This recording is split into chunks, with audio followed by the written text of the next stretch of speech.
and welcome to another coding session. Today I want to look at generics, and in particular passing types as values to functions, if that makes sense. So in many languages you can have generic functions, like this one right here in Martinez. This is a function that is generic over some t, and it accepts a list of t. So down here, when we create a list of integers that has the type list of int, we can call that function, and the compiler figures out that t has to be int, and compile the code accordingly. And this works. And you can kind of view these generic functions not as a single function, but as a bunch of functions that are like lazily generated. That's actually what happens in the compiler. Every time you call the foo function with a different type t, you actually get a different function implementation, like in the back of the compilation pipeline, so that every one of these functions can be specialized and optimized to the specific types. And so it kind of makes sense that the t is kind of this meta thing, not really part of the function. Well, it's kind of like two functions actually. You have the function foo, which is a generic function, and then foo of int is a function that works on lists of integers. So you can think of it like nested functions. Foo, then these are the type parameters, and given these type parameters, you then have different value parameters. And that's already an indicator. Like, these are just parameters. These are type parameters, these are value parameters, but essentially both of these, these brackets and these parentheses, even though they are syntactically different, both of them are parameters to the function. And some languages really embrace that. So in Zig, for example, you have the mem compare or like mem equal function in the standard library, I think. So if you have, let's write some Zig down here maybe. So in Zig, if you have some slice like that, and another slice, oops, did not want to do that. In the standard library, there's a standard mem equal function that not only accepts two slices, but also the type that they work on. So let's say these are slices of U8s, and you have to call the function like this.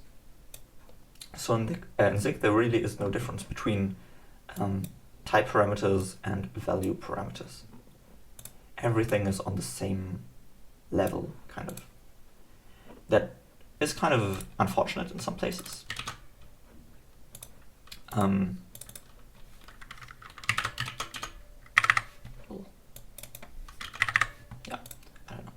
That is unfortunate because you can no longer use type inference. Because in our case here, we can just call foo, and the compiler will figure out that t is an integer. We could also call foo like this, but because these type parameters, they are kind of syntactically different in these brackets, the compiler knows that if these are missing, then those are supposed to be figured out. In Zig, that's difficult to do. You can't do, like, what would even the syntax be of omitting this parameter? That doesn't really make sense, because this is just a normal parameter, not a separate type of parameter. In Plum, things are even more minimal than this. So in Plum, let me maybe open list. When defining functions, you just have the names and the types afterwards. Like, this is pretty minimal. Calling functions like here, get maybe, for example, that is clean. But it does mean that we don't even have a way to specify the types, the type parameters of functions. For example, the get function here, getting an item from a list, just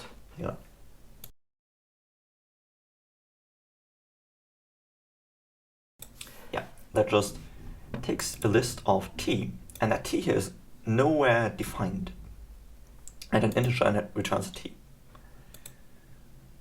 So that's, types are always uppercase, and lowercase identifiers in types are automatically type variables that you don't have to specify up front in here. I think that kind of fits with the general syntax, that fits with the general style of Plum, and it makes the definitions even more minimalistic. And for example, in iteratives, I think a lot of these functions, like the mapping function, for example, like many functions, they take an iterator of A, and then they have some function that returns a maybe B, and so on. And you don't have to think up front, oh yeah, I need to have A and B and something. This is just noise, basically. Especially since in Plum we don't have traits or interfaces or something. So in Rust or Java or so on. And this is also a good place to define, A has to define equality, or has to define, conform to some foo trait or foo interface or foo type class. But in Plum we don't have that. So having these kind of type parameters here is just pure syntactic noise. So I chose to not have them at all. That does make it kind of impossible to write a function that only accepts type parameters, though. In Martinez, I can do this, a function that only accepts a type, and I don't know, return something. And yeah, this won't work because here the compiler can't figure out the t. So here you are actually forced to specify that. And you might wonder, why? Why do we need functions like these? And well, there are cases. For example, to create an empty list, there's an empty list constructor or function that just takes a type, the empty list of int. And similarly, basically all containers, I guess, they should have containers should know what kind of value is inside of them, even if you don't yet have an instance that you can give to them. For a list with 2 items, sure, the compiler can figure that out, or you can write that explicitly, but you should be able to create a list even if you don't know what to put inside that. So I need some way to pass parameters pass types to functions, even if I don't have values of those types.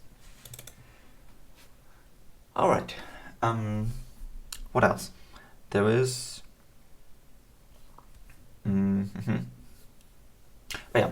Later on, when I have more type reflection stuff, that is also super useful. For example, a size of function that only accepts a type and returns you the size of that type, or the alignment of, or the later on maybe even the memory layout of some int. And I was thinking, how can I want these kind of functions that only accept types and not values. How do I model them in Plum? And the idea I've come up with is that I could just have type. I think I already do that, but types are just, you can't, they're not used during type checking, they are just values. For example, you can do, I think there's, let me maybe go to the playground, yeah. I think there's a built-in type of function that returns you a type. And then you can do something with a type. I think you can't really do anything useful right now. You can kind of reflect on that type, is that a struct, is that something?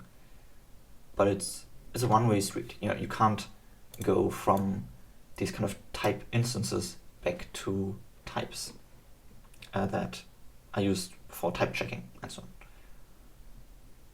on. Similar to memory layout or size of or alignment of or something. You only get information about types. You can't actually, these runtime known type values, they don't affect the type checking. And I want to change that. I want to allow writing a function like the empty list that takes a type and returns a list of t. So something where the type up front and here it is in a value position, this t, and later on that same t is used within the type. Yeah. And that would then allow me to write something like an empty list of ints, or even like size of food. I think this syntax is pretty natural. Although for type checking purposes, we have to ensure that this type is known at compile time. Like in this case, what does empty list return? Empty list returns something that is a list of ints. So this value right here actually affects type checking, which means we can't have something like, I don't know, create, and I do like a random choose among a list that contains the value int and string. Then get kind of a random type, and then saying, oh, I want an empty list of some random type. Like we can't type check that. What is the type of list? It depends on runtime known values. Random choose is kind of weird because Plum is purely functional and functions like there is no randomness built into the language, but you could imagine something like, I don't know, I have a list, and then I do dot get some runtime known index that is either 0 or 1. And we can't type check that, and I think we shouldn't attempt to type check that. So there need to be restrictions to, if I call some function and an argument is of the type, then that type has to be compile time known. And I won't go into compile time execution of functions right now. I just want to say, well, this has to be kind of like a type literal, like int. Or it has to be given to you as as a parameter. That's also allowed.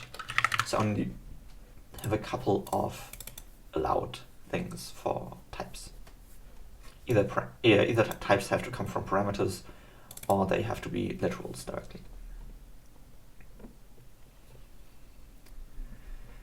All right. I think I've kind of explained what I want to do at these kind of type parameters without getting into full-blown compile time execution. Yeah. I've explained why I want that, why I need to have functions that accept a type. Yeah, all right. Let's do that. I guess the first step would be just having types as values, because you can currently do type off to get a type instance, but I think you should just be able to write int in your code and store that in a variable. So that's the first step. Types as values. So let me pull up a terminal and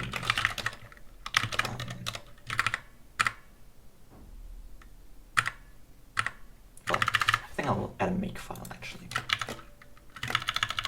Like previously I used a lot of basically this one long command that compiles the code. But by now I've kind of moved on to first compiling stuff, then running the compiler, then running the output file. Like there are many more steps than in the beginning. So I think a make file makes sense.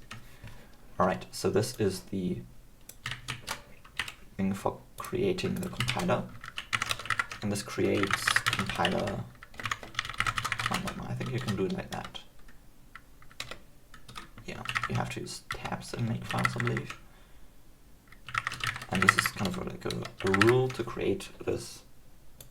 No, this is actually not correct. To create this soil file,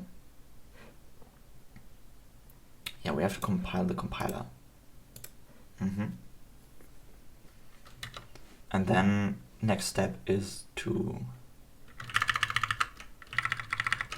well, what else do we do? Given that soil file, we then run that compiler, and that compiles the playground.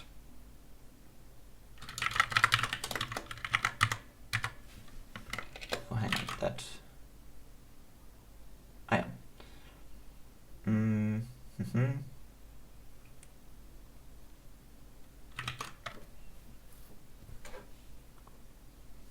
I'm not experienced in writing make files, so this would be compiler to create this output.ground file.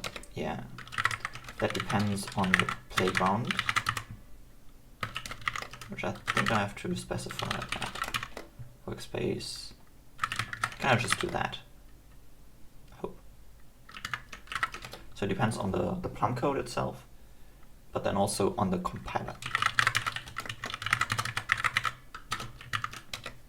What it does is it just runs the compiler, which is hard-coded to compile the playground file into the output file.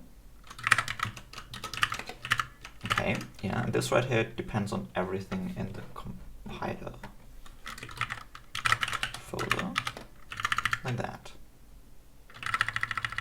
Alright.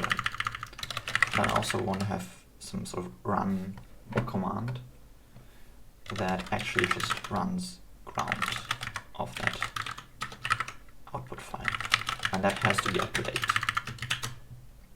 I think that's how you do that. Make, oh no. Circular compiler plum.soil depends on compiler plum.soil. Well, that is unfortunate. That does make sense, because that's inside its own dependencies.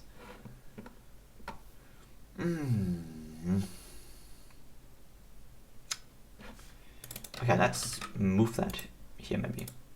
A plum file that depends on the compiler, and what it does is it compiles that, and then it moves that compiler plum soil file into the top level in this repository. Well, the move, let me really look at move.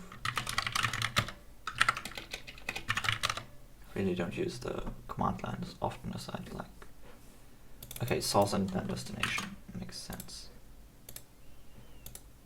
Alright, and this depends on the output.ground file.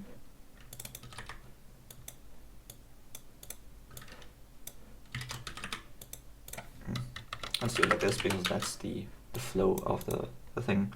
First we compile the compiler. That depends on the source code of the compiler.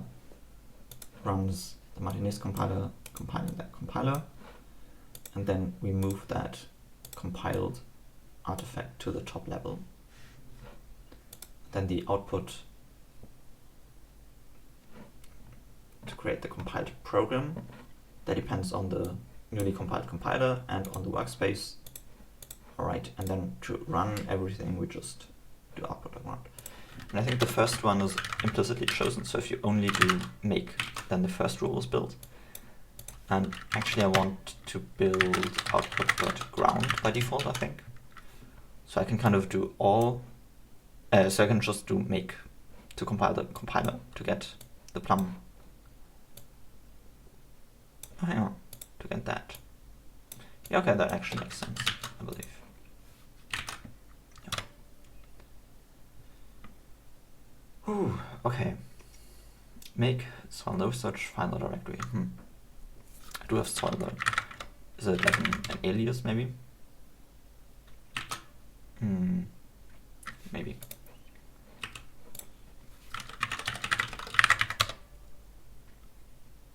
Well, thank you for nothing. Yeah, I think I won't record that. I've kind of need to adjust my bash RC, I believe. Yeah. Alright, stuff works. So that was an alias instead of a symlink. I created a symlink now.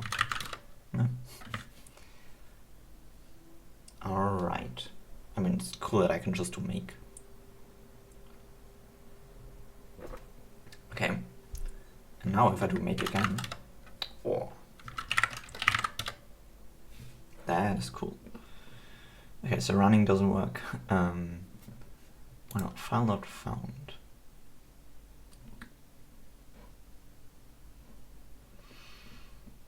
Output to ground, whatever's going on there.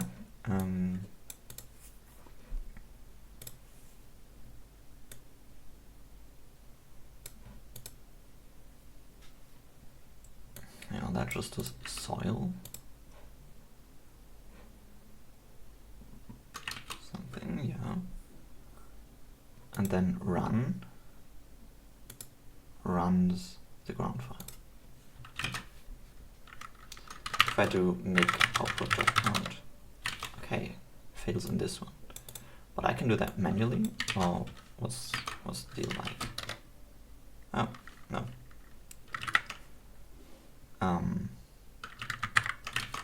Alright, because that was moved. That makes a lot of sense.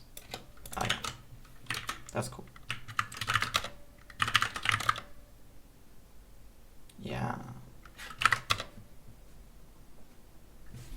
Cool. Yeah. Okay, now we'll get to actually implementing types.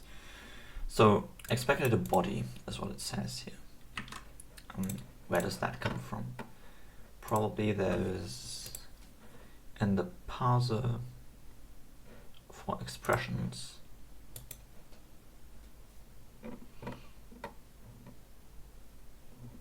Oh yeah, there's the type level, and then these are value expressions, where we can have parenthesized ones, we can have integers, strings, names, which are lowercase, also structs, and what have you.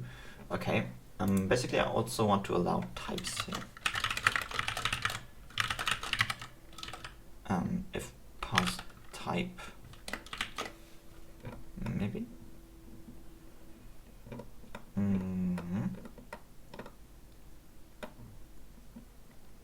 Sort of parse type atom that doesn't contain white space. That is what I want. Yeah.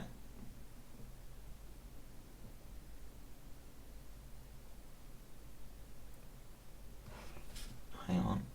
Parse type atoms returns multiple, and then parse type expression that may contain white space. Yeah.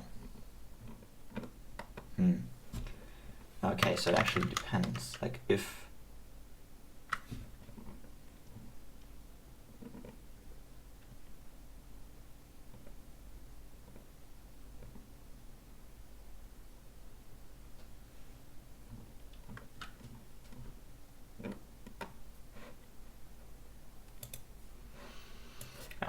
I think I'm gonna simplify this a bit.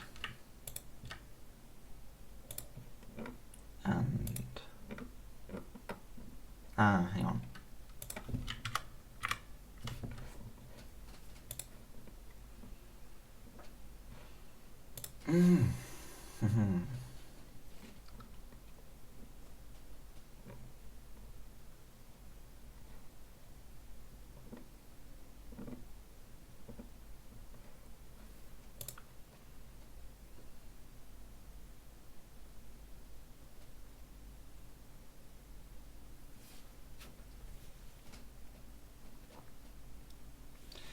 Okay, I think I'll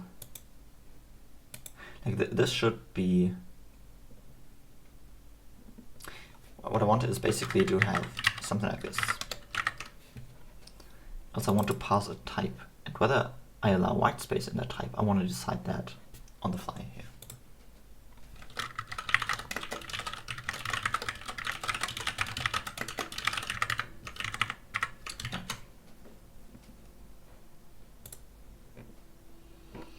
That means I need to tackle this to do, where I have this separate allow whitespace parameter that I give to the parser. Makes sense. So parse type atom. Parse type atoms. Okay. Then parse type expression. And this is just bacon stuff. Okay. So I think in here I want that. So that I can then do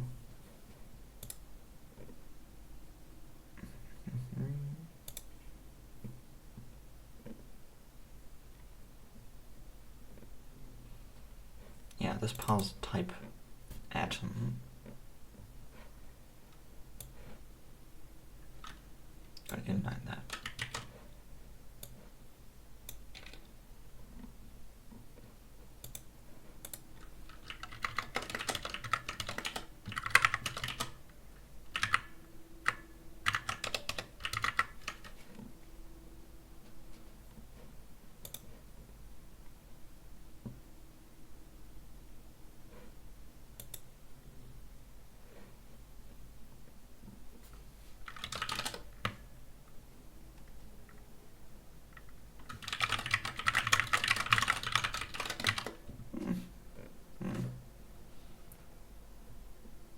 Oh, hang on. No, if I don't allow whitespace, I see, then I just don't want to pass these.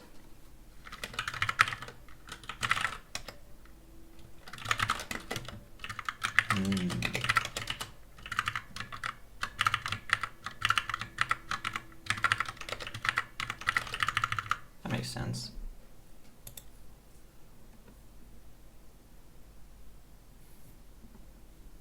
And then, let's see. So parenthesize types, they don't require whitespace. Makes sense.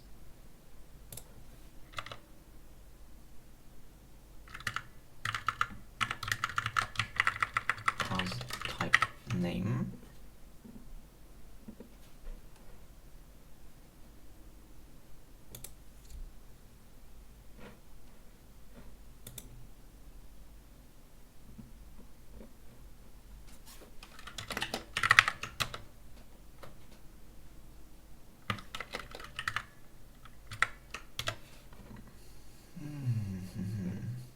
No, let me undo that.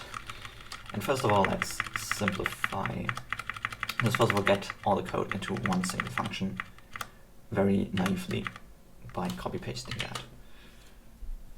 Parse type atom. Okay, so in here we'll have just an if allow whitespace, then do the default behavior that we do currently. Otherwise, we do what we did in parse type atom. Yeah. Okay. Okay. Cool. And then this right here will just do parser dot parse type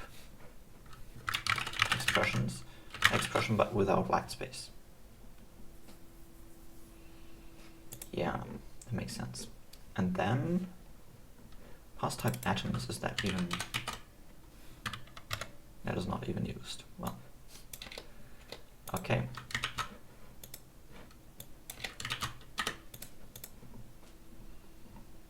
All right, and now we can kind of simplify that, if that makes sense.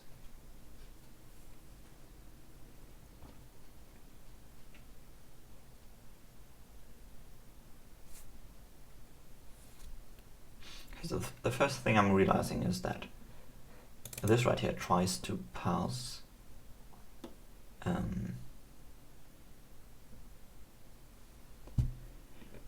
that here calls itself calls this function recursively.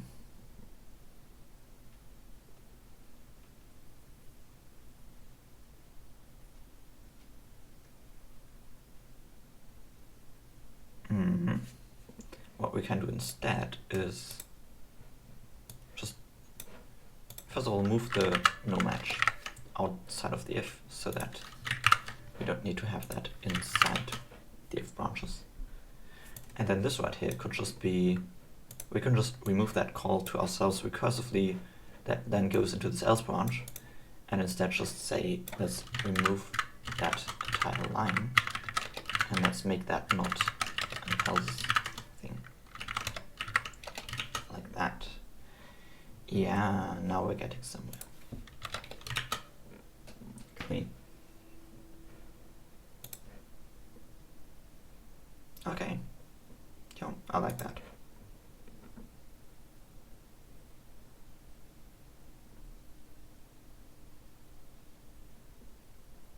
Cool.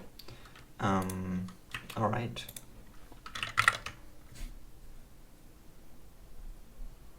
Oh, hang on.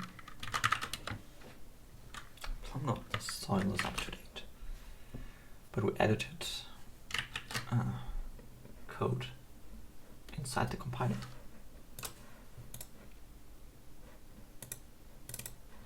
Is it like that? Seen that in Git ignores somewhere. Okay, you know what? Let me pull up a browser and just search for make file depend on entire folder.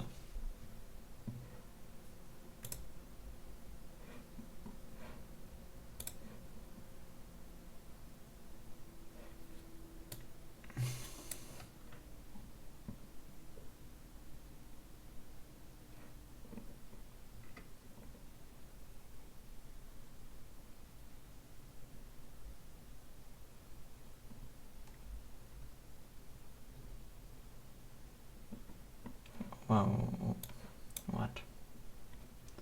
Why is that better?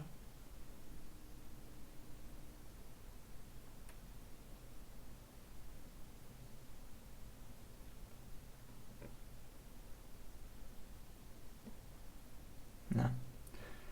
I don't know. I'll take that. That seems more readable. So depending on everything in compiler, and this right here depends on everything from workspace.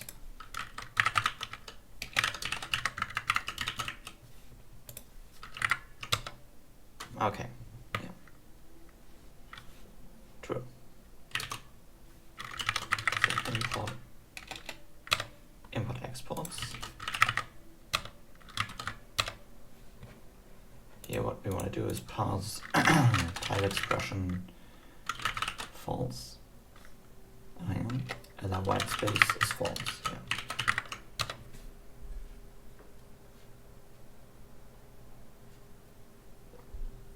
Same with lambdas. That makes sense. Quite a few places.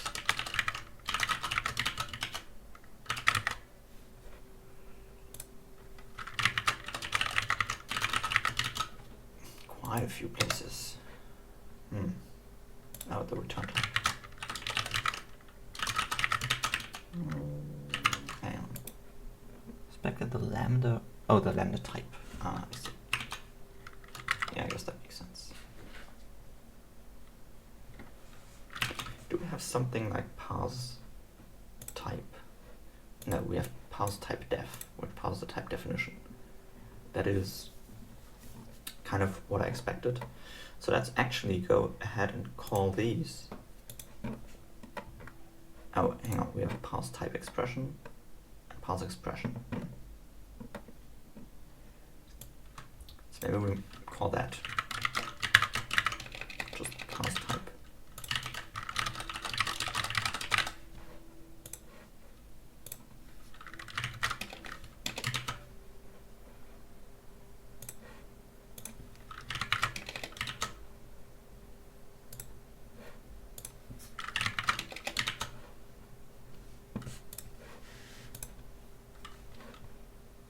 I mean, just replace all of them with that, boom, replace all. Great. Hope they're saved.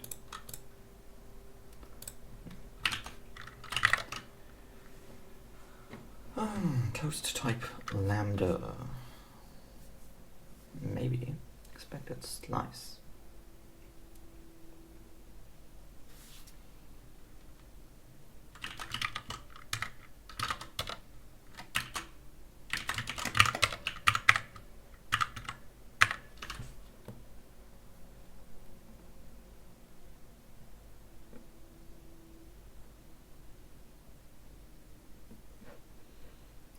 Was that positive atoms plural? I see. Yeah, let's just do that in mind, I guess.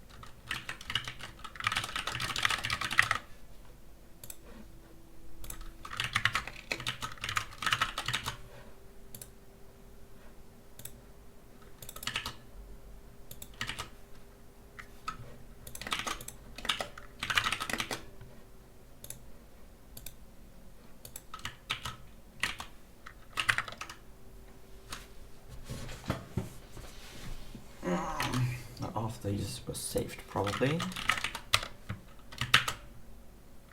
No, I don't know why that. Huh. I don't know. Tooling being weird.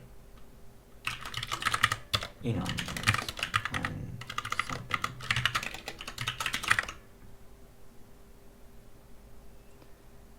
Alright, we're getting somewhere. Parenthesized. Oh no, yeah, we need to spell true and the rest.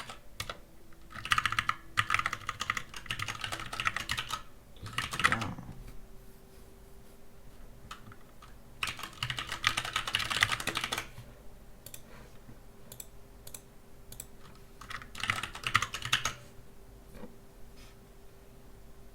Yeah, we allow white space there. Then in type definition, we do allow white space. Yeah. An enum type, a variant name, and then I think we don't allow white space. Yeah. Then passing a type.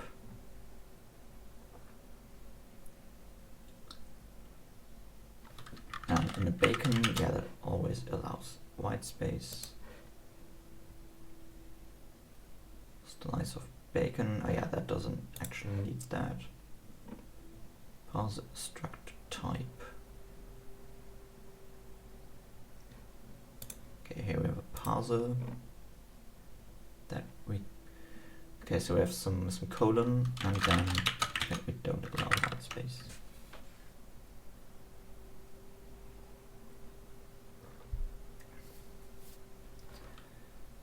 Yeah, exactly. And here we don't need that. Sure. Okay.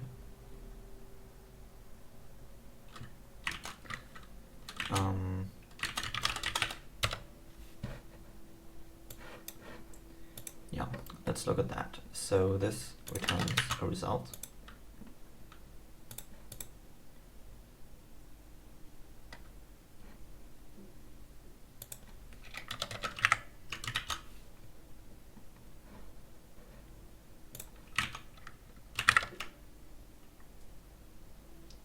Yeah, okay. So now we're getting somewhere in the toast. Right, here we have expressions, and these can be integers, strings, structs, you know, all the usual stuff. I think we also want to allow types. And yeah, that means we need to be able to print them. Yeah, down here, I want toast type. Def, no, but no, that's the types. Here.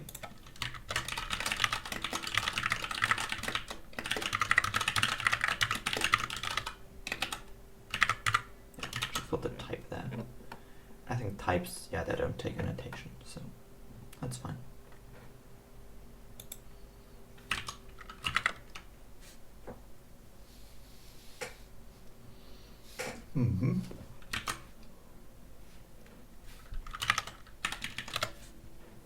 So then in the egg,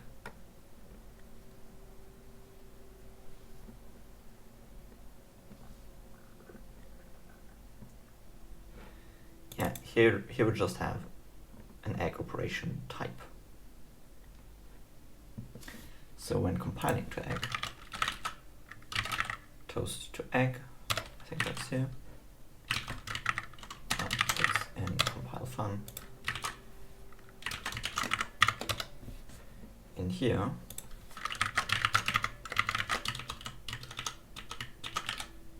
if we encounter a type, then we push type.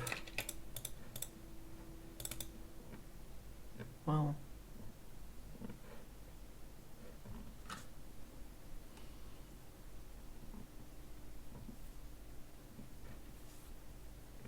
I don't have the location of that, which is kind of unfortunate.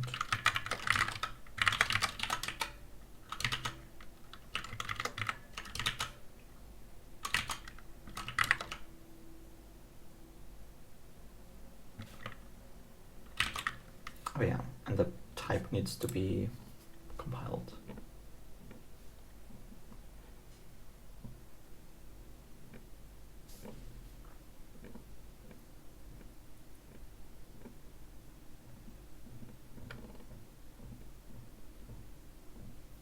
What do we do in lambdas, for example? Yeah, we do .compile, and this right here.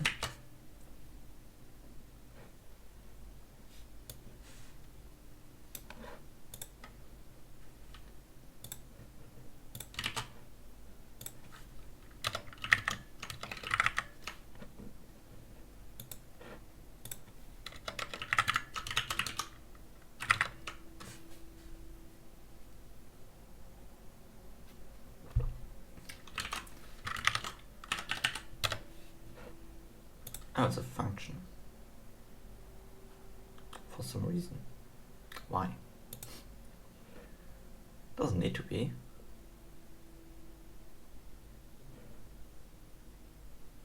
Let's find that in the variable.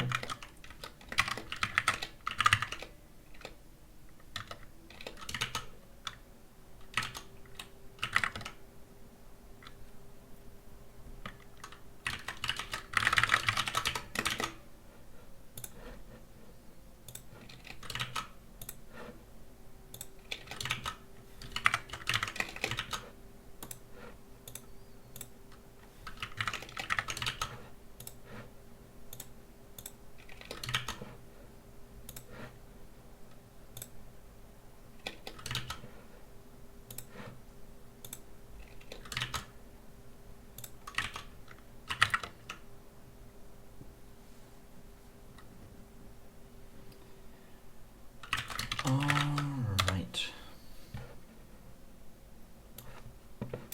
So finally there is code for getting the source, and for types, well, we don't really have a useful source, so that is, we're just sad.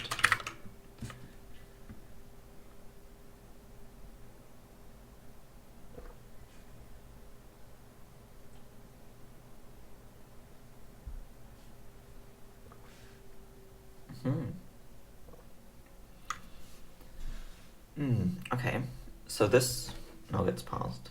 That's nice. But apparently we broke some other type stuff. Well.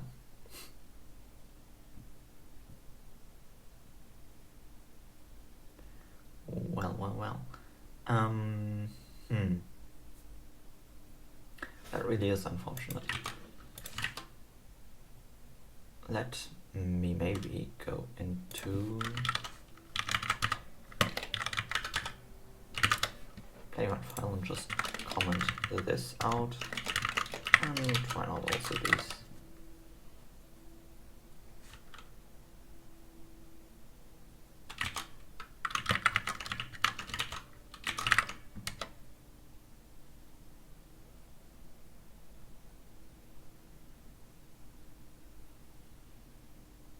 Oh, I see. Because it's trying to pass this as a type, right? Ooh. Oh. Right. I didn't think about that.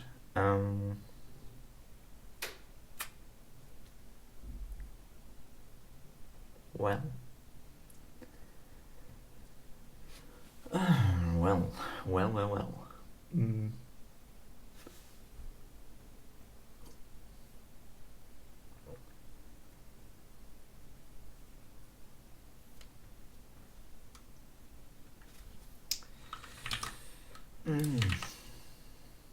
Let's see, how do structs get passed?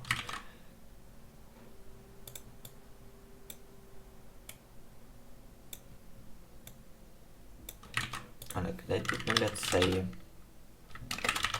expression again. Oh yeah. Even before we try to pass a struct or something, we do that. Let's move types down here. They really are like the last resort.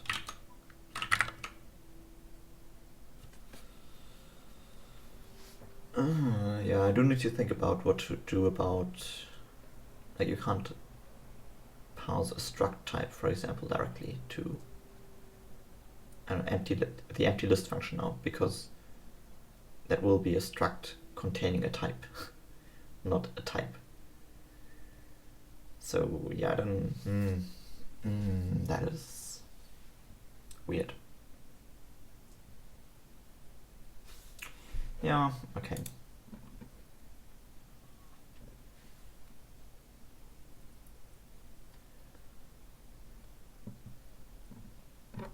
Okay, but this worked. That is nice. Then let's look at re-enabling these.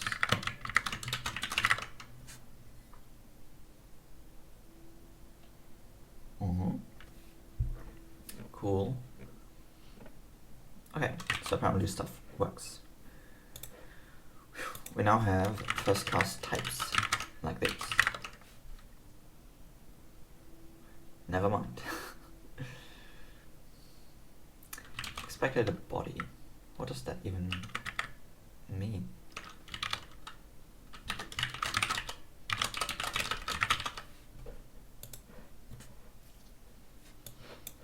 So let's see, we have an expression.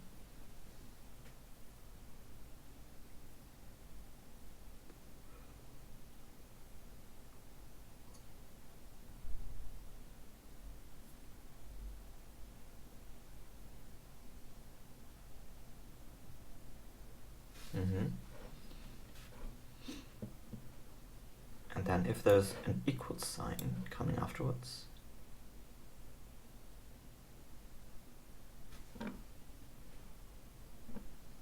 now let's check that we have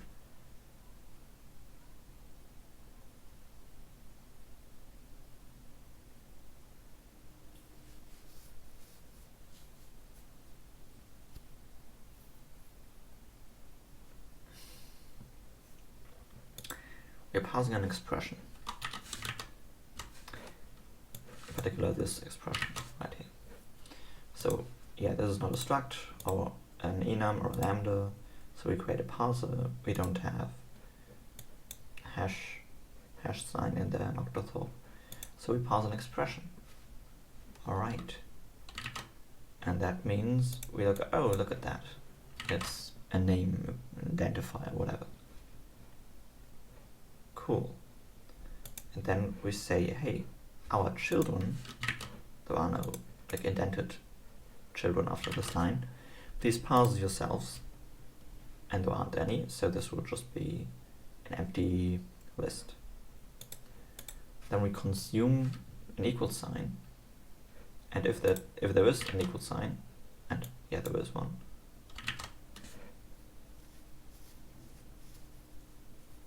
then if the children are empty, what do we even do here? Passing an expression.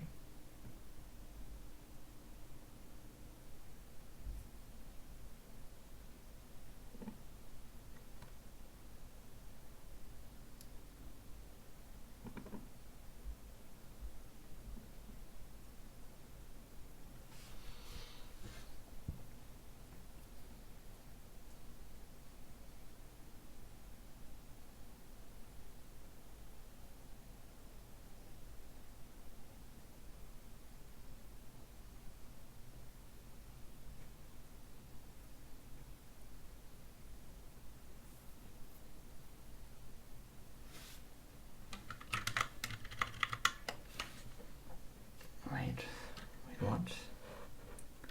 How does that? Do these just not, do assignments just not work at all? Did I never use assignments in the standard library? Hang on. I mean, maybe not. You know, this code does not use assignments. Remove that.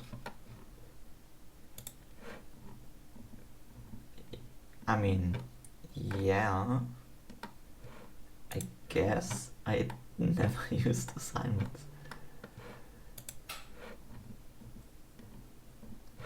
Well, okay, that is kind of funny. How did I not notice that? Sure, okay. So I guess let's fix assignments first. And this has nothing to do with types, you know. So here we can just do t through 4. Okay, wait, what? That works now. I don't get it. I really don't get it. Why does this work?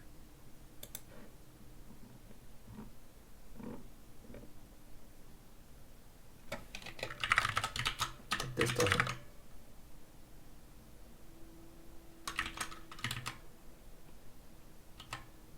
What?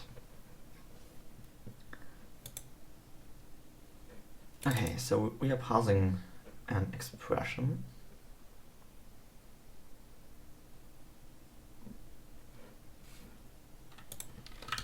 Let's maybe print that after expression.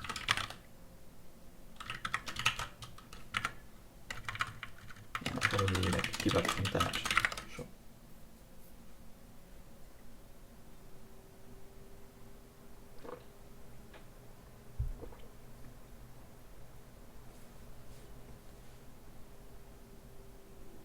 Okay, and there's just a name that's completely correct.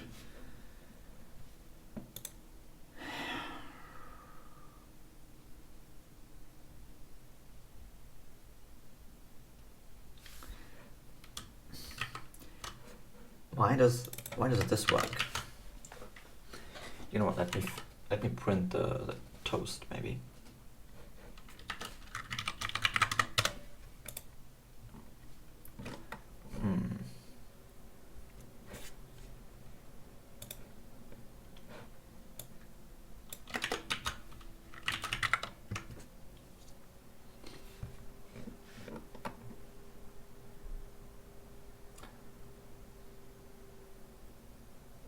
Stuff in the makefile, is that broken?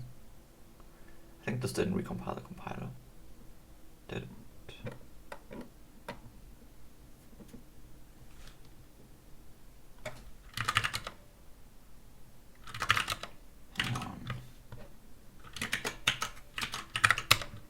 Hang on.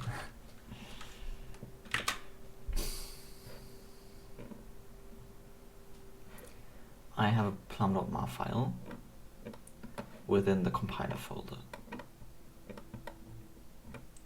I run make. It's supposed to generate that, which depends on everything in the compiler folder.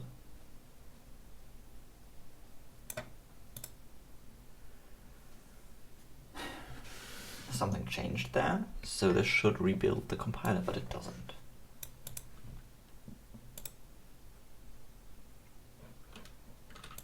Why are make files so meh? Is that like a shell thing, maybe? Is that... Should I use this after all? But why did I not print an error then? I think wildcard is like a makefile specific built-in thing, maybe? No idea.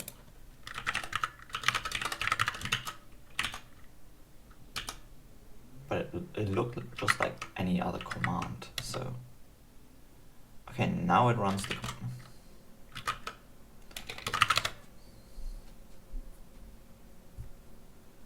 Why? Why? Oh yeah, at least some...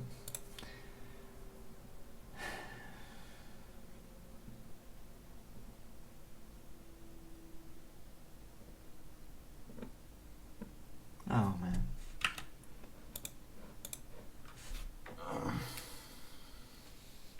Horrible. Okay, but this runs now. Okay. And the compiler gets recompiled when it does stuff, which means that hopefully when I comment this in, no, oh, look at that, the compiler gets recompiled. Makes sense. But takes a long time. But now we have the toasts. We can see that a lot of stuff.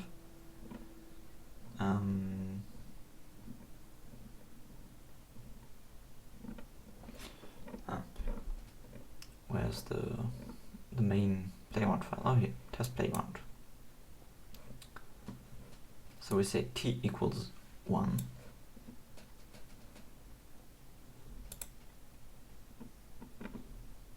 That is weirdly indented. What is going on there?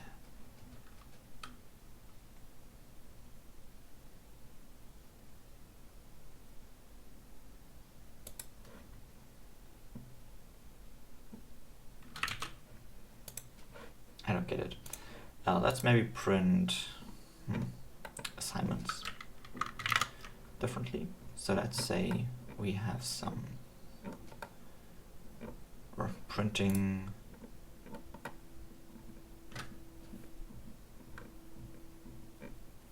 a definition.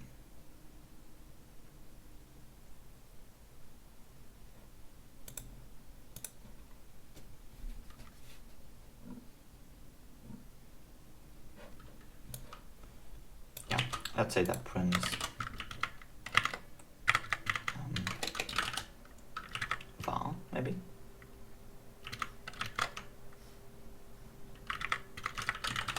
Variable, sure. And then it just prints the left one.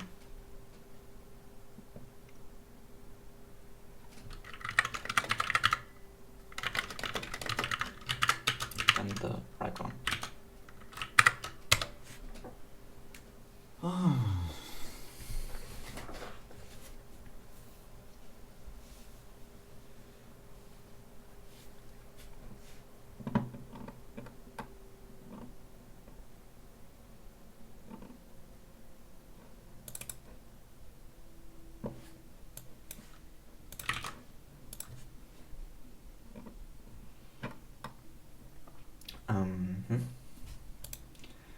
Oh yeah, so this is not responsible for writing a new line. Sure. Sure.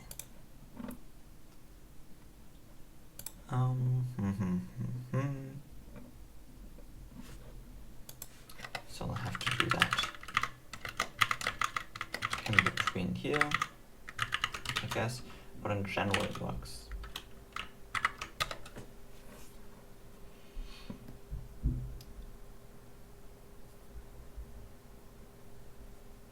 But I still don't know why.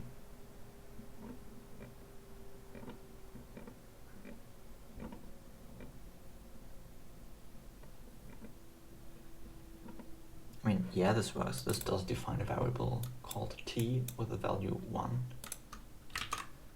But where's the parsing code for that, you know? In the expressions, we have parse expression here, and then that parses an expression like the t, and then sees there's an equal signs coming afterwards. But why does this not trigger?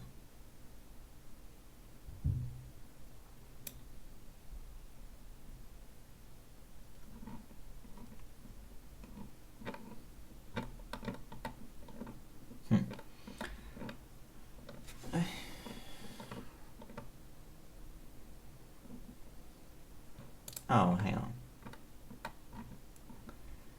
When we're parsing on a single line,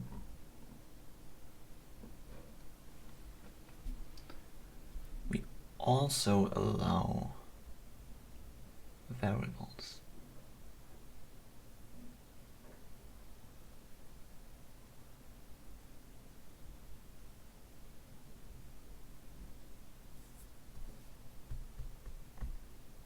I think I don't want to allow that actually.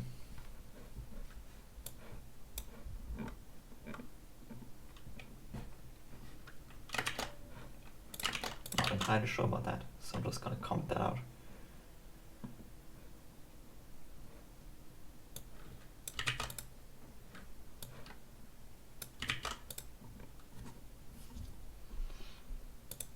Yeah, but you shouldn't be able to define a struct, and then that's one of the struct fields is a variable definition or something like that. Variable definitions have to be kind of like top level in the body. I think that's a sane restriction. All right. So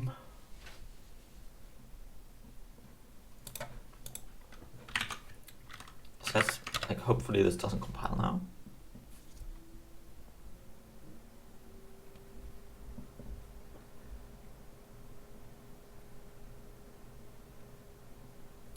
Okay, that is what I expected in the first place. And then here we can check if the children are empty. Yeah.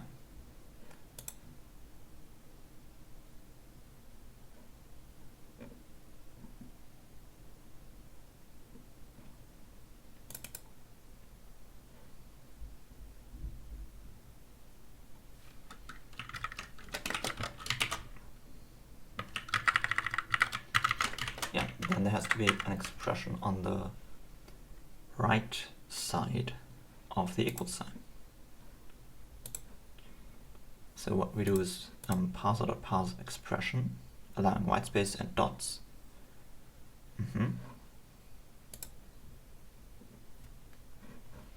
Yeah, that has to work.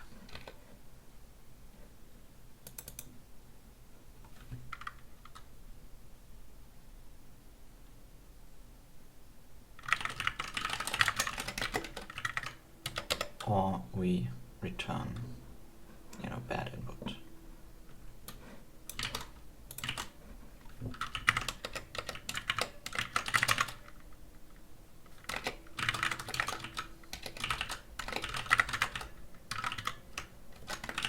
We can even print the expression here. Sure.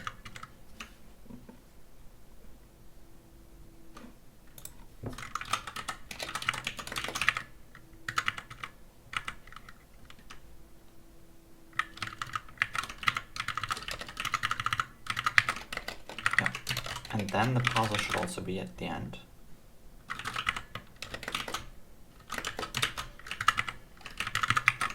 then we have this right here. Okay, yeah. Otherwise, if the children are not empty, then we expect there to be a single child. Otherwise, that's an error.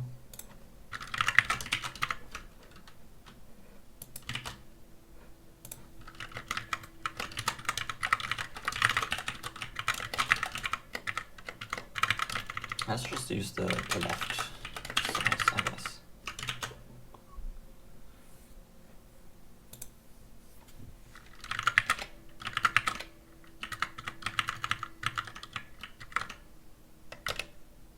Oh, I see. Yeah, never mind.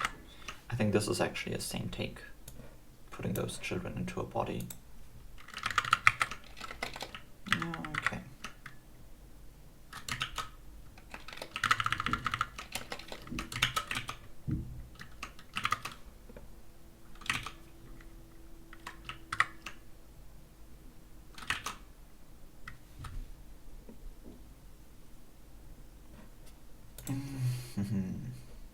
Yeah, let's refactor this a bit, because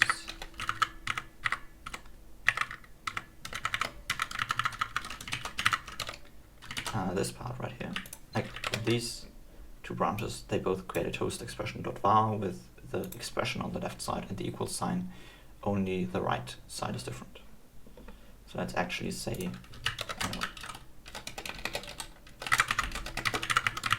depending on whether the children are empty or not, the right side differs, but the left side is the same.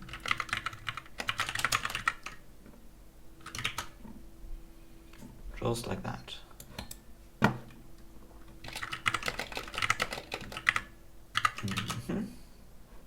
Okay, and here the right side will just be that.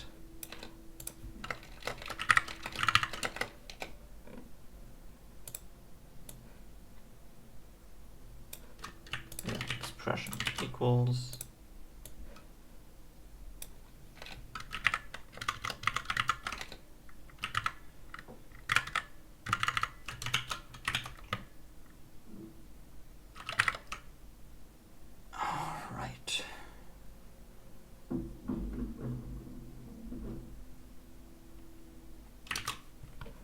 Yeah, true.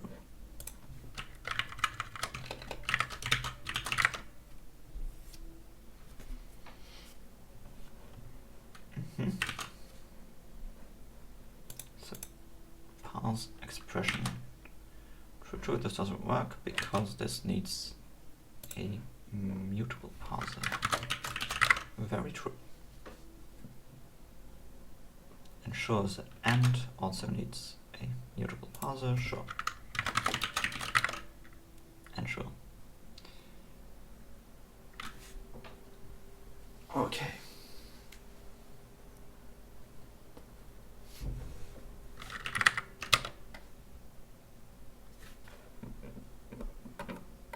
True.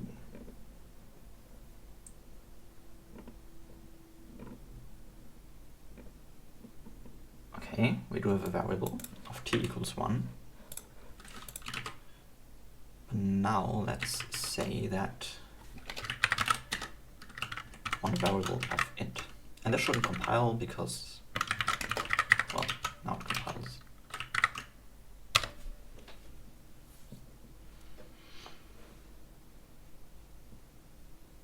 Expected value of variable name. Okay. T. That comes from here. So parse expression returns none, aka no match. Parse expression on a line parser. Yeah, this one right here, I'm just gonna remove that. That is exactly this one. This one returns no match. Why is that? We allow white space, yeah, so we try to parse a struct.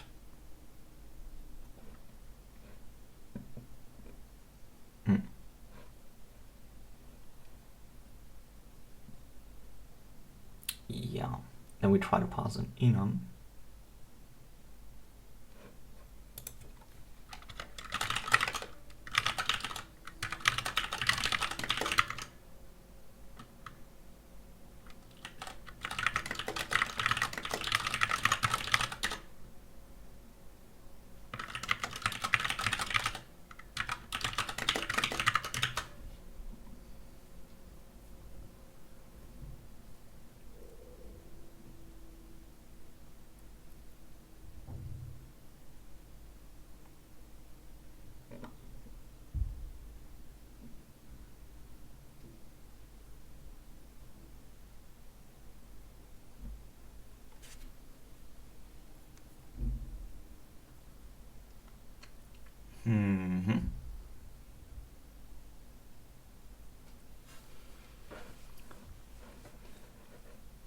Yeah, and this is only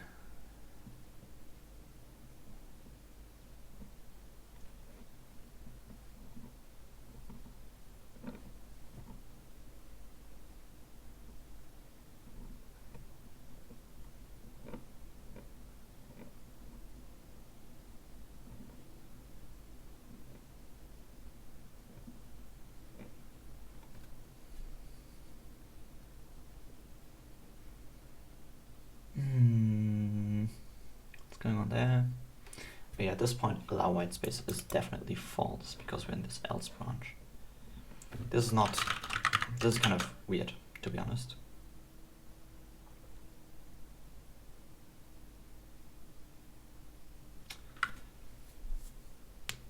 I don't completely like that.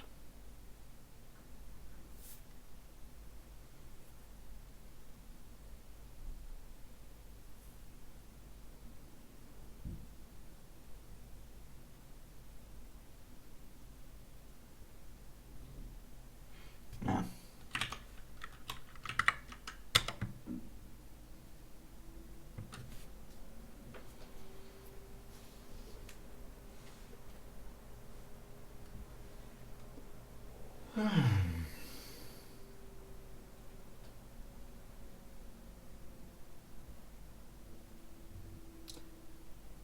Okay, but the t equals int is now passed. That's nice.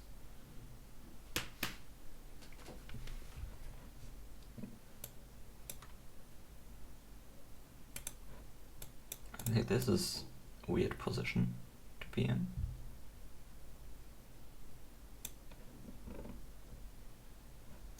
Like here, this is completely accurate, but in here, I mean, the m. Huh.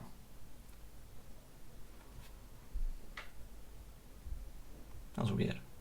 Expected lambda error.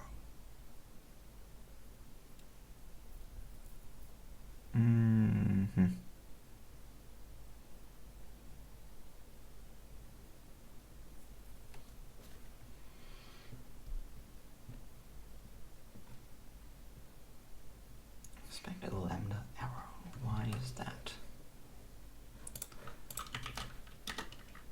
That's probably in lambdas. Yeah.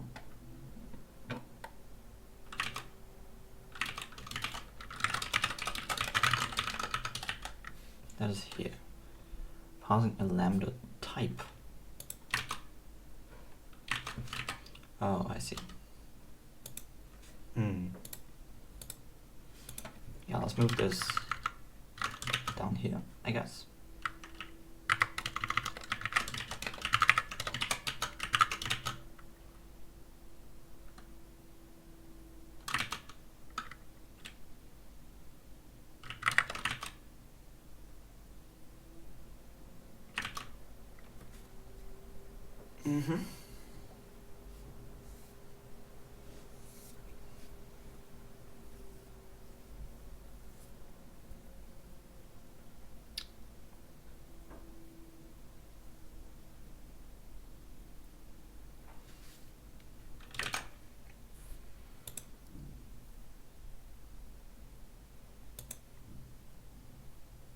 Here we are allowing dots here.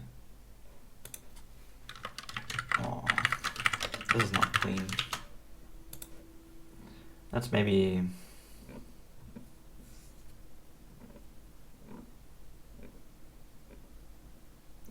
why don't we need the expression?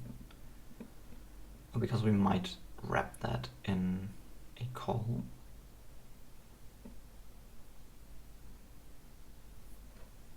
Or this dot thing.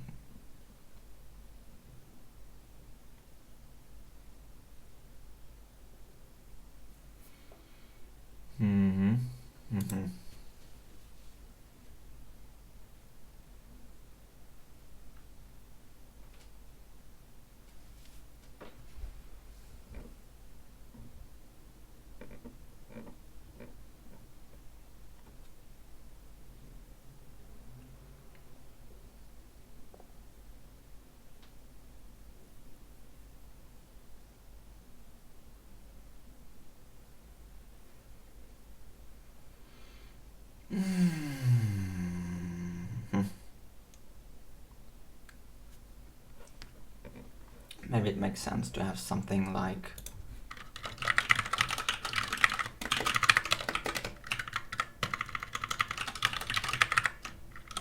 houses an expression that is not a call or never access.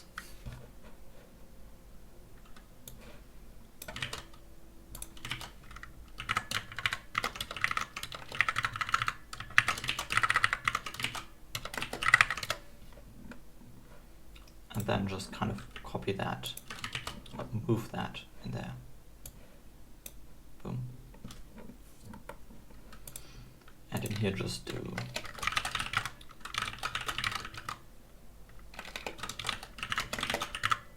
that.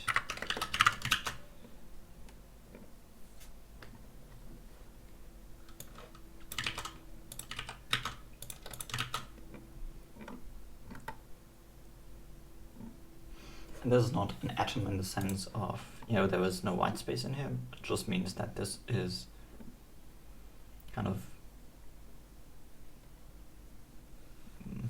a fundamental thing, fundamental expression. Yeah, it's kind of ad hoc, not a call or member. Yeah, this is fine. But then in here we can just immediately return these, and we can hopefully simplify some of this code. So we probably need less parse int, less else in here. Yeah, these can just be immediately returned. And then this right here is just all for parsing. I mean, parse type is used 3 times in here. That tells me that something about this code structure is not working out. So if we allow white space,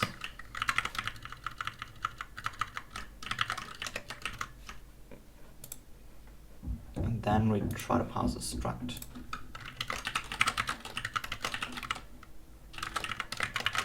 if we pass an enum, then we return, hey, there's an enum. Fair enough. If we allow dots, and we try to pass a lambda, here we do that. And instead of this, we just have a no match at the end, so we don't need this anymore.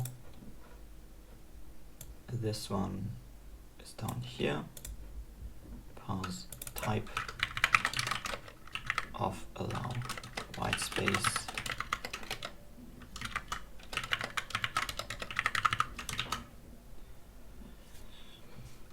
Alright, and that means we can remove that, and we can even remove that.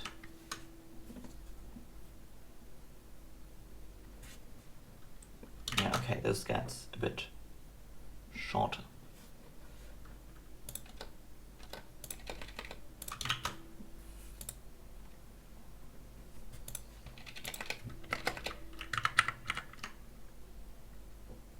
Only if dots are, I don't.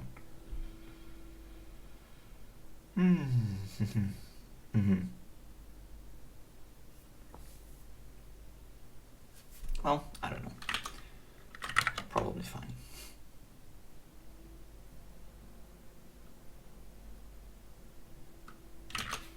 Oh yeah, this needs allow white space and allow dots.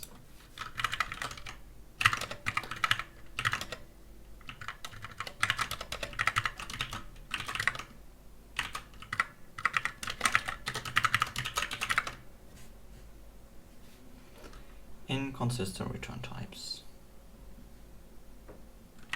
Oh, right.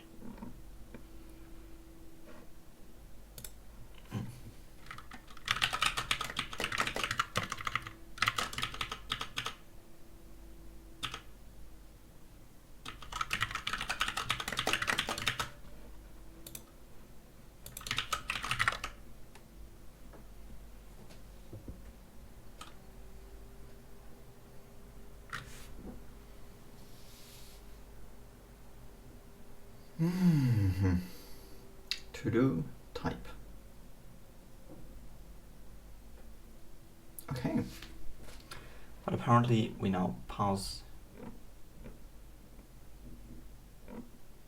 this code. Hey. Step 1. Done. Amazing. Really amazing.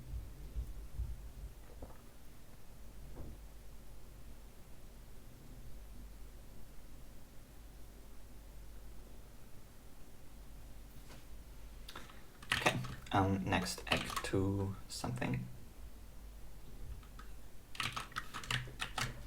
Egg to yogurt.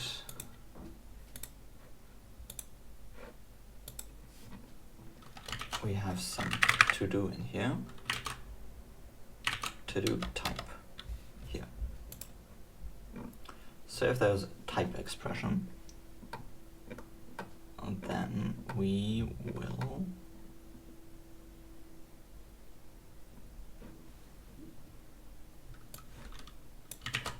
push a yogurt up dot type. I hope that exists. Yes.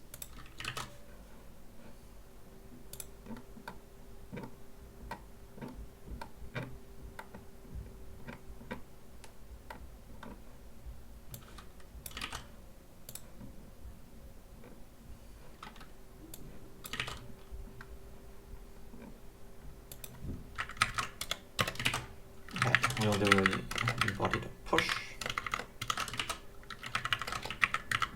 with that, and this needs to be the compiled type, similar to how we do that for lambdas.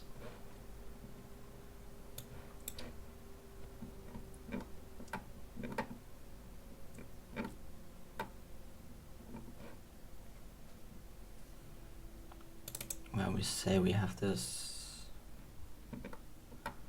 How do types get compiled again? Field types. Body.type off.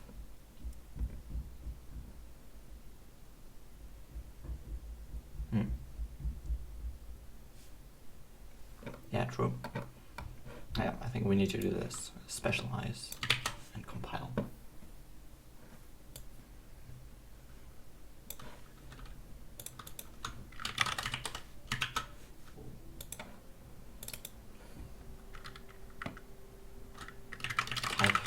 Value, maybe.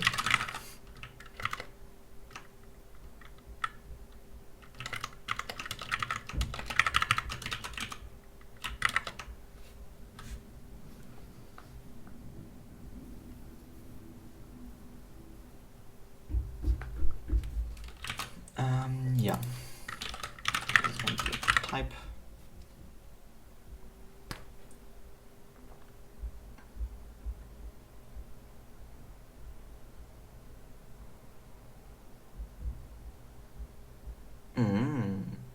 Okay, nice. Yeah, so types are not really a thing that can be stored. So primitive type. And that is something to pesto. Probably here. Yeah. So if the name of the type is type, then that will just be, I don't know, an empty struct, I guess. Because you can't do anything with types at runtime. You can't even compare them, I believe.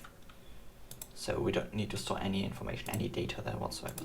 They kind of disappear at compile time.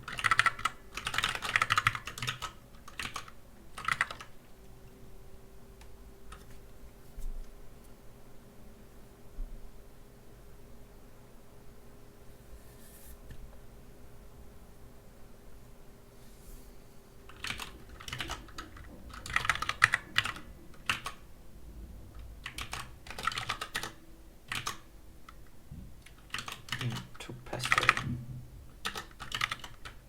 Oh, I see. Yeah. When we have a type, well, a type is just an empty struct, so we just create an empty struct.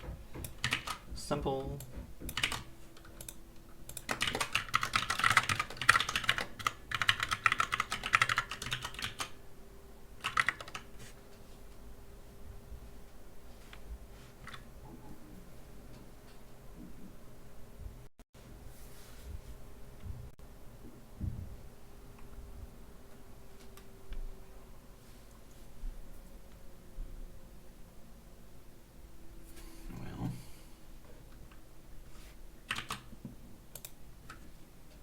Going on here.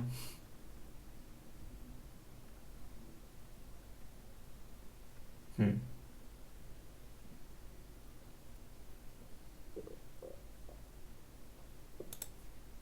I don't quite know what to do, what to make of that.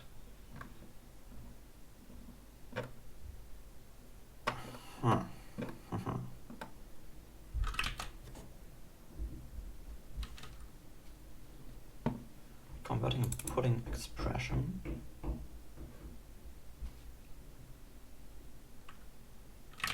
So we get something. Yeah, we do that in a couple of places, which makes sense.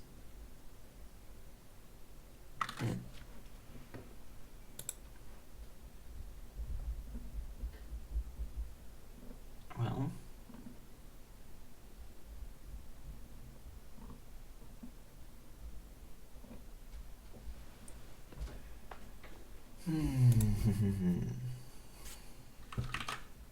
where does that happen?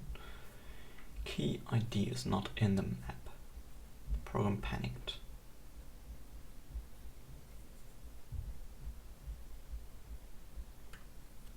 Let's maybe print, yeah, print the expression when we compile that.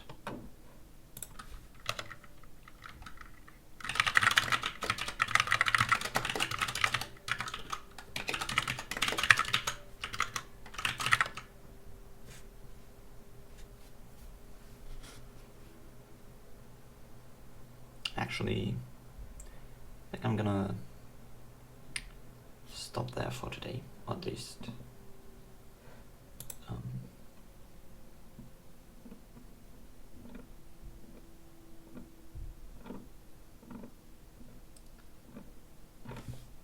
take a break.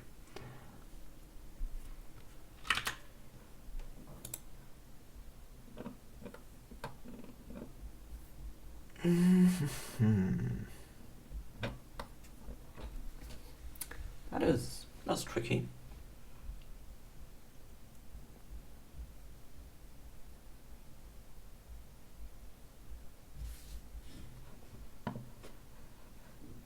So we're dropping something.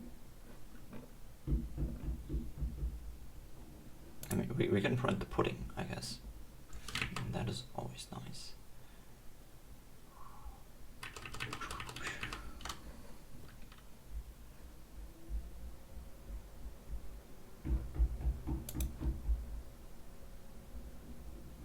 What?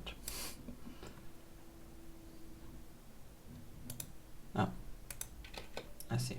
Yeah.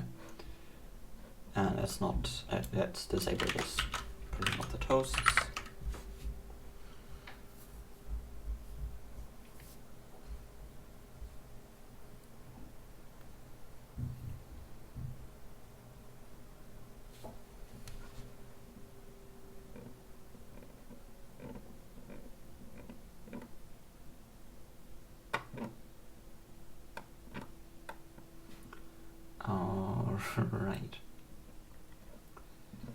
So this is the pudding. We have some lambda, some casting functions.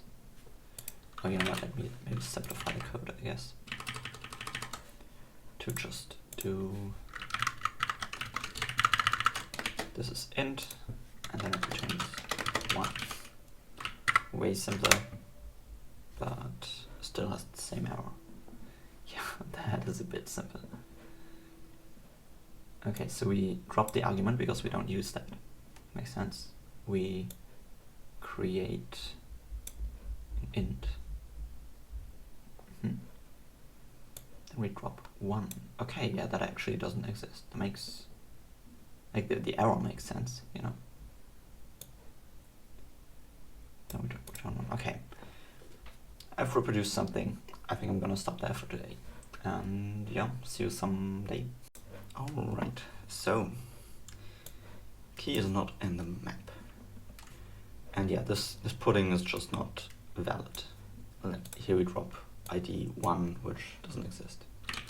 So let's maybe just look at the yogurt, the compiler stage before that, and see if that's already broken.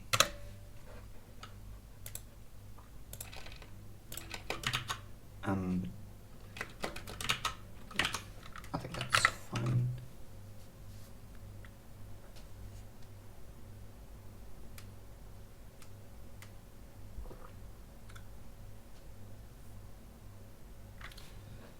Okay. So in the yogurt we have a type and then an int. That makes sense. Here we drop the argument, we create an int. Oh, I see, we probably need to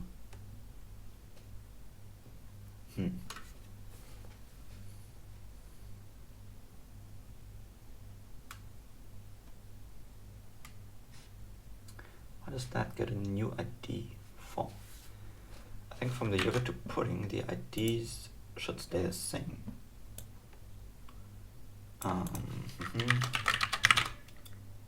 Yeah, yogurt to pudding. We know the ID that we want this expression to have.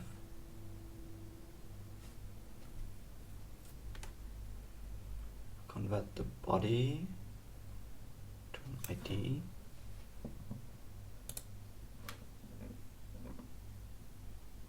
And what we do here is we do ref body.push of dag.put with the ID and the pudding operation, pudding expression. Okay, so we're missing the ID here. If we provide that, then this should have the correct ID.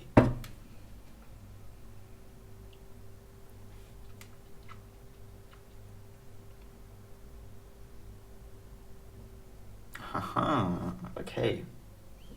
That's beautiful. Alright. So we now just create the type int. I am kind of interested in how the waffle looks like. So let's look at that as well. Yeah, but let's maybe comment out again this printing of the yogurt and pudding. Well, let's keep the pudding. I want to see how types flow through the compiler stages. Oh no. What's going on here? Oh, this type thing is not handled at some point, maybe. Okay, so in the pesto.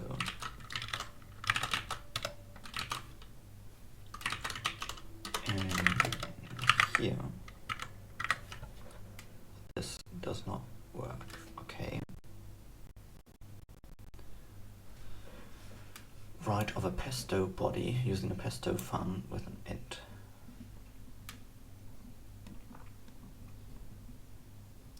Pesto body using the dag.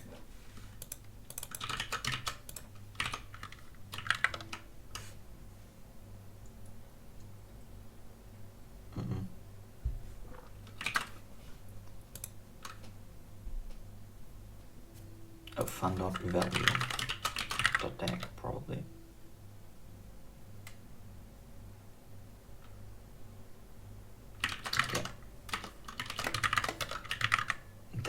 here, we'll just say,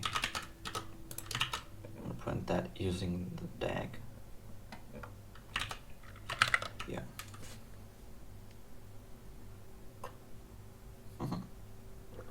Nice.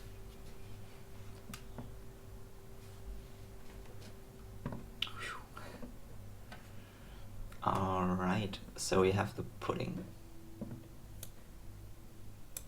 which still has the int type in here. The pesto then just has an empty struct, because types basically don't exist at runtime anymore. You can't, well, I mean, yeah, they exist as empty structs with a size of 0 bytes, but you can't do anything with them. You can't compare them to other types, you can't stringify them, you can't, like, all of that type inspection and type, like, working with types only works during compile time. So we can just remove them here. And then here we get the waffle. Yeah, the optimized one just does stuff. Hang on. Oh yeah, this is just, we have the parameter on the stack and we create an int. Makes sense. Alright, cool. Yeah, I'm happy with that. So let's commit that.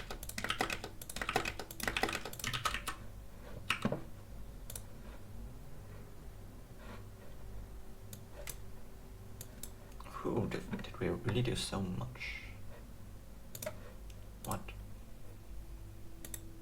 I mean, yeah, this is useful regardless of what else we did. So we created a makefile. Makes sense. Then, yeah, we turned invalid source into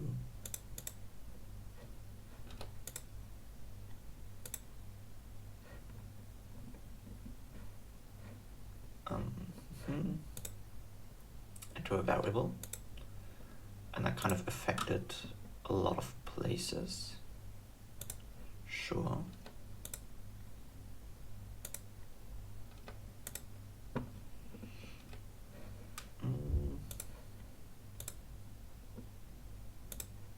Yeah, that would change a lot of the parsing.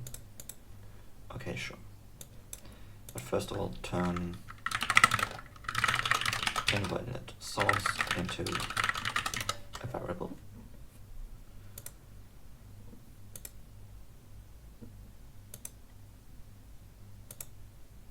There was bug fix that we did at the end here. Here, this one. Fix pesto printing. And then we support types.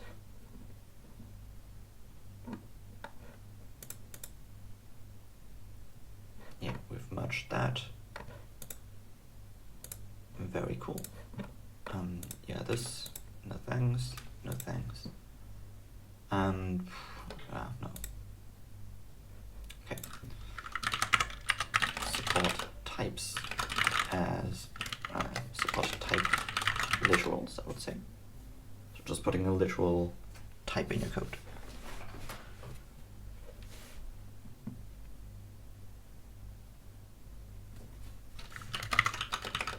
As literal values, maybe. Cool. Yeah, I should probably add these to a git ignore.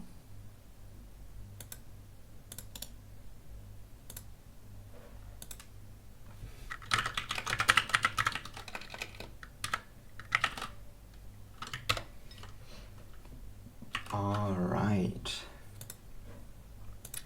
Next step would be to, well, let's go to some Plum code and work through what I want to work. So we have types as values now. Next step, I think, would be to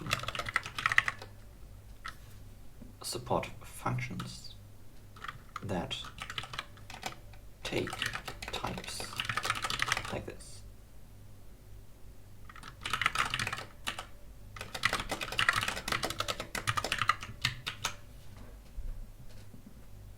Yeah.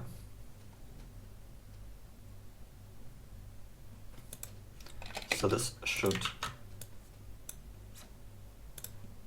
so you should be able to do foo int 2.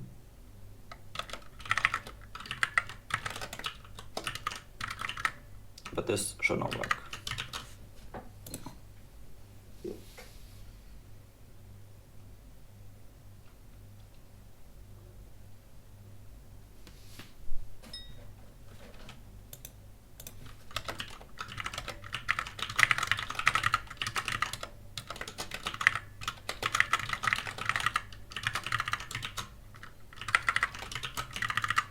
All right. Yeah.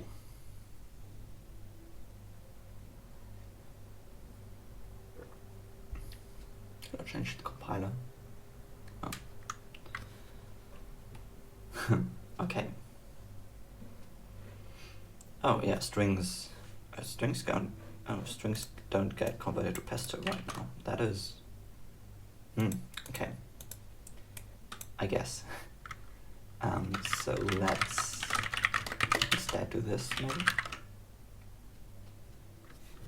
Although I should support strings. Wait, that actually works.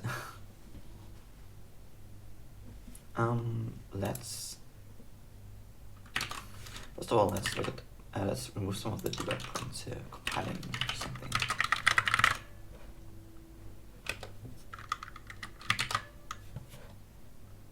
This one.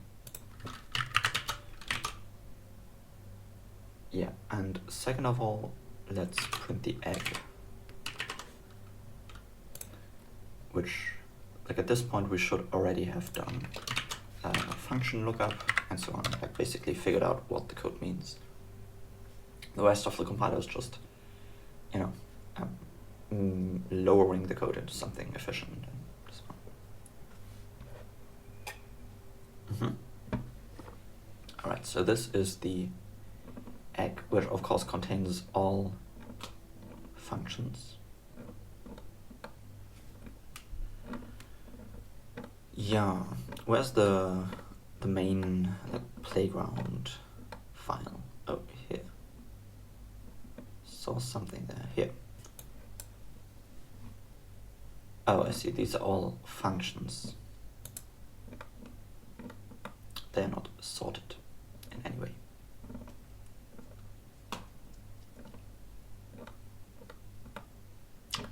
Yeah, let's maybe pipe that to a file, which I think works using something like this. Maybe that worked. Is there a file now? There was a file, but only...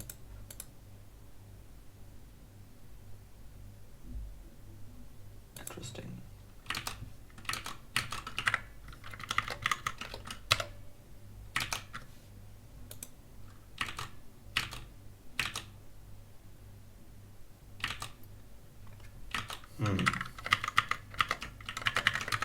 Was it like that? Oh. I don't know what's going on there.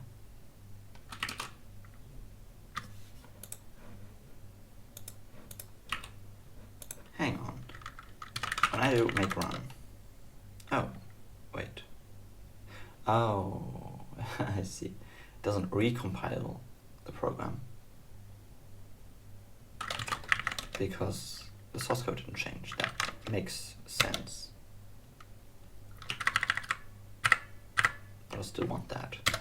So let's recompile the entire program. All right. Yeah. And now we have the test functions. So we have foo taking a type and a t.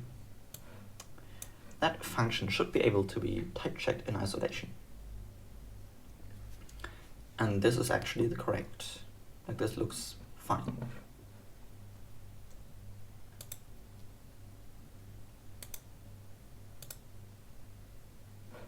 Here's the main function. And here we call the workspace test playground foo function with t equals int.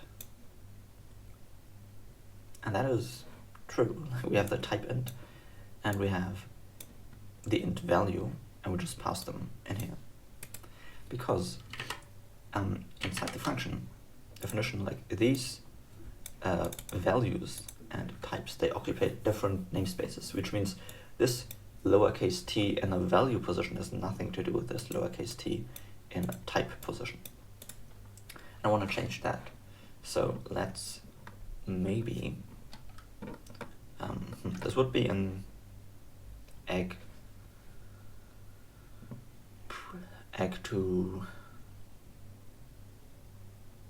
something to egg. Yeah, toast to egg. Looking up a function.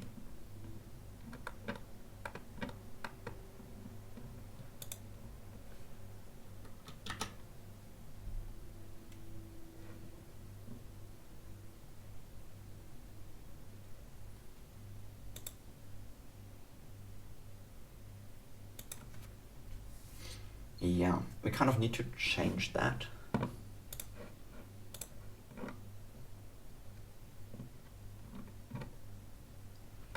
So let's see, we have a call. We have the argument types. Yeah. Basically every argument that is of the type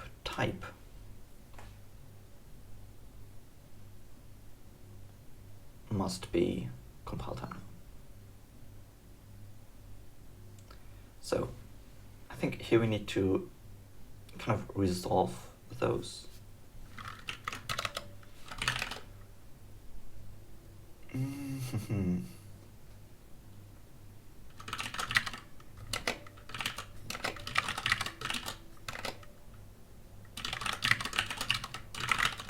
this is a horrible one.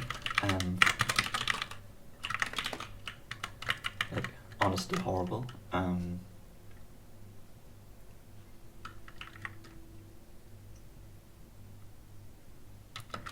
Basically for every let's go through the arguments, like for I in 0 to args.len, we basically do if the type, well, okay, we want to push something there.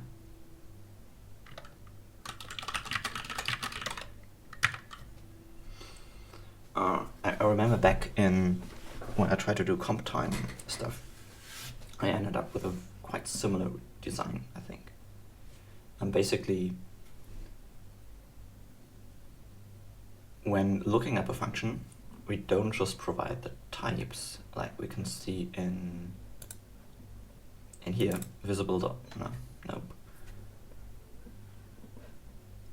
Function name.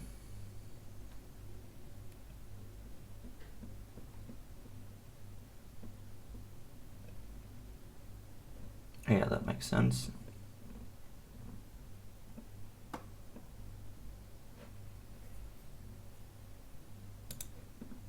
Okay, so if we have a function,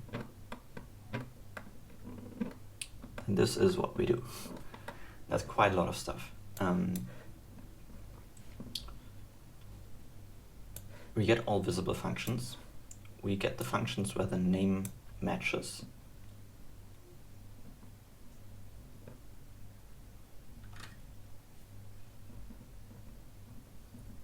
Damn, I mean, I can probably factor that out into its own, into its own little file. Or like we have the lookup file. So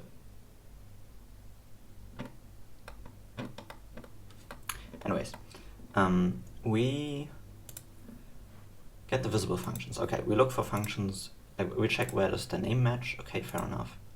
If there is none, we provide an error. Then we have this, we look for full matches, and that's interesting. So here we build these constraints.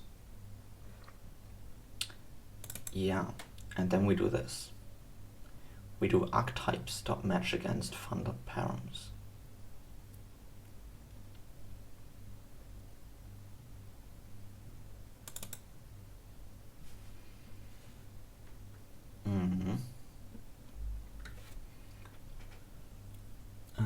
what is fun.params? Hang on, we get the name matches. These are the funs. And this is a list of uncompiled fun.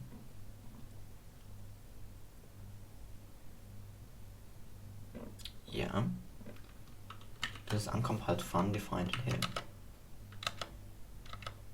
No, it's not. Probably in lookup. Yeah. This has params, which is just a slice of plum types. Okay, and this is not enough. Because let's assume we have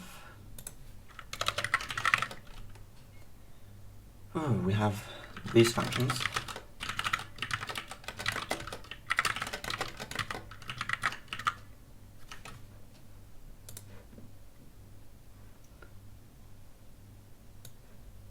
Now this here should be an error because both functions match.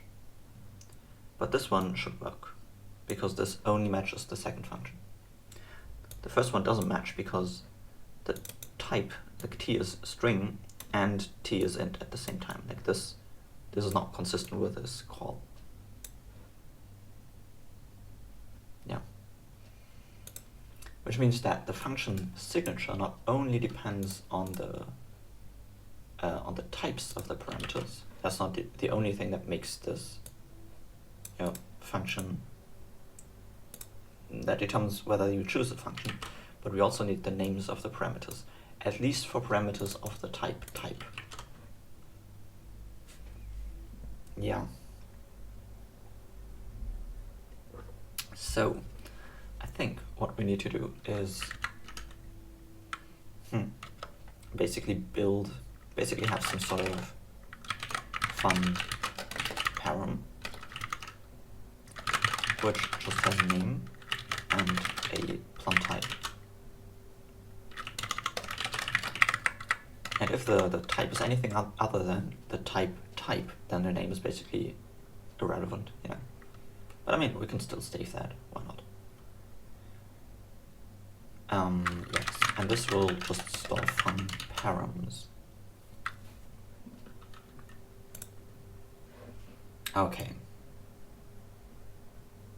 And now in here, when we say we have this uncompiled function,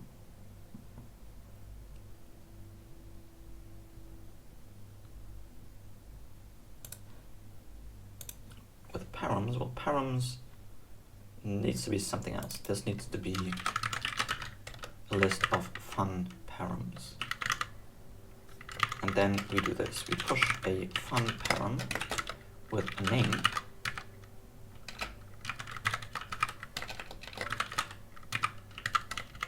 and a type.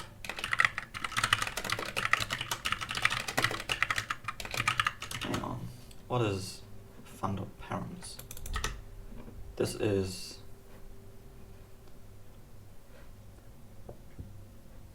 toast fun, and in the toast we have some sort of toast fun that has params, which is a toast param. Look at that, with a name and a type. Oh, yeah, okay. I guess. Like fun param is basically that, but with a different type. Weird. Right, but try to assign that. Well, yeah, this needs, we only need the string, not the source.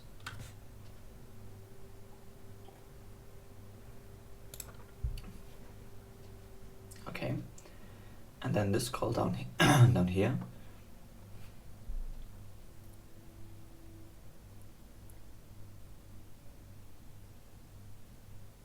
Ah, yeah, that tells me, give me the signature of this function, but it takes the function parameters.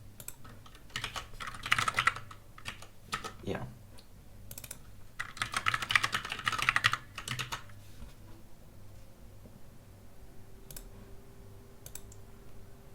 Yeah, and I think for every parameter we'll just print the name and then a colon and then the type directly after that. Maybe. I don't know, yeah.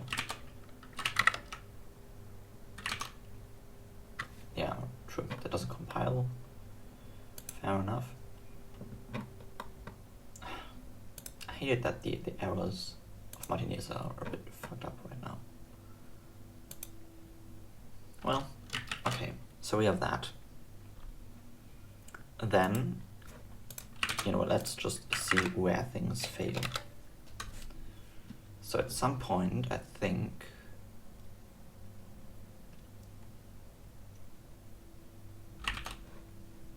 in the lookup code.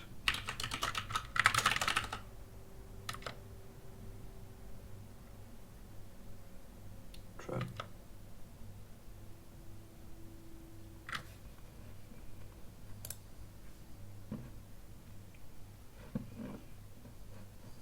Yeah, that should work.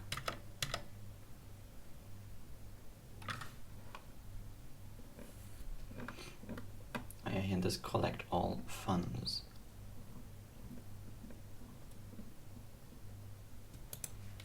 And we do use that, right?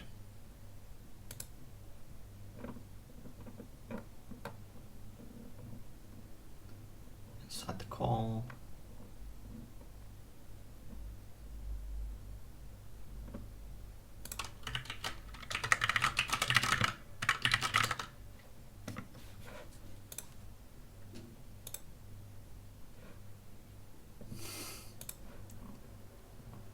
Stuff, yeah.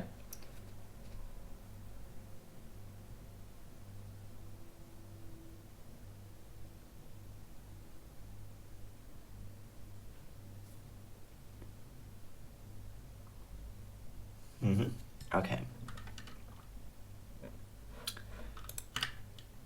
Right. So in here, we the parameters will have to do something similar.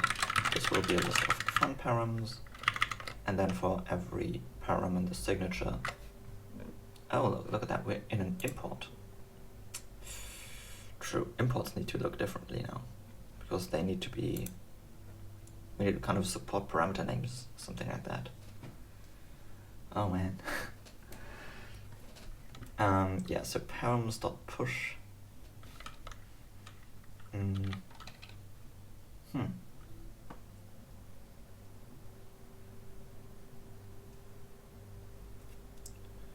Yes, param dot.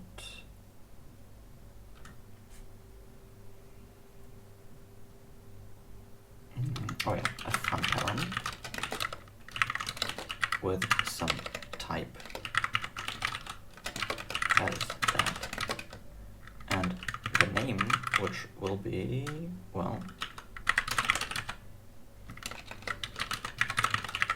oh no, param is already a type.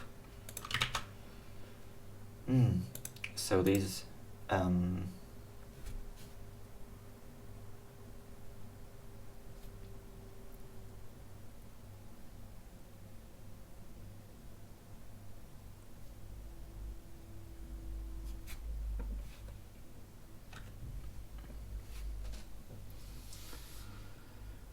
how does that work? Hang on.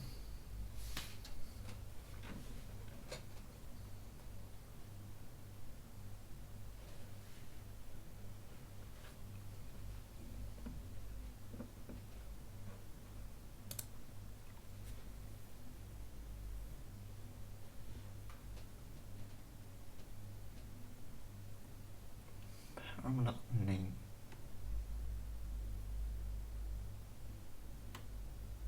Yeah, I know.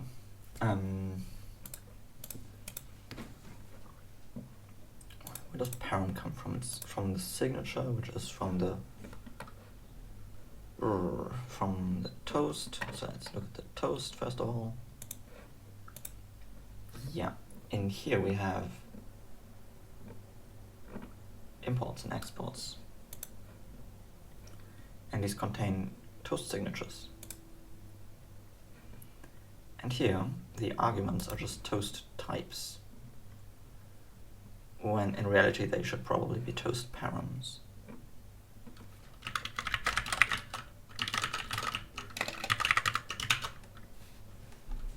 Yeah.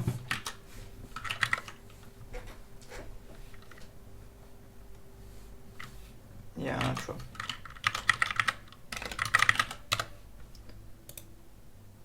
Yeah, passing a signature, then we have the arguments, and here we just pass the types. But what we really want is to pass signatures. So I want to pass a name.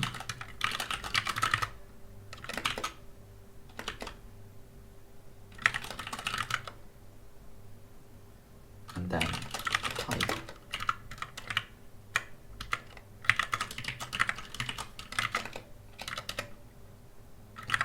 Hang on. Colon, yeah.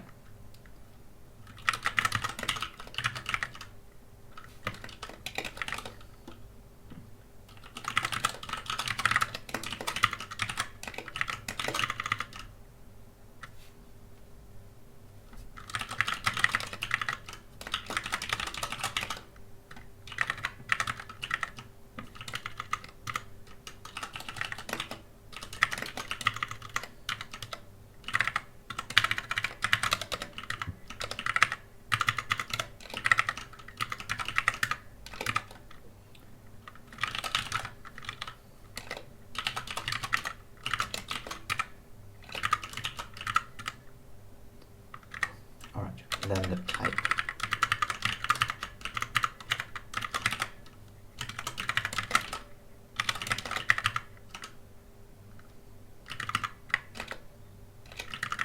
And then we push the func parent to the aux. Pooh, okay.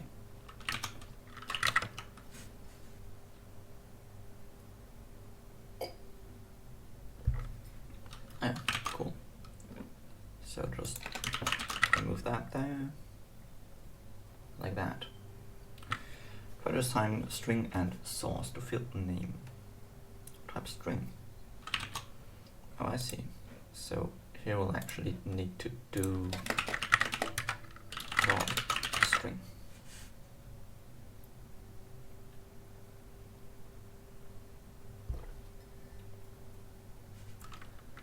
Ooh. Oh, hang on. Oh no, those are toast parameters. Yeah, and then this is also a string and source. That makes sense. Okay. Right. This should be a list of toast columns.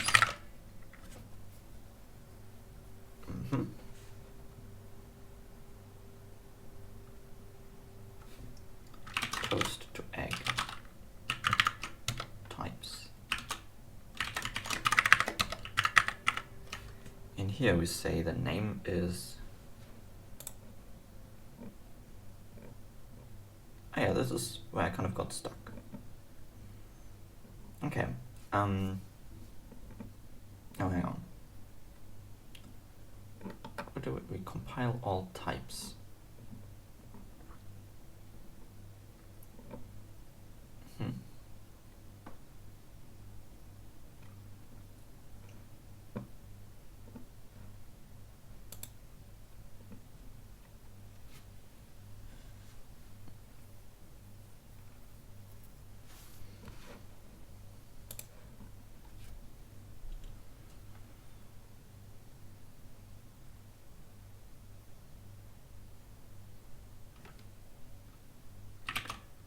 Ooh, I see. Wait, what? Oh. Oh no. So in the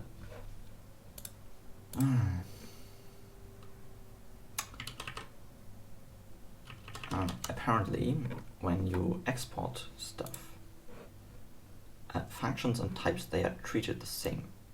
Like this is just an export signature or something, with t being a type argument. And this is just a signature with the name map with 2 type arguments. But, well, if we have this, then these names also need to be in signatures, first of all.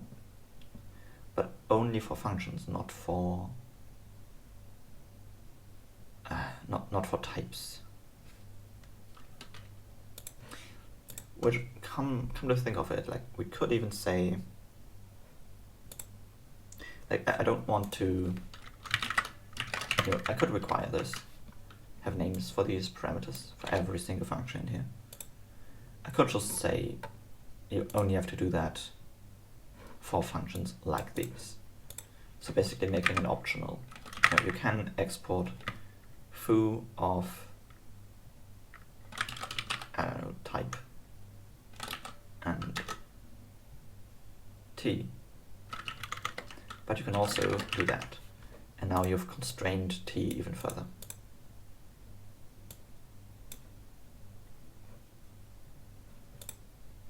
Yeah, I think that's fair. So let's basically say if there is no colon coming afterwards, then that is actually, the name is, it doesn't matter.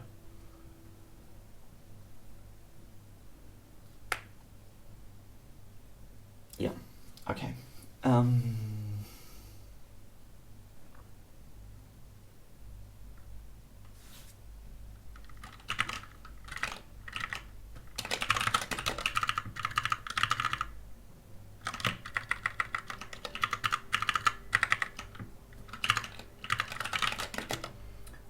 Yeah, if there is a colon coming afterwards, then we also store the type.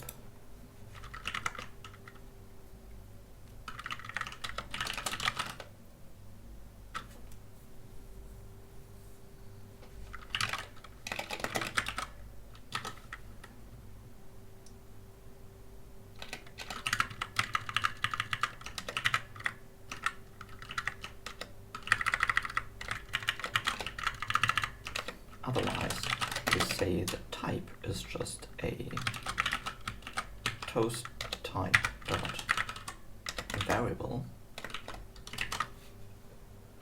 Like if I see this right here, I'll pass this as a parameter name. Oh, hang on. Yeah, if that doesn't work,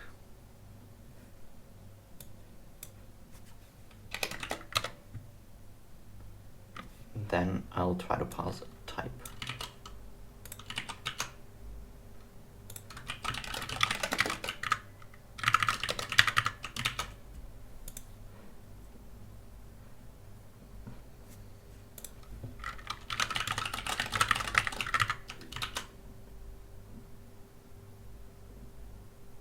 Yeah, and if I then get the type, I can just push a parameter down here with the name, well, I don't know, arg something, argland maybe. So we have arg0, arg1, and so on.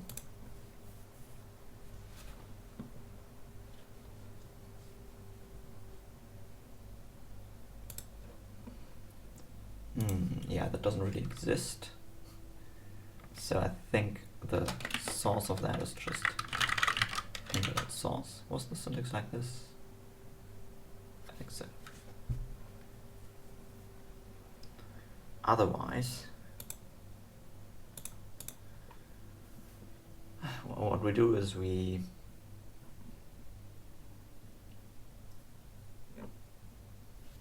have a name and we pass a type. Okay, if there's a colon coming afterwards, then we pass the type there.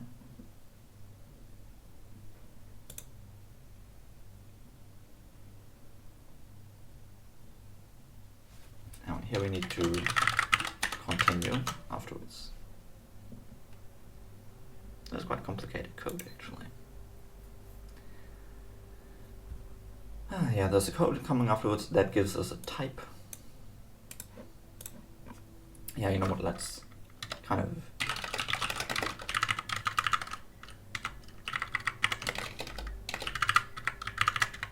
do it like that, and then do that. Ooh. Even better, let's add a new function, parse parent.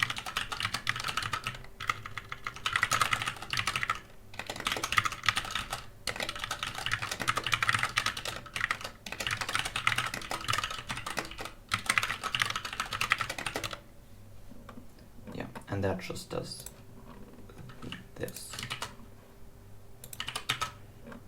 Alright. So we have a name. If there is no name, then we try to parse a type. If there is no type, then we just say, well, there was no match. And that's totally fine.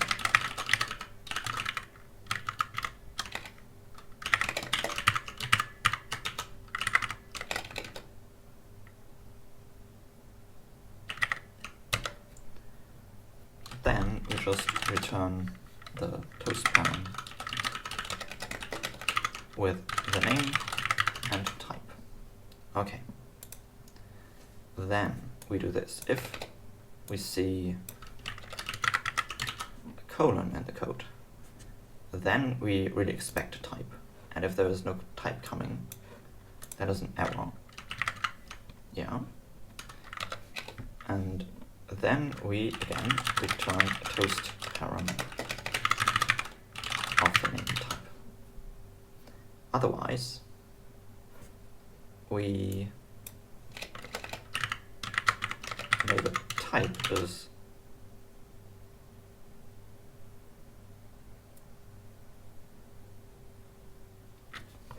we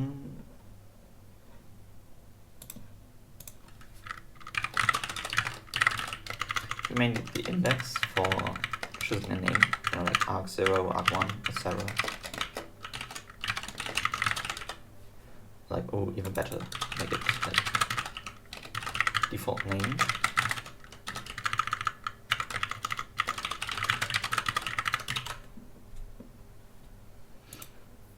Yeah, and then in here we do parser.consumer colon. Yeah, then that's that.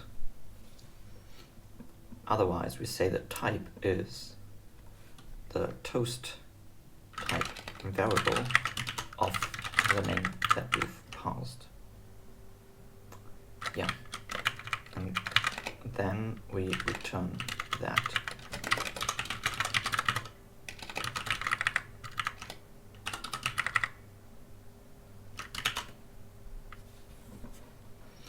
I mean, we can even inline that, because why not?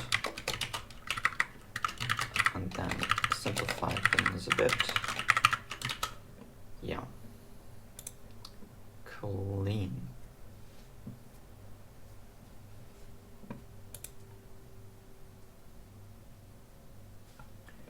Alright, so parse signature param. Then up here we can just do parse signature param. That may return an error. If that doesn't work, then just break out of the loop.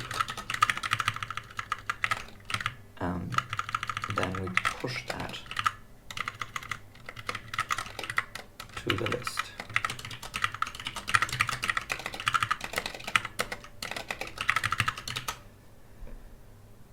Alright. Alright. Oh yeah, the default name being arg and then args.name. Nice. Yeah, everyone compiling, you try to use something. Oh yeah, result takes 2 arguments. Here we need to also return an error in case that doesn't work. Okay, try to assign string to field name of type string and source.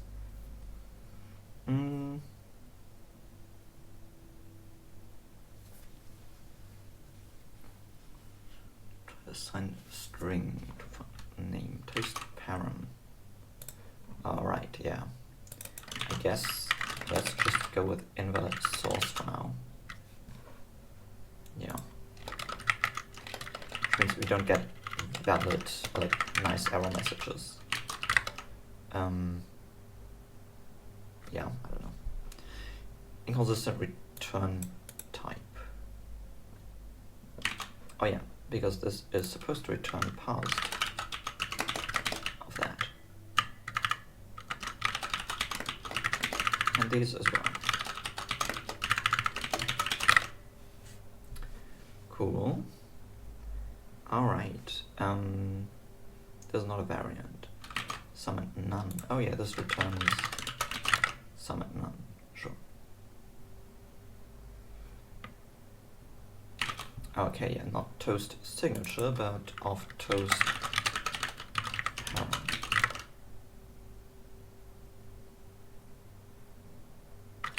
Okay, yeah. Very cool. Okay, we should be parsing these, which means in here, these signatures, the individual arguments or parameters, they now not only contain type variables. Oh, hang on. No, I still need to do the variables is not field on toast parent.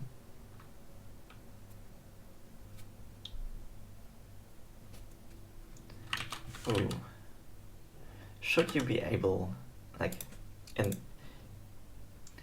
functions, they take arguments that may have a name, like this, and they have a type.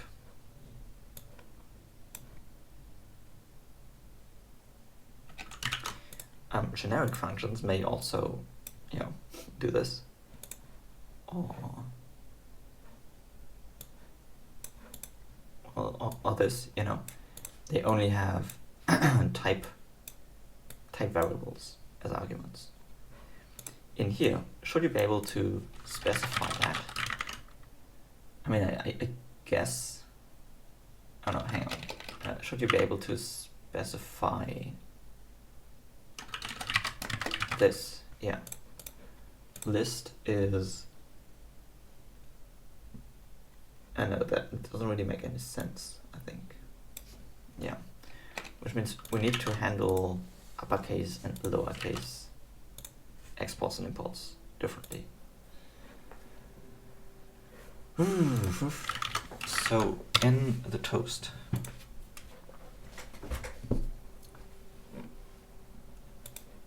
imports and exports, yeah, they have these signatures.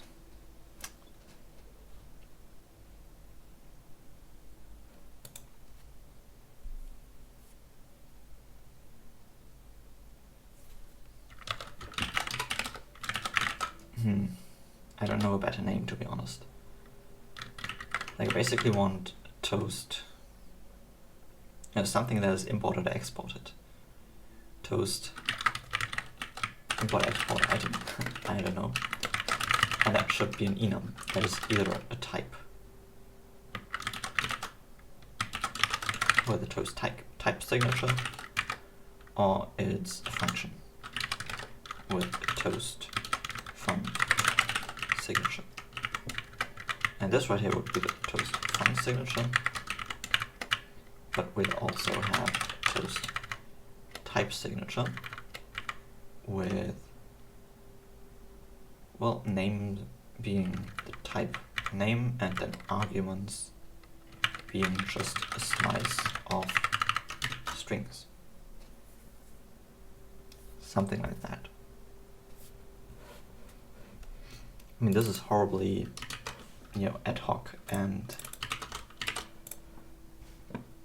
I don't know a better name for that, which is kind of sad. So let's call these items.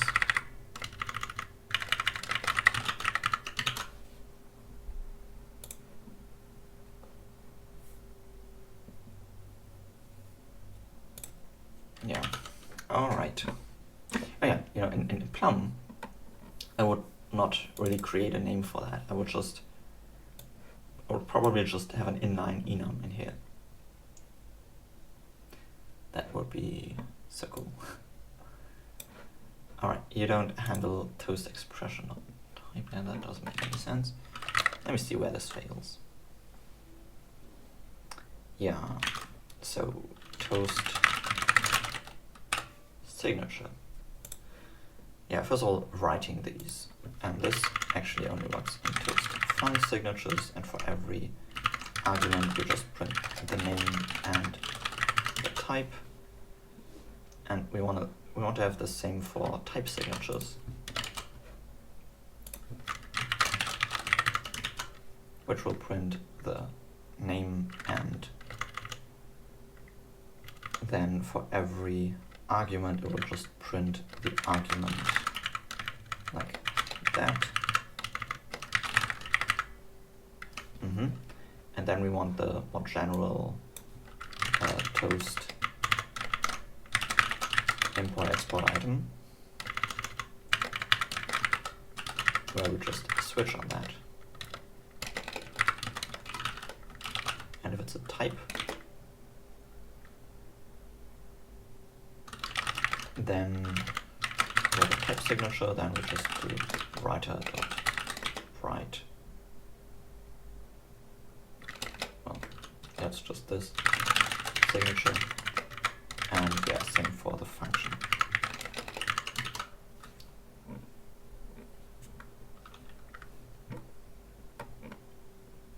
And then for imports and exports, hang on. Should be somewhere down, somewhere up here. Yeah, we do for every item, we do that.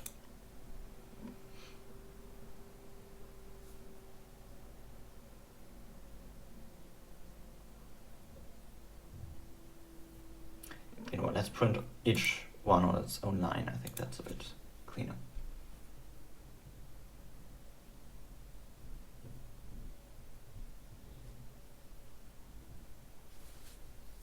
Yeah. So we put the module, and then for these, let's just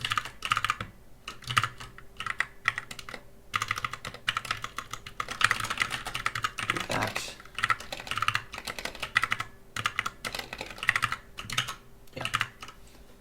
And it's very similar for exports. Let's just do for every item. In the items, we print the item. All right.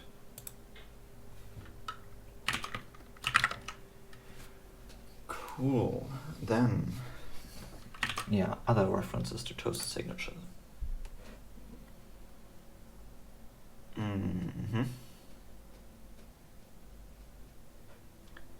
Yeah, parse, I guess import export item.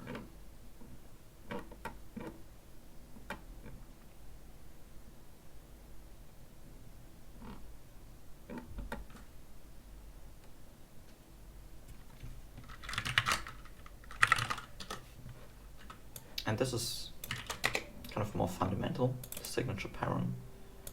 So I'll put that down here.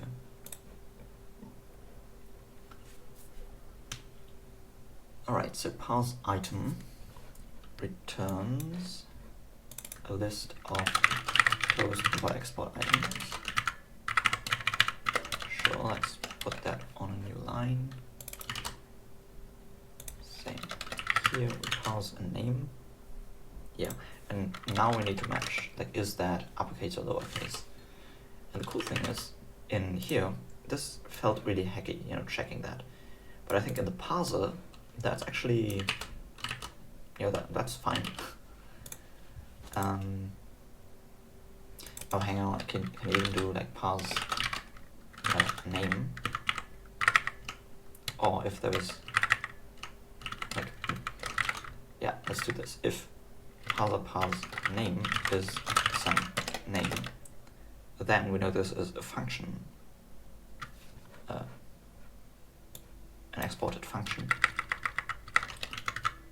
So we build up toast params and pass the parameters, and then in the end we return parsed, you know, toast import export item dot fun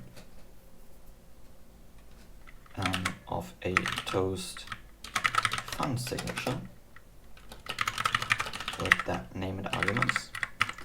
then we'll also do if parser pass type name.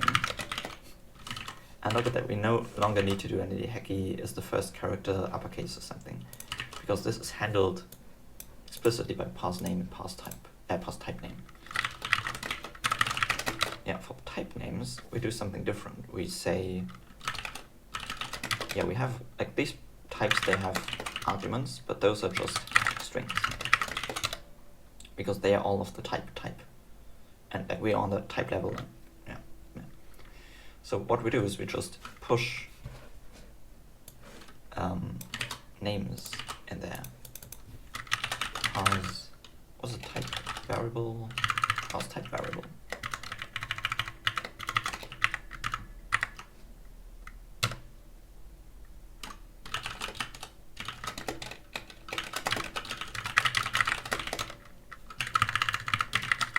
Yeah, and then we just return the type with a toast type signature.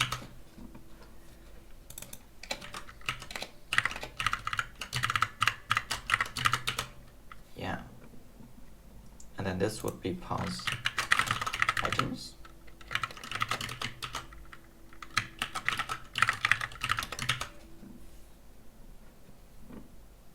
And this, what is that?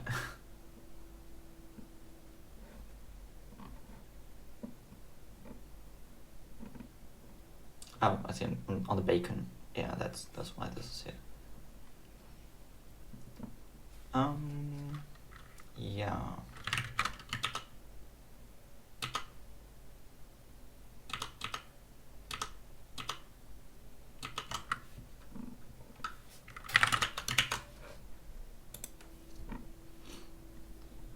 Yeah, so we can do that on a single parser. Yeah, we can do that on an entire bacon.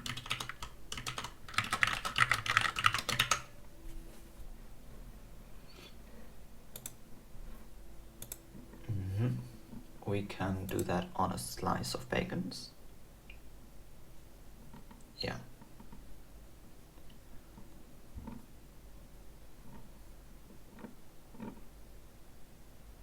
Nice. Okay, and then in here we do a parse import part, which, where's that?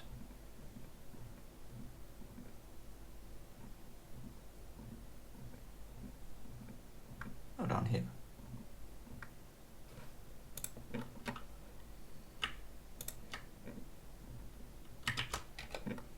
Yeah, let's move that up.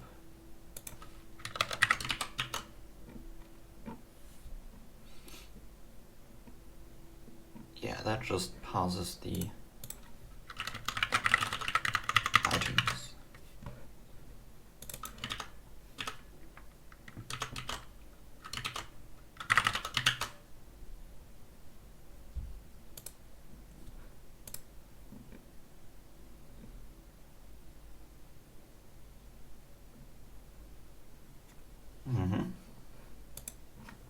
Yeah, using that we can parse imports.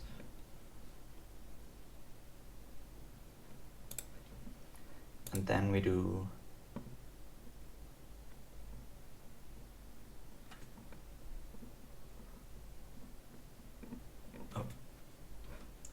here's items.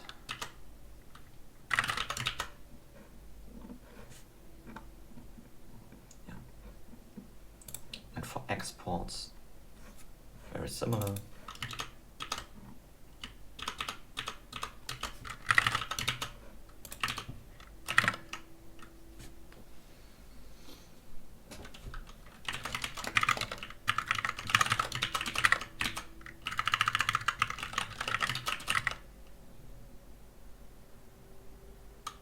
All right. Then in here, ooh, this is like a function lookup, right? Is it? Yeah. So this should only work given a toast fun signature. Sure.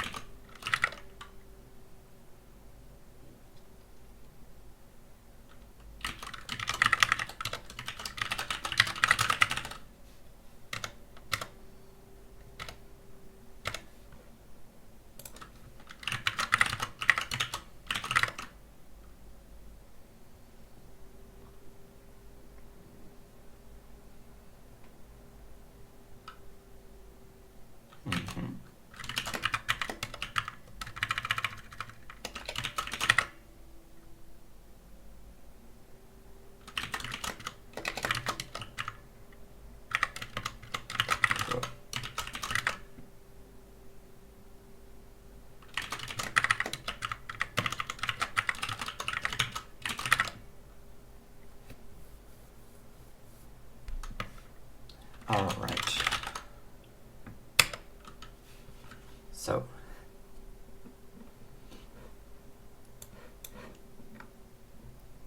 import. For every part we do some stuff, and we compile all types. That's what we want to do.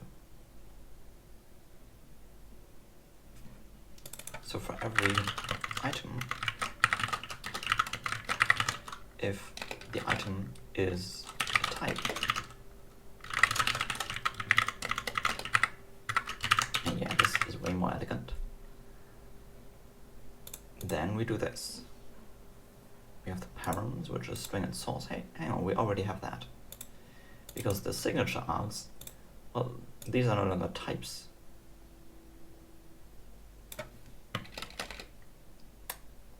Clean.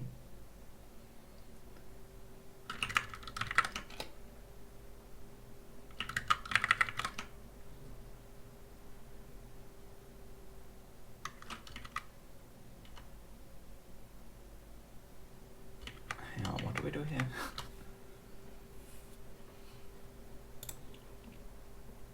I go over the signature args. Where do we need the args for?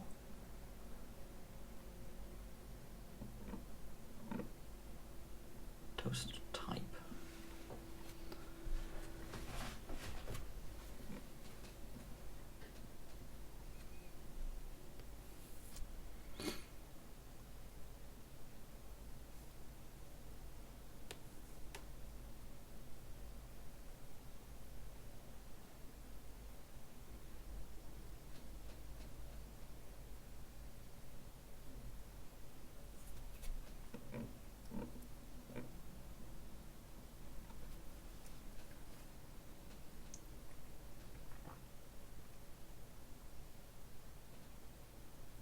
Oh, I see. So these are just toast, like, toast type variables. Yeah, okay, I see.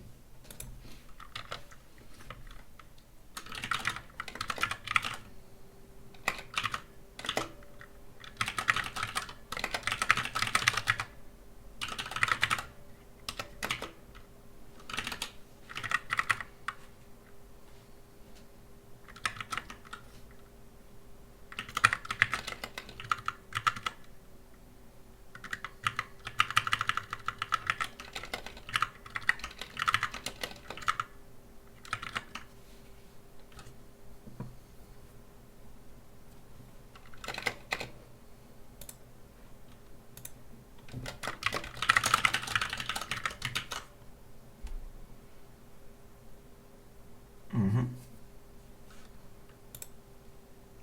All right, cool.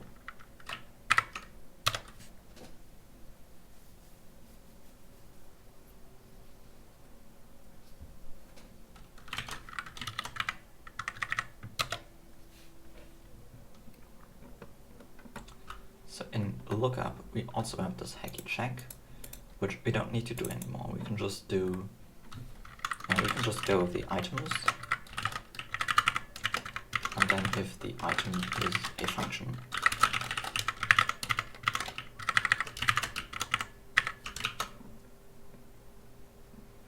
then we do that. Pretty cool.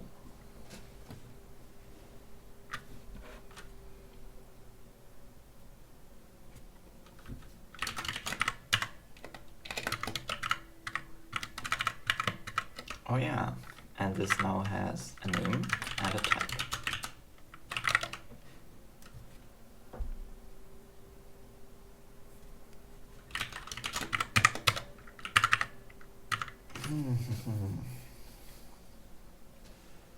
Okay, signatures is not a field on toast import part. It only contains these fields. Blah, blah, blah, blah. Okay, if item is a fun. Oh, that doesn't really make sense. 72. But somewhere else. No, in here. What? Name. Oh, name is only. I see. Yeah. then match against.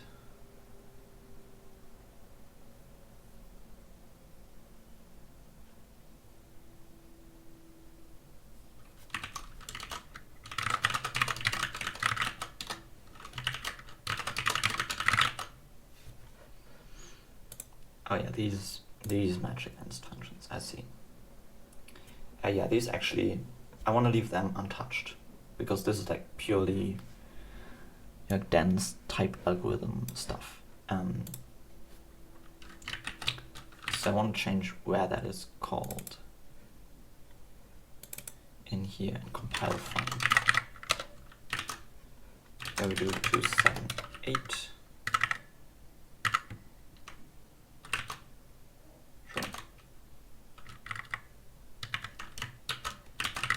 Sure. I think I started writing something here. Oh yeah. Okay. So when we call a function,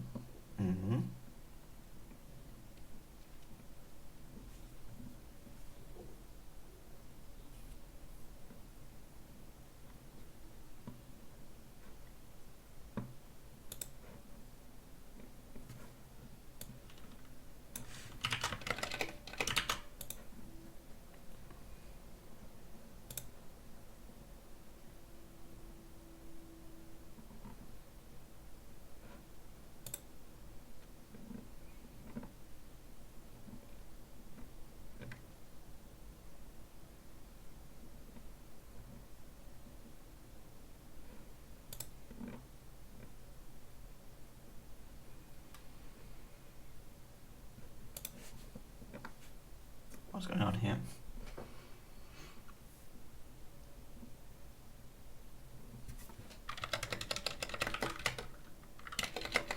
Yeah, okay. This is the important stuff. We switch on the function name. So we are calling a top level function. Here we want to look for a matching function. Okay.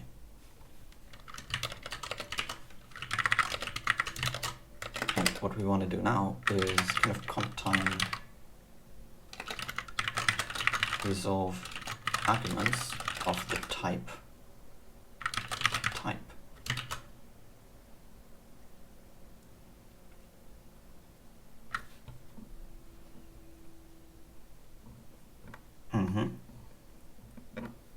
Yeah. Phew. I think the way to do that is by going, hang on. What do? We do name matches. Yeah. And then here we match against. We have these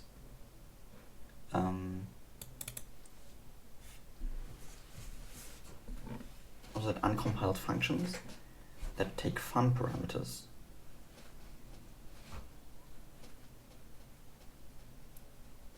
Yeah. And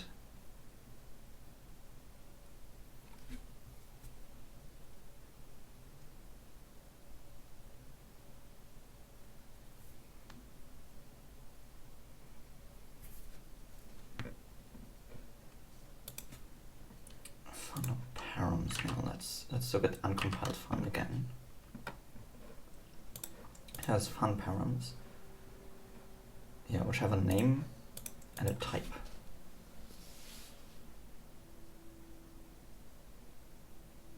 Okay, yeah.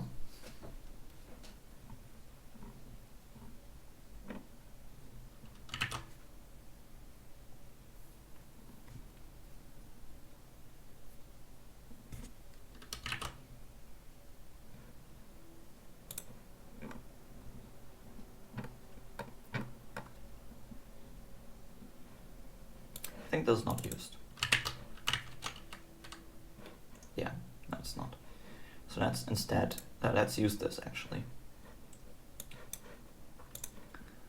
Let's say I have a candidate, which will be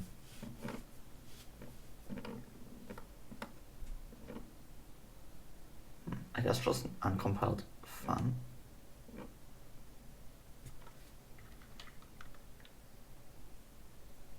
at least, yeah, just the params, I guess. Will be a slice of fun params. And the arguments will be fun args. And every fun arg will have a value.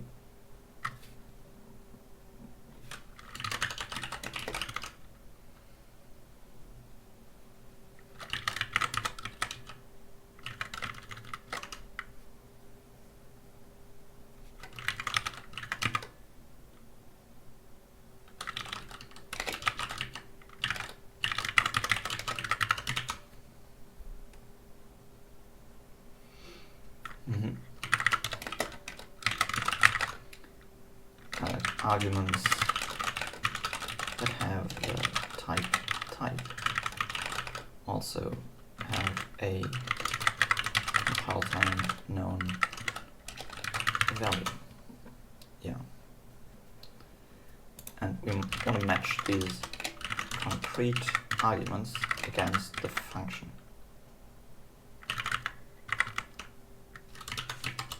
That makes sense.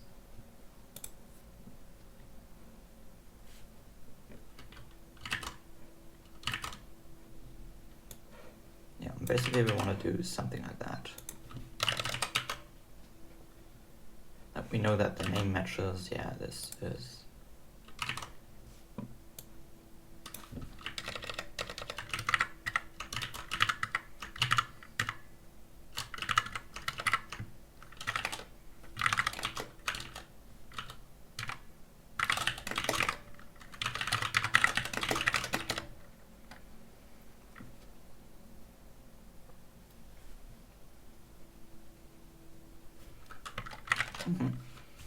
If, yeah, let's first say arg is that, param is that, and then we do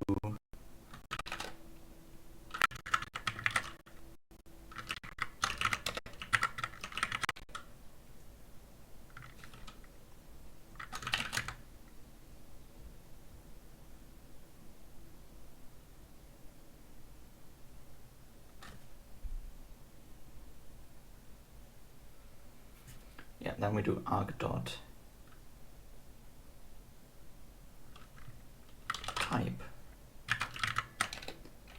match against param dot type. Yeah.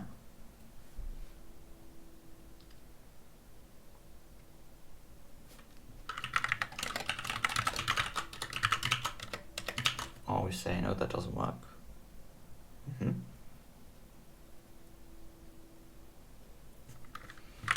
And then we also check if arg.type equals type.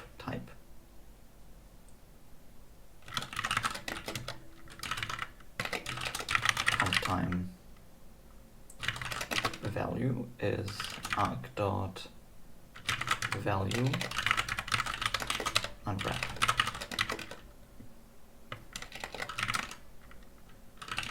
Then we do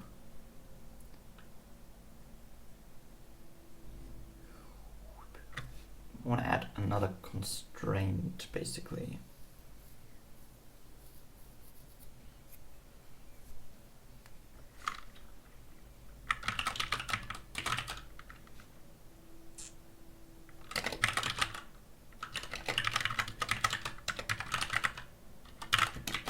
We want to basically construct a variable of the param name, match that against the comp time value.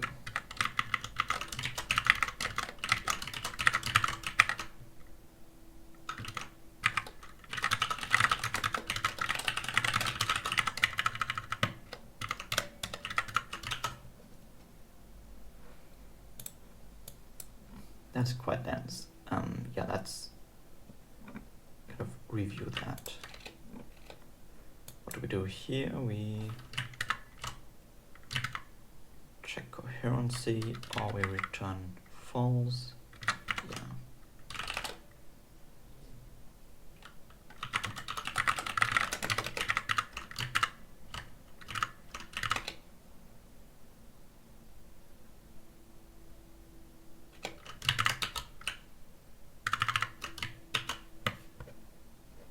Yeah, okay.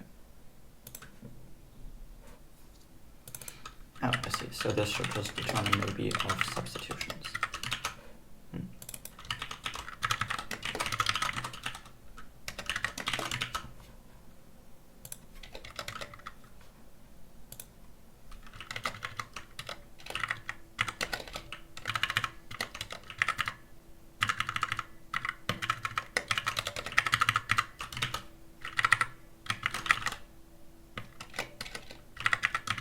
Yeah, okay, fair.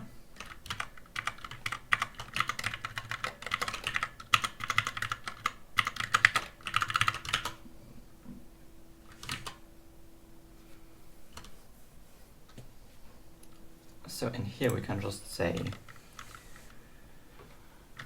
oh, we want to match our arguments, which we'll have to compute here.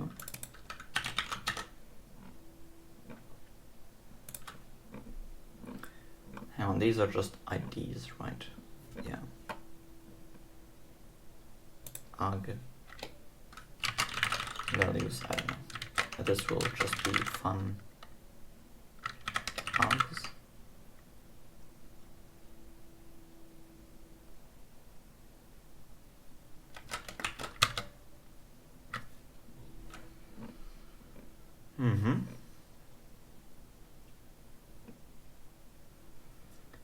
Yeah. Yeah.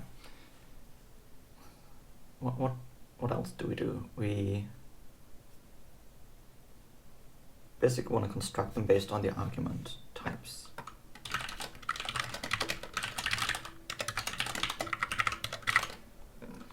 Then if the type is the type,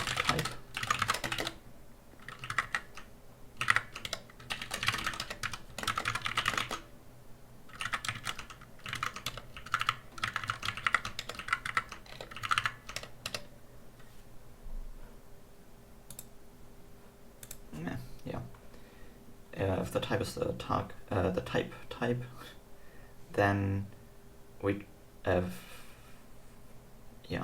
then we push. Then we do something. Otherwise, we just push a fun arg where the value is none, and the type is, well, the type that we have. Alright. And if these are the same, then the value needs to be compile time known.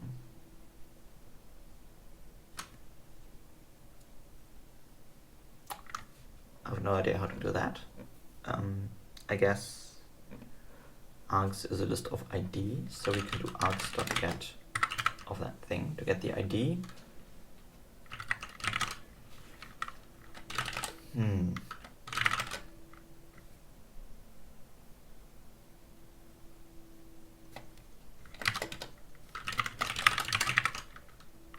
then we have some DAG in here, probably.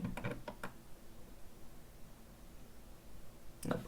We do have a builder body, so we can body.get maybe.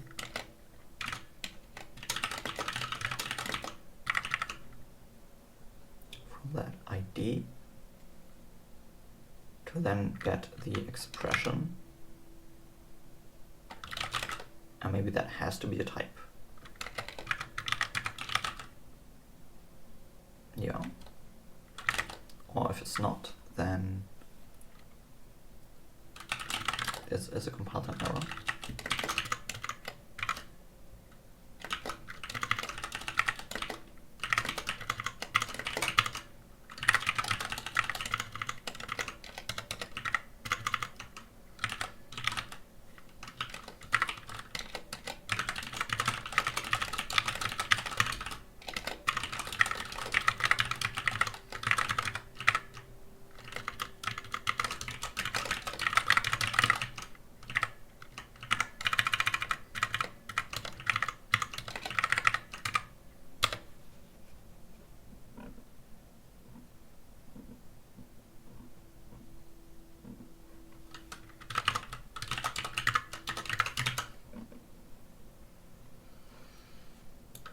Okay.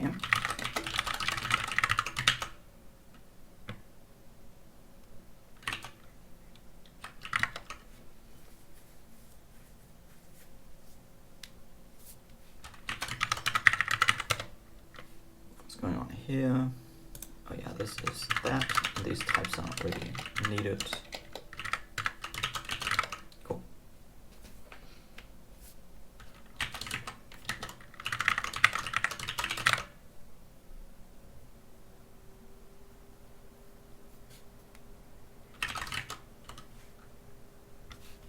Yeah, true.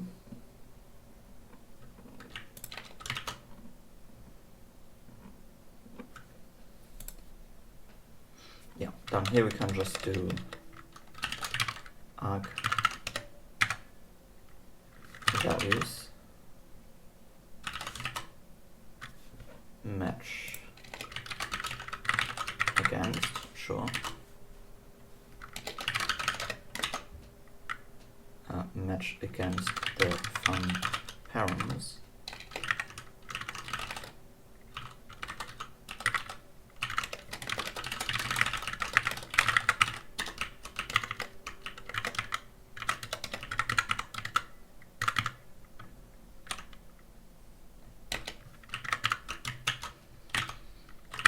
Whew.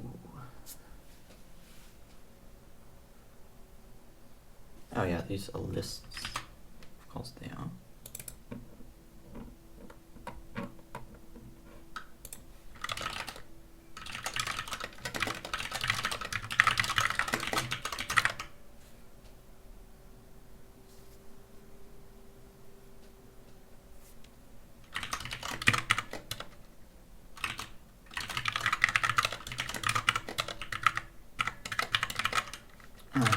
Some type of name, I think.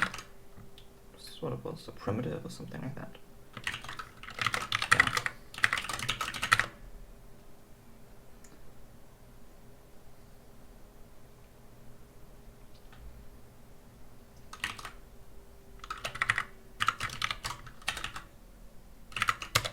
It's maybe, yeah.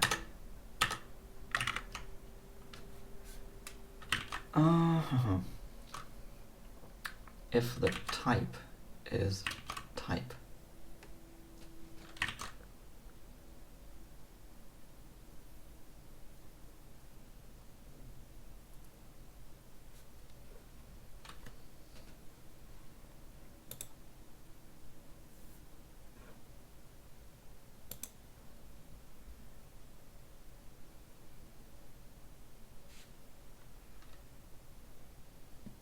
hang on. Default case evaluates to nothing. The default case for an if without an else is the else branch. Yeah, but the if branch to substitutions. Hang on, this match against returns substitutions. But I'm explicitly giving in constraints.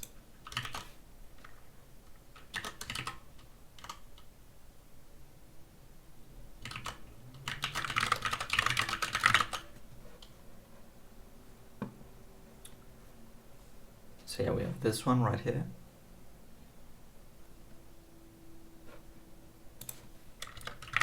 Which, sure, like that makes sense. And then we have this one. Oh.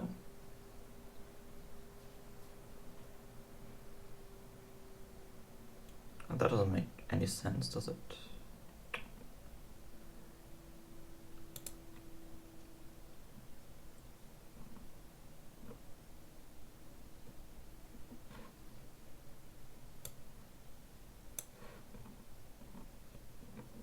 Yeah, no.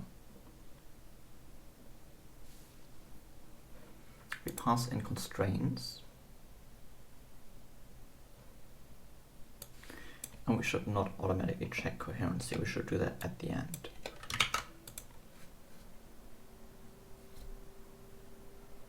And just add constraints there.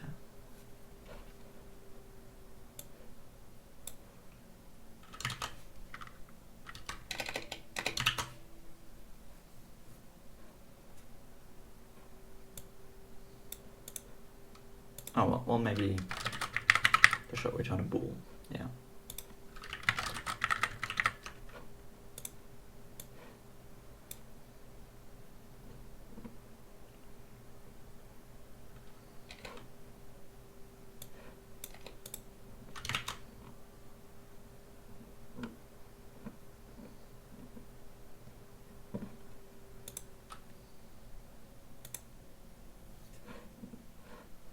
Yeah.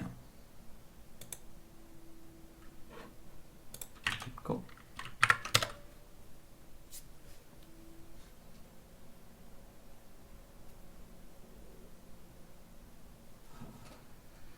Okay, if the argument dot type equals type.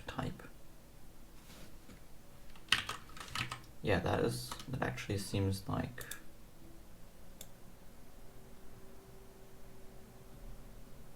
a reasonable thing.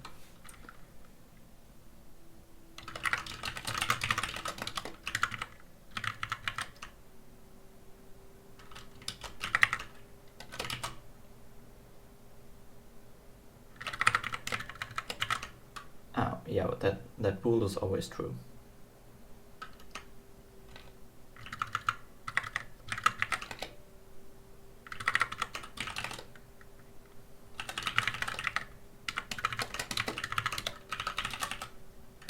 Is there a cert? I don't think so.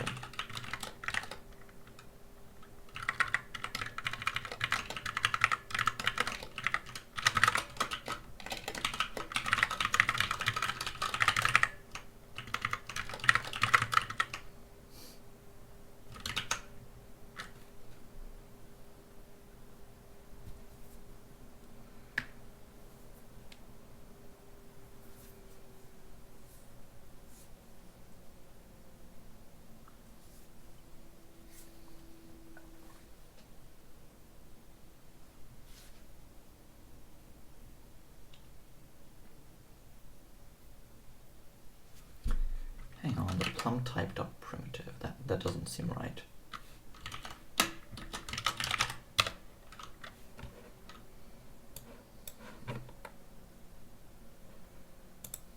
How is there no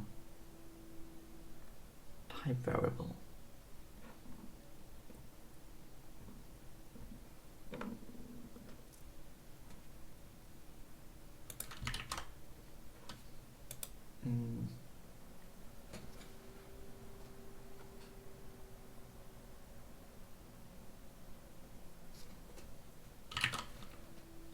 Hang on.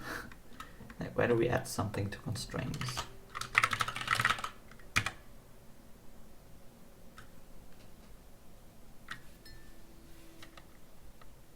Yeah, okay. Maybe dot add. Oh no. Oh, come on.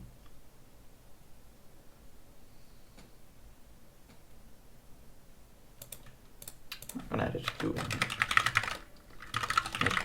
make model variables and the type. Yeah, that is hacky. Just a primitive with a lowercase name. I don't like that.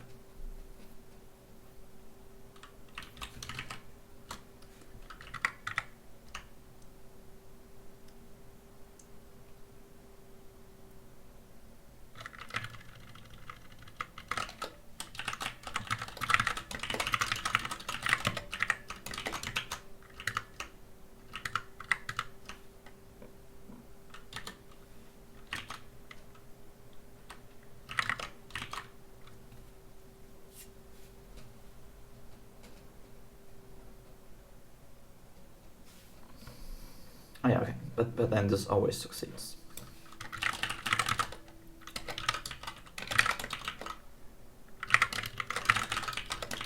Yeah, because you can always, match something to a type variable. All right.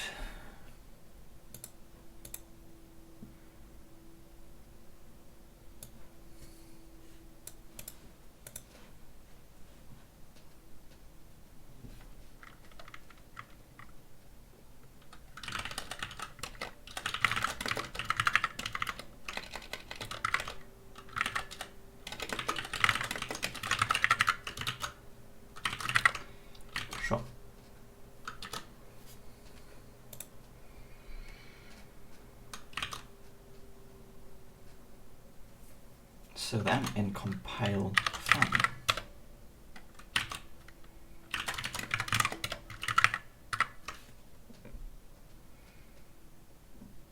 yeah, if there are no full matches,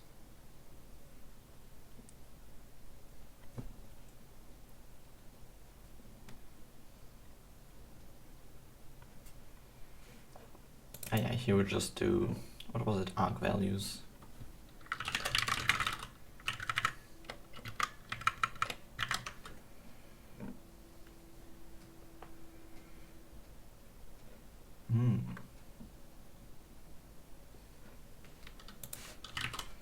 I mean,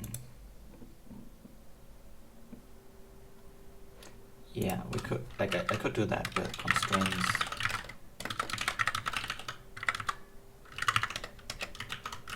Being an extra parameter, sure.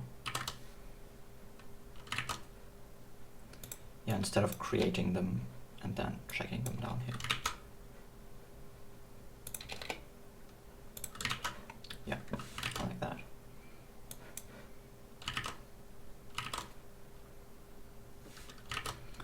Ooh. Yeah, that does mean that in here we'll have to do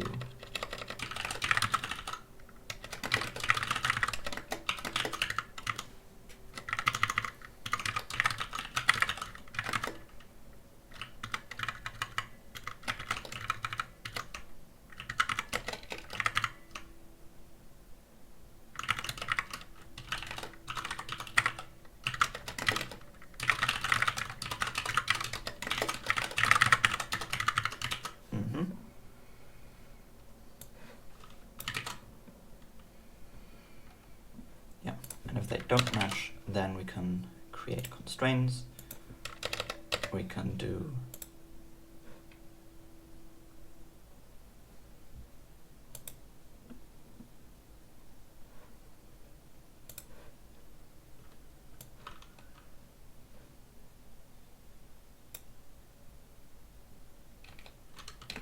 that.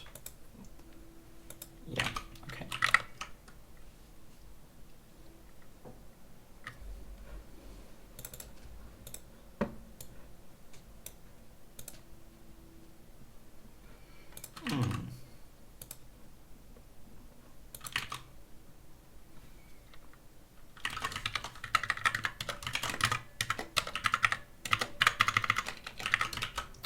Fair enough.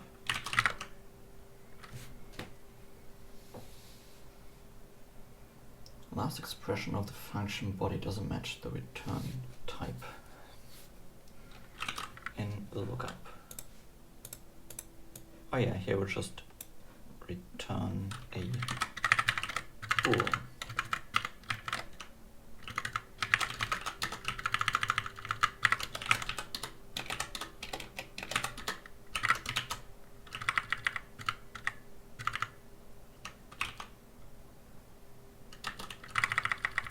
Yeah.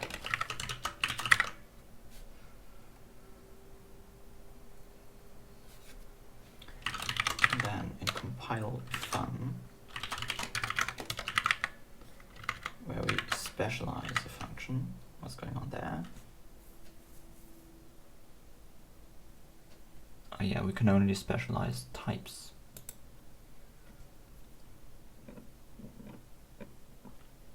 Oh, I see. But we're getting a bit further. We should now match functions. Yeah. And then specializing functions is kind of the next step here that we need to do. Expected archetypes.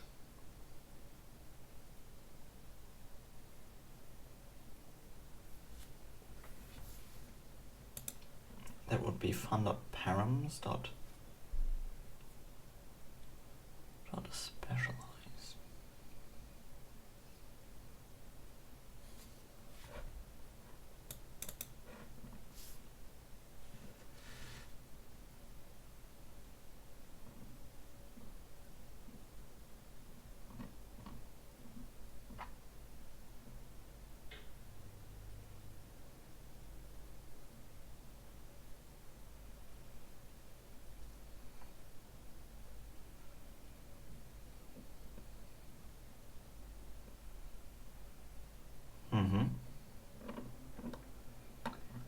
But I think this should be fine to work on the... it should be sufficient to work on the parameter types here, because these, this matching between the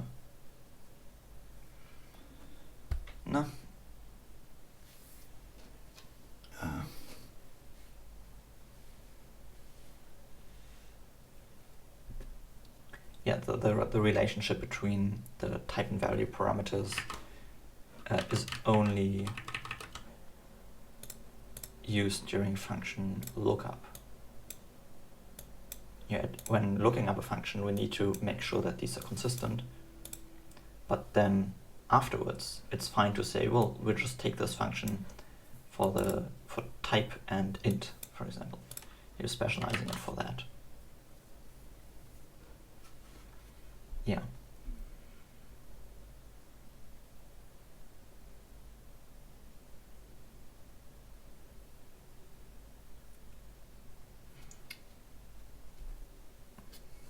For what do we need them exactly? Only for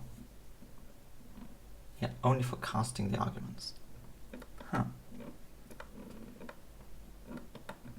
I think I'd move that down then. Yeah.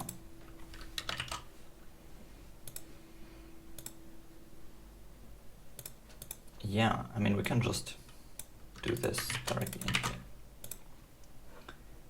Yeah, we go through the arguments that we provide and the actual function parameters.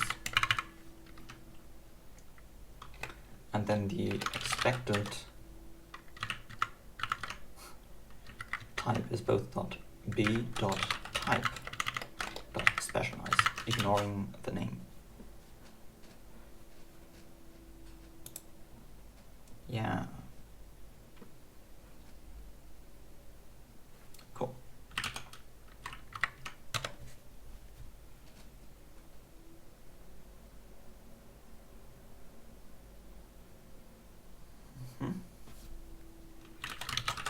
Okay, but that's in the next compiler stage, act yogurt.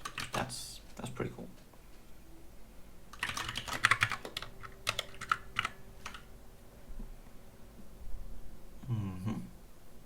We have a function, we have substitutions, and the signature is just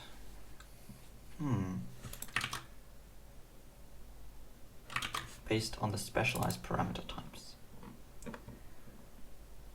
Ooh, hang on. No, that is not sufficient, because if we have a function like size of some type transient, the signature of that cannot just be size of type, because this function is specialized for every single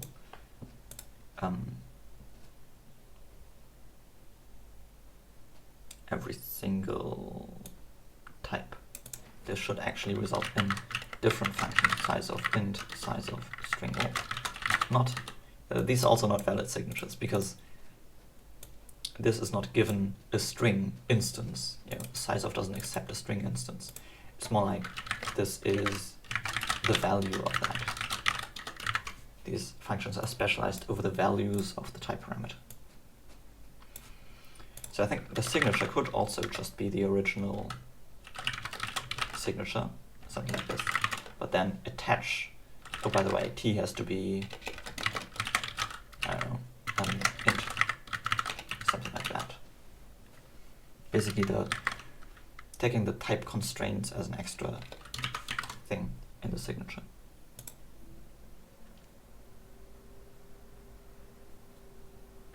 Yeah. So yeah, funder param types. Yeah.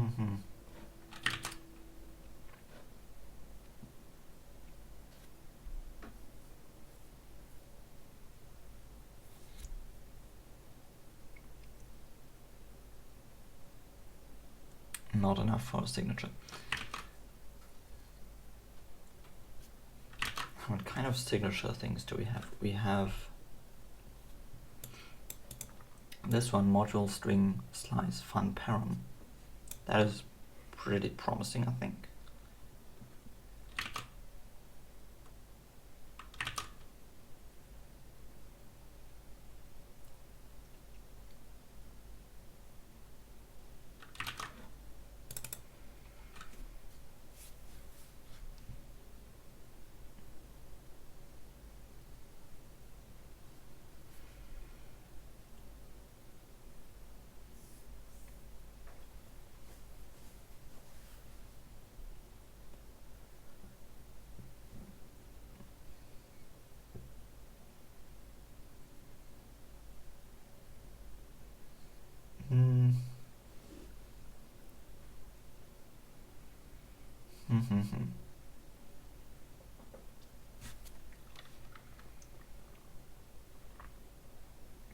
Yeah, I mean, we need the module, sure. We need the name. What else does an egg fun have? It has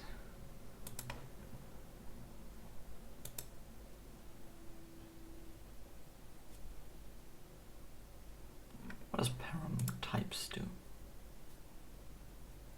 Oh, I see. Yep.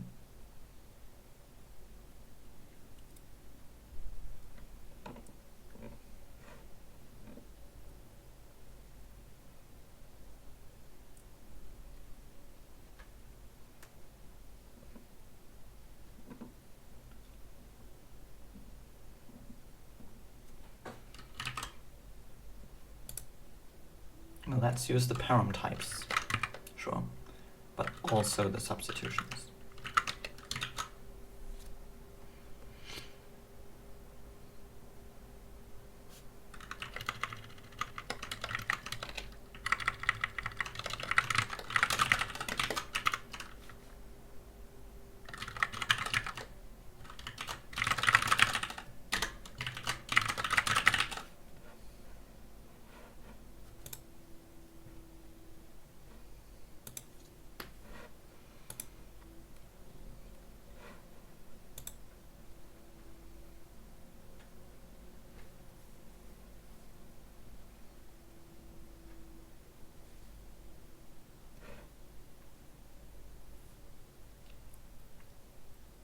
I mean, I basically want that, but we don't have the names of the parameters anymore.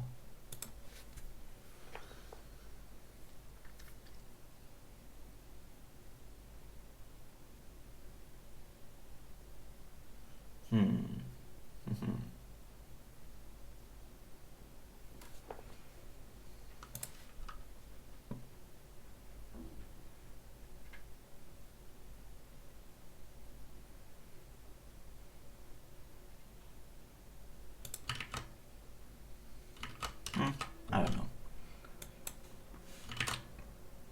Yeah, let's...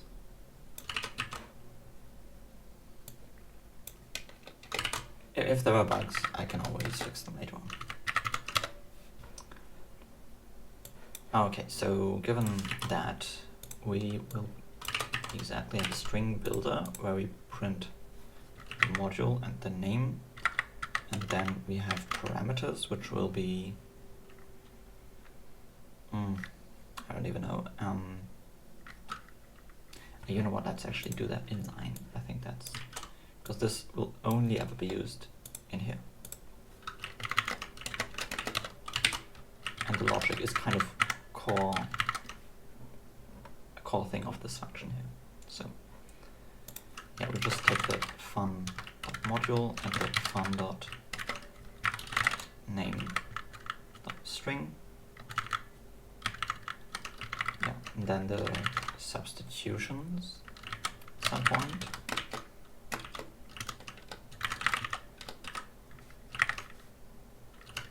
But only if they are not empty.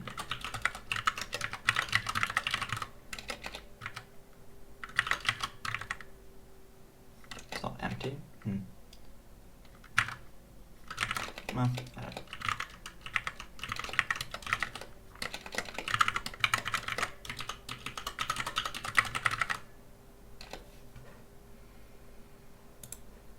we print the substitution? Does that work? Maybe.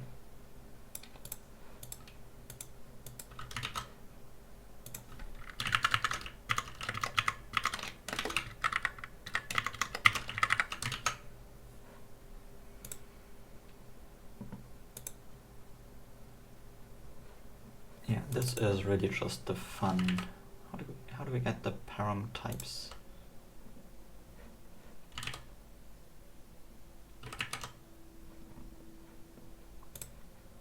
Like this.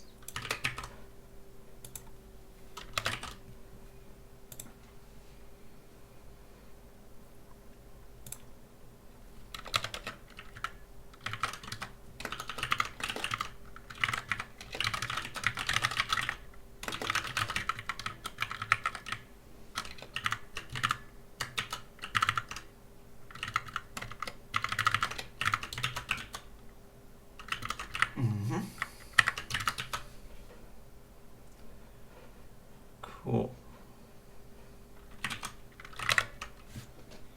Yeah, let's see what happens.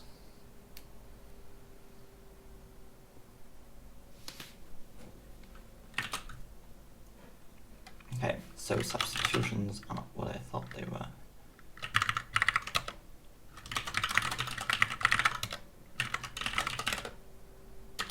Oh, it's a struct containing a map. I see.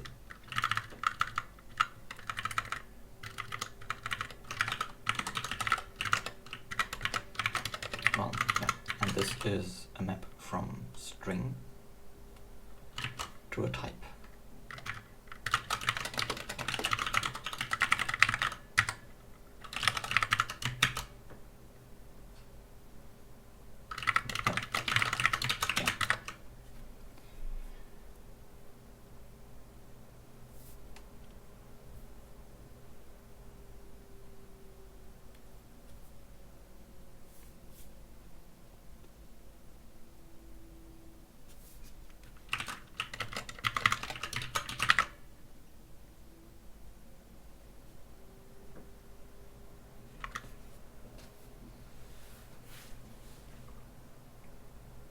Oh, haha. Ooh, that is clean. Okay, so things actually compile.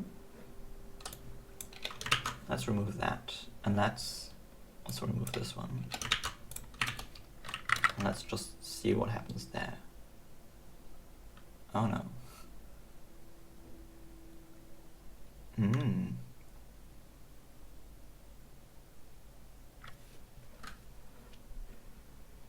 And core int is something does not exist. Core ordering is larger equal. Oh, look at that. With arg0 being less or equal or greater.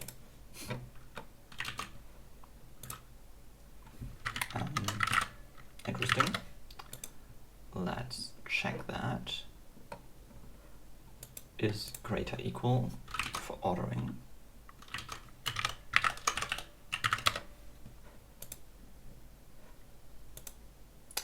That does exist though.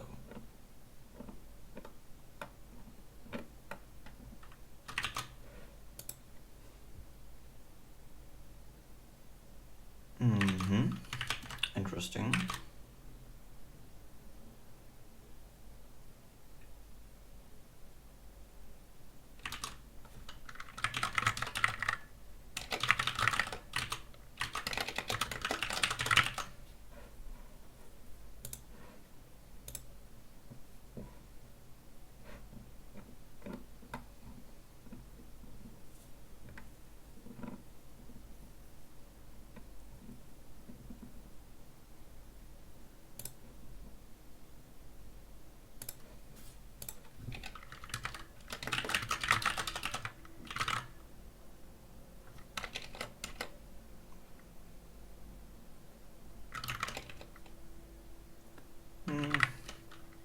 Yeah. Let's build a more comprehensive string here.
Okay, so function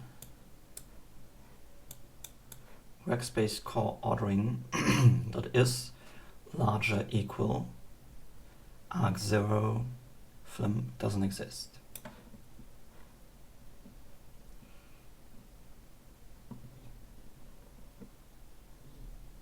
Workspace call, oh, I think I know what's going on.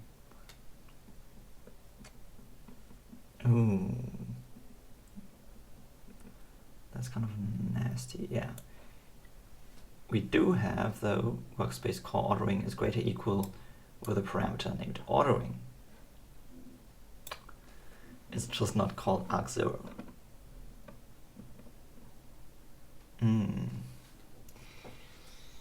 Yeah, let me take a break and think about that, and then get back. Okay, so the underlying problem is that, for example, this is equals function in the ordering module. We import that using just this. So the compiler automatically chooses a name for that parameter. And that should be fine. Because if a parameter is not of the type, then the name should just be irrelevant for matching. And if the type of that parameter is type, then the name is relevant for matching. So we know exactly whether the name matters. And I think that's a nice heuristic to decide whether to put that name in the signature or not. So let's actually look at the signature functions. Yeah, not sure about that. Oh, hang on, no, not the signature function, but we did something else before. Hang on. We basically created this kind of like inline signature thing with a string builder.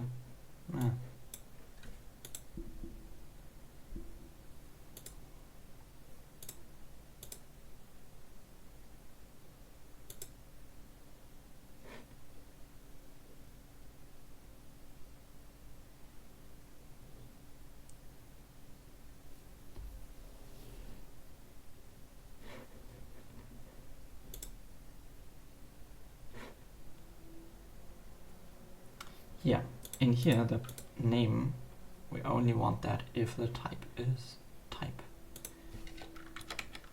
So basically if param.type is the type, yeah, then we want the name and the type. Otherwise we only want the type, and that's it. Yeah. I believe that is actually enough to do stuff. And I think here we may need to do the same.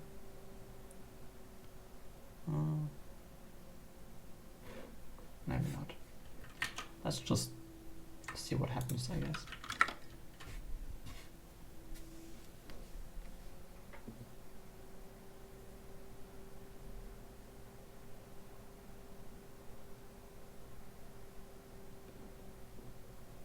Okay, so we're getting stuff, including match against.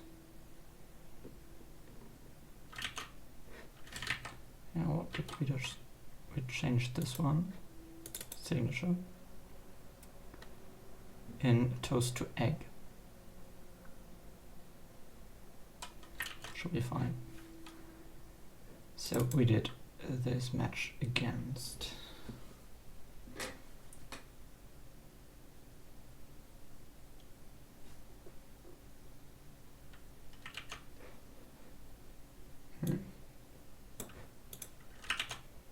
Doesn't really tell me anything, so.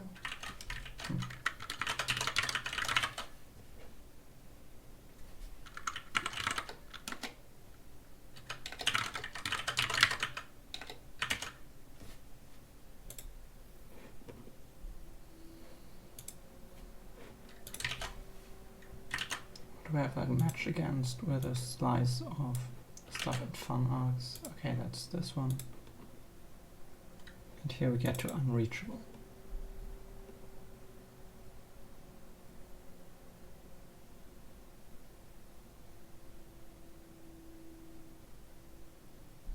What's that?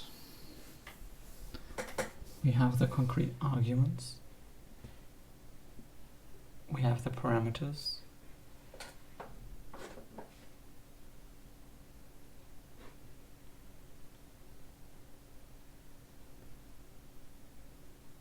Yeah, it's this one.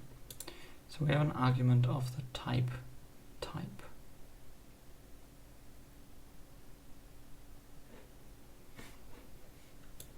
But then this one returns false.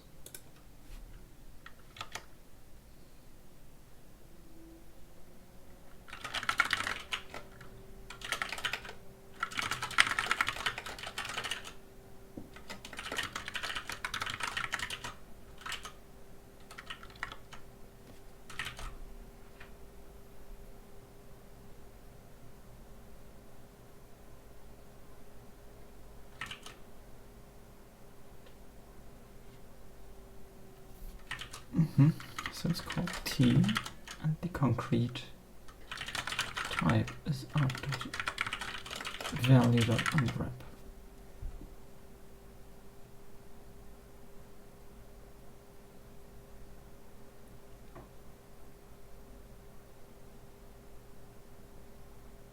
Okay, I think that is actually pretty cool, because in our function here we have this foo function that takes a T of the type, and that is apparently matching in here, and that is int. That's pretty cool.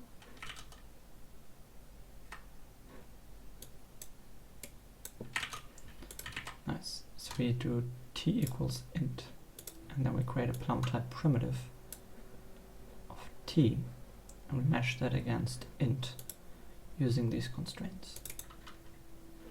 That matches two plum types, aka this one,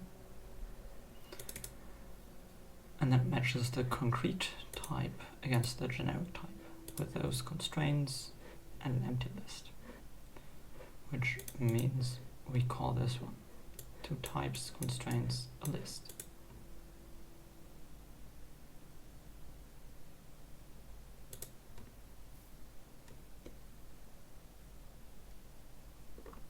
Sure. Pushes them somewhere. It says, hey, concrete type T, please extend yourself one level, and that's just still T.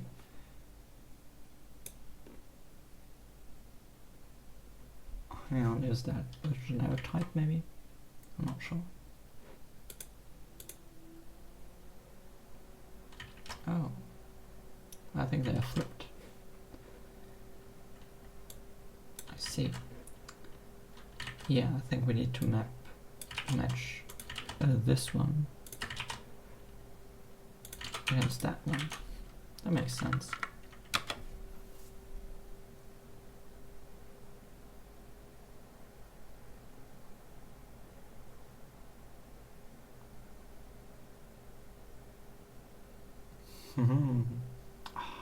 That is cool.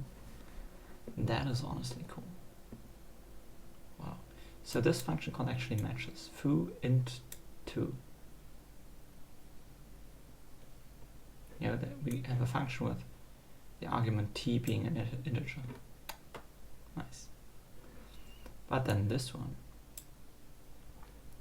well, there is no matching function named foo for the arguments type and int. Well, that's not exactly correct. It is relevant that that the value of this argument is an integer. But then these functions have mismatched types. And this foo function, oh, look at that signature, where t is a type and it also accepts a t. That function has impossible constraints.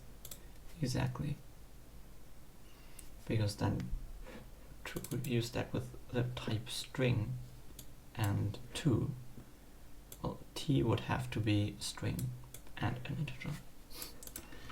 That's pretty cool. Yeah, I think I'll commit some of that already.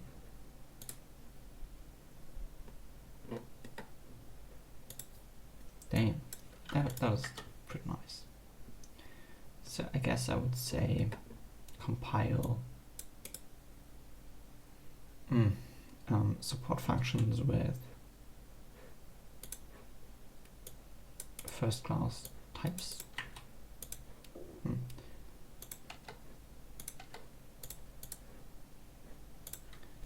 Use types, use type values for overloading, maybe. Yeah, to be totally fair, you can't, I think you can't. Okay, can you use that type in the return?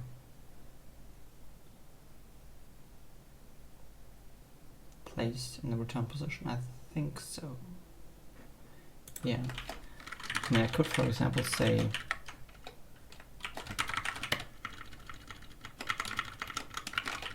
I define a function that only takes a type and no value whatsoever, and it just returns a maybe. And without even having an instance of t, we can now use that type. Let's see if that works.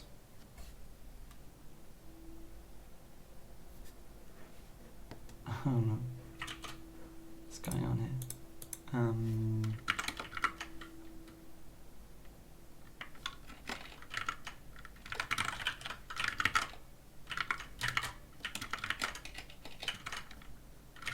Let's switch on that, and if that is some int, I mean it isn't, that can never be the case, but still.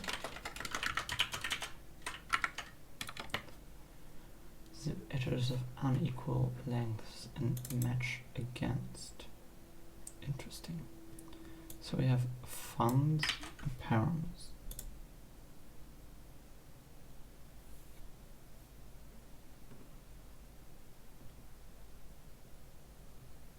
Why though? I mean, this is just one argument, and this also accepts one argument. I mean, the error is here, that we need to check that they have the same length. So if args.len is not params.len, oh I see, yeah, then we just return false. Other words, we expect them to be the same length, or we return false.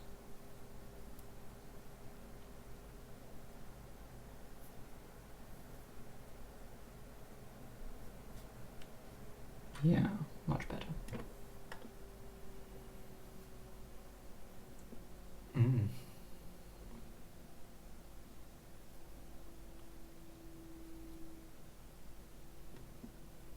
Interesting, we don't have a main function. Well, but this is interesting, we have a pudding now. Let's maybe look at the main function in here. That's not the pudding. That's the egg. And yeah, let's maybe look at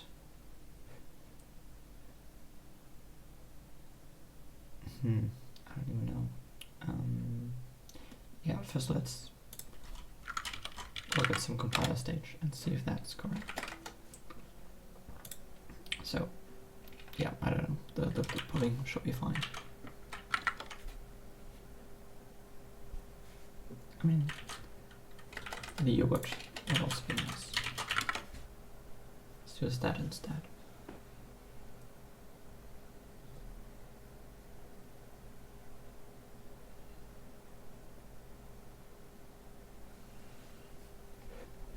Alright. Yeah, so here we have this function. Oh no, we're missing some spaces. Let's see.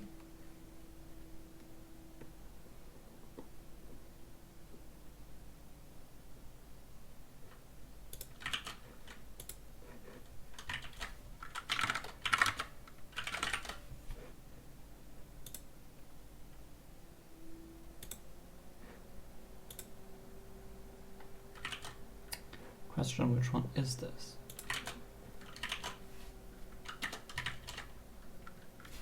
Oops.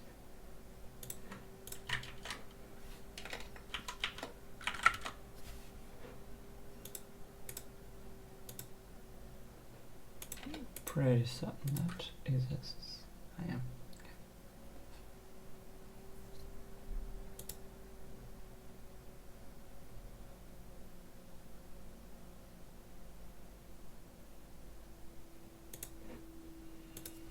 Okay, so in here,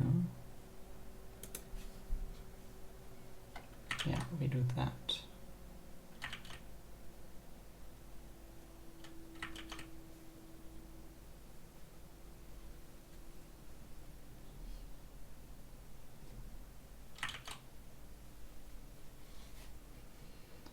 Yeah, there should be spaces there,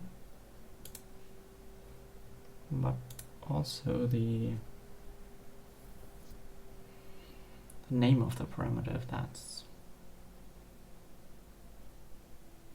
a type.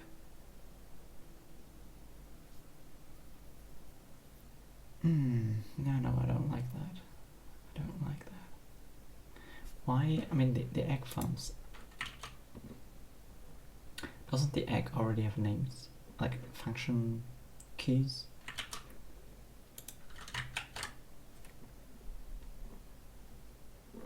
Where's compile called from?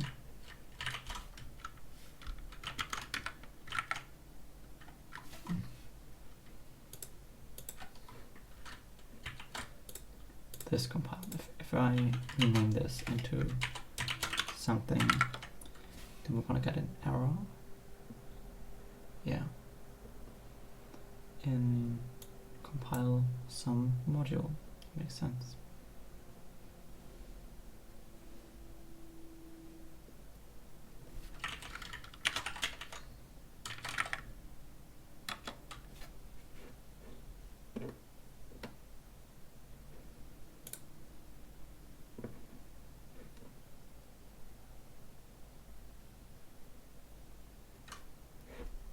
I mean, yeah.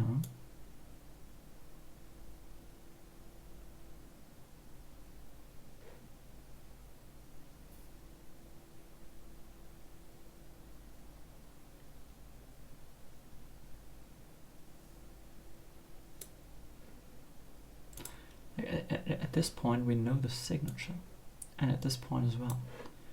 So we could just say, hey, please compile this this function.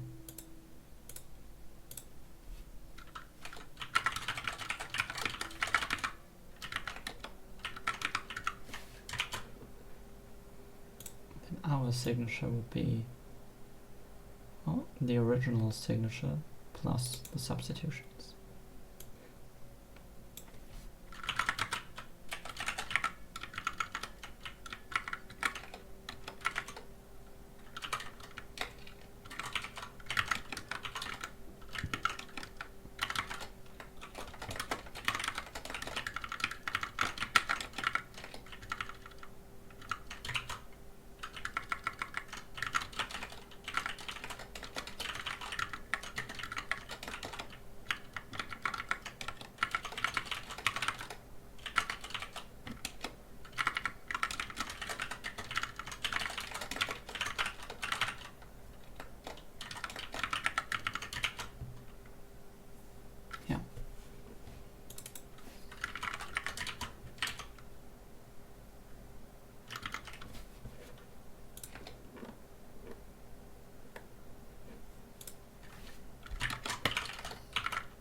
Okay, this compiles and returns 4. That is totally correct.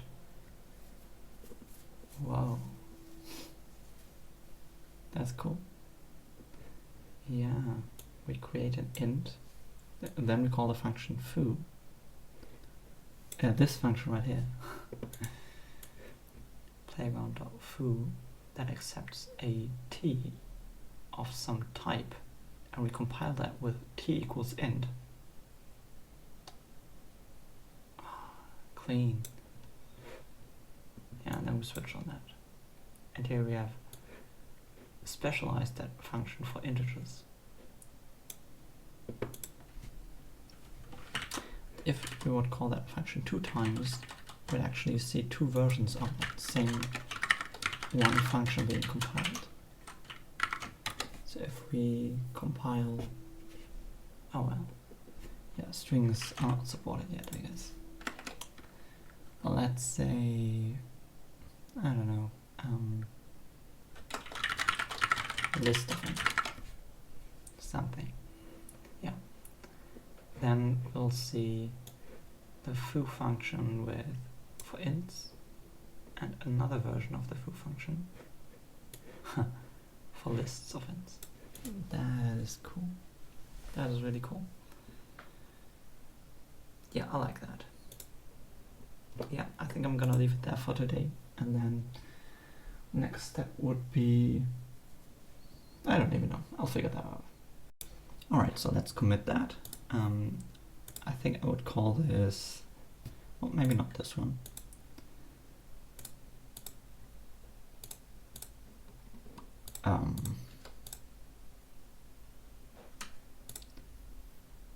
Yeah, no, this is fine. Hang on, we have support types as literal values, overloading, use type values for overloading. I think that's what I called this before. Alright, yeah. Yeah, I will quickly go through the changes, see if there's anything suspicious or like to-do like that pops into my vision. Yeah, this is, yeah, simpler. That's nice.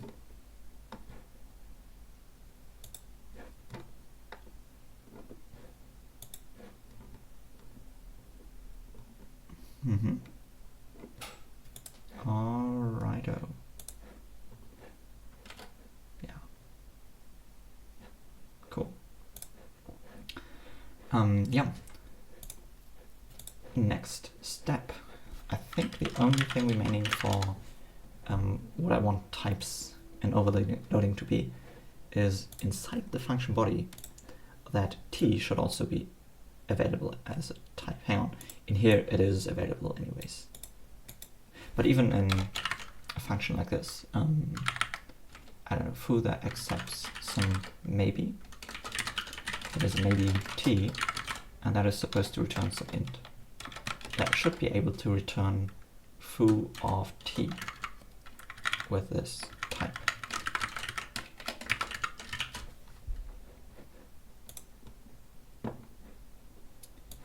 Yeah. Yeah.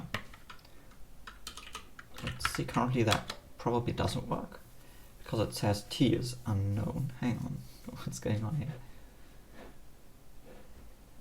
We have 2 functions. Yeah. One function where t has to be this maybe thing. That is this function. Oh. No, hang on, what?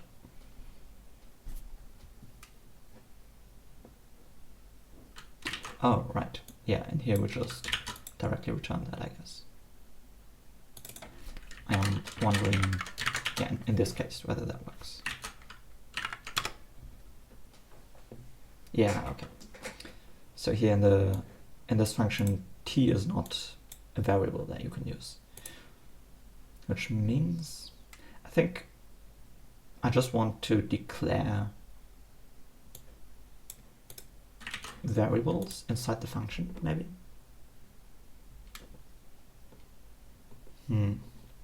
Kind of like you know, when converting the something to egg, toast to egg, and we compile a function. Let's see what we have here. We have compiling a function, yeah. That means we push the parameters to the body.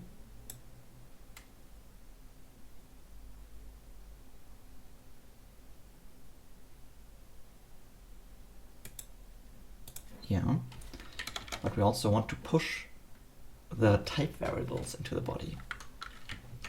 That is kind of crazy. Push the type variables into the body. Basically turning types into values so that they are available within the function. And I think that would just be, hang on, for all the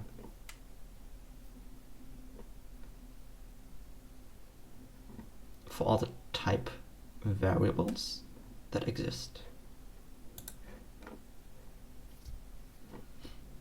Yeah, let's have a function that collect type variables on a type.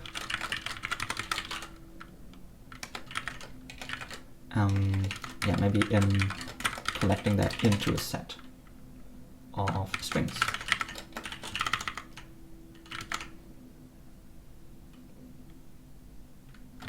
Yeah, and have the same thing for a slice of types. And then what we do is we just switch on the type. Where's the plum type?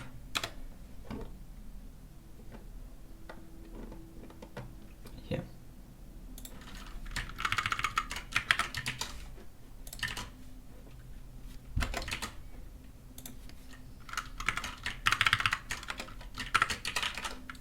So if this is a primitive type, oh yeah, this is the hacky part. I would just check if the name is uppercase.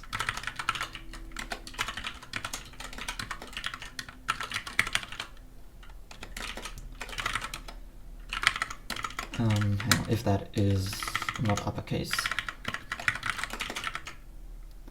then we add that type. So then we do out dot, hang on, that is a, no, out dot put name, I think. That's that. In case of the never type, we don't do anything. In case of the struct, yeah. We actually go over the fields. So for every field in the fields, we call ourselves basically.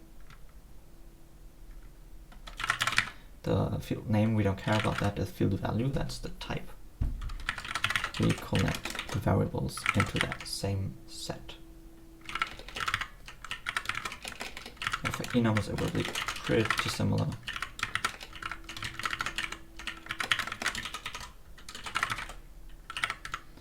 Do that for every variant, and then in the lambda, oh, the lambda's actually, yeah, so the lambda I think has arguments, yeah, which is a slice of types, and it has a return type, which is a type.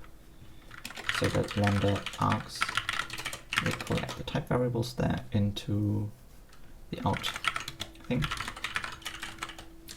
and the return type. Oh yeah, we collect the type variables. Beautiful. Recursive types. Yeah, we don't do anything. Cool. And for a slice, we just go over the types. Like that. And then up here we can say, you know, type variables is a set of strings, and then we do param types dot collect type variables.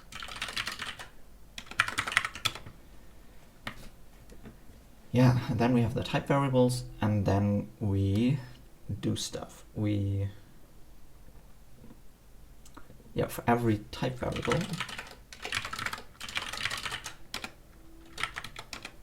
we kind of want to create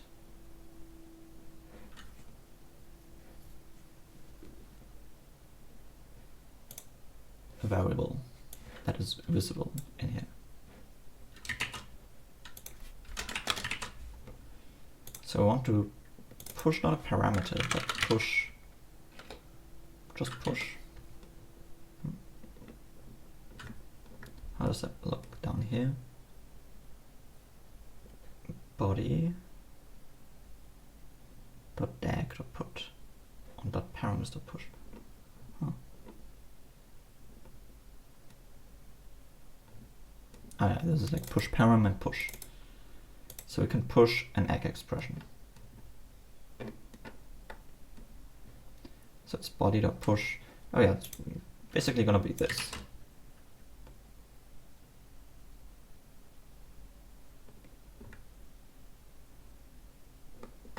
Yeah.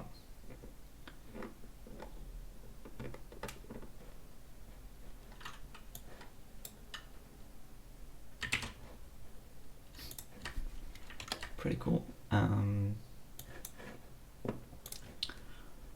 Let's see, we push a type literal of that type, but we don't need to compile that. We can just say this is a plum type. What is a primitive? Should rename that to like split that into like type variables and named primitive types. Yeah, anyways, this is a plum type dot primitive of that name. Yeah, with an expression, with a type, and yeah, no source, because well, there will be no errors attributed to this. This expression always works. That returns us an ID, and then we say we make that available as a variable within the function. Let's see. Oh. Right, so this is 45, like that. And add it to do.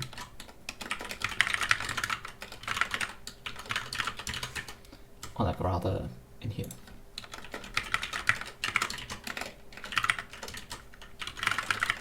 Split into primitive and type variable. Alrighto, yeah. Let's see, we have the main function that creates a type. Yeah, this maybe type.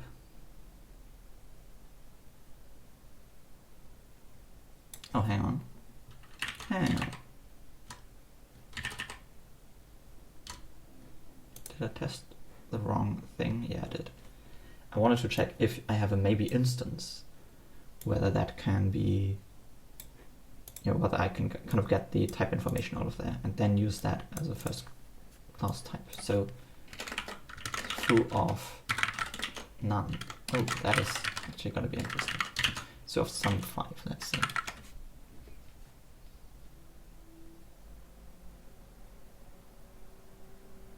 And afterwards I'm going to test the none case. I don't know what's going to happen there. Oh, okay, so we have several functions. We have a main function. Yeah, we create a 5. Then we create an enum sum 5 of the type sumInt. Then we cast that into a maybe. Yeah. And then we call the foo function that works on maybe t, specialized for t equals int. We call that with our maybe. Nice. You know, let's not put a parentheses around that. I think that's, yeah, I think that's actually fine.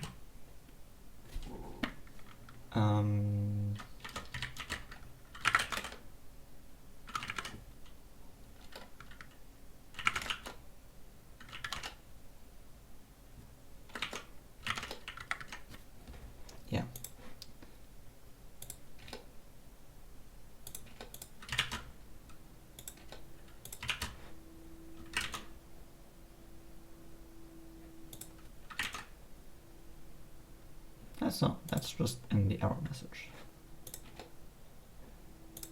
Oh, I see. Nice. Okay, anyways, yeah, this calls the foo function defined down here, defined on a maybe. We have that compiled with t equals int. And then in here, we create the int as a first class type. So we can then call the foo function with t equals int. Oh, that is nice. That is really nice. Yeah, okay. Oh man. Yeah, I'm happy with that. I'm really happy with that. Let's check the none case. What happens there? That would be in playground, I think. Yeah, maybe let's call this bar, just for clarity. I don't need to use function overloading here. It's not. Yeah. It's not essential to what I'm trying to test. Haha, primitive type T. Okay, yes, so there are some errors, I guess. Why is that though? We have the yogurt. Now before we had this right here called cast from some int to that.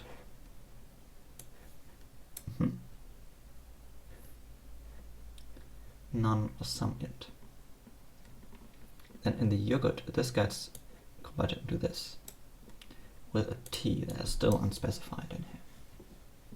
Huh. So where's the cast? Yeah, this cast should not be possible. Well, you know. Let's see how that gets created.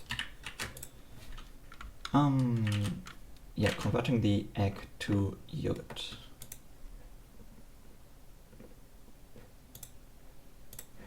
Cast.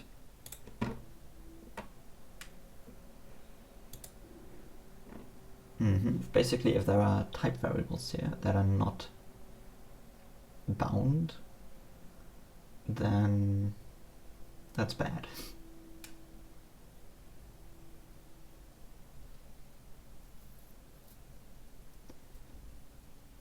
I think that is just if the right side contains more type variables than the left side,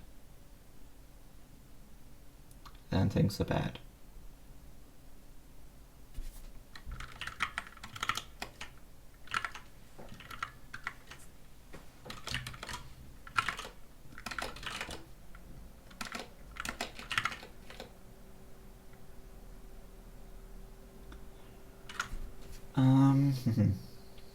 Let's see. I think we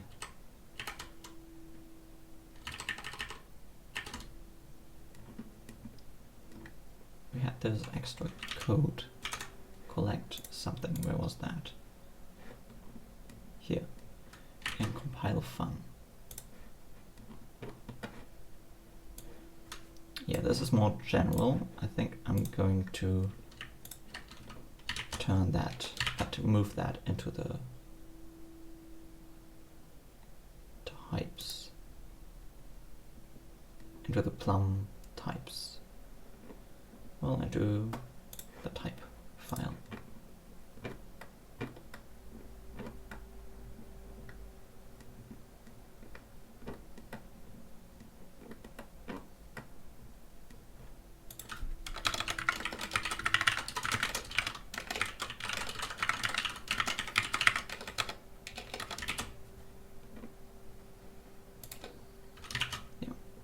I think I should also offer versions of these functions that don't accept immutable set, but that just return set. And then they, create variables.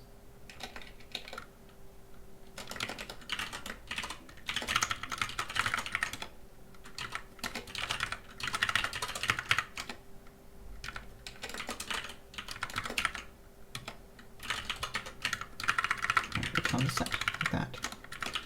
Same for slice of types. Yeah. Alright, and in here I can just do something simpler. I can just do this, maybe inline that, and here, yeah. Clean, very clean. Then next step would be in here.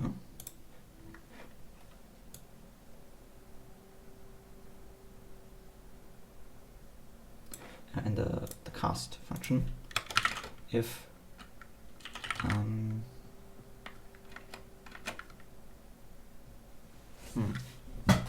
basically I want to check that in the to type there are no unmatched type variables.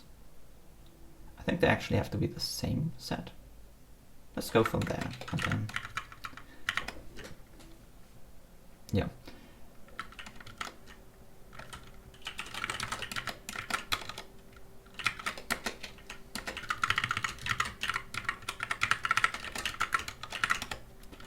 So if from type that connect type variables is not to type, well, I'm gonna make it kind of an assert-like thing. They have to be the same, or we panic here. We should do something better here. Okay, we raise a compile error.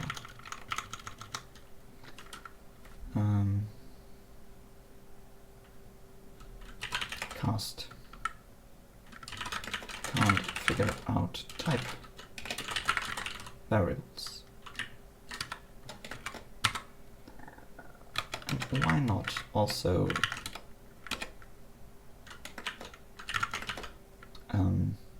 there's like the multi-line string syntax in Martinez. Basically ignoring this part. It's just, yeah. Can't figure out type variables, and then we have the from type, from vals, and these are the from type collect type variables.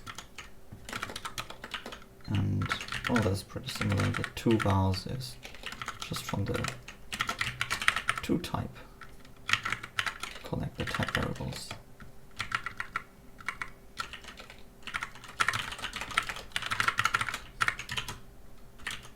All right, let's try that out.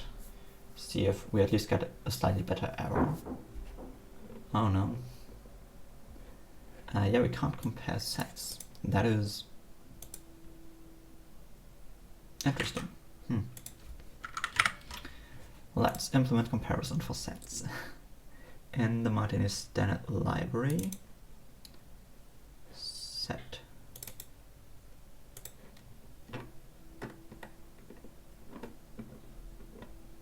Yeah. Okay, comparing two sets.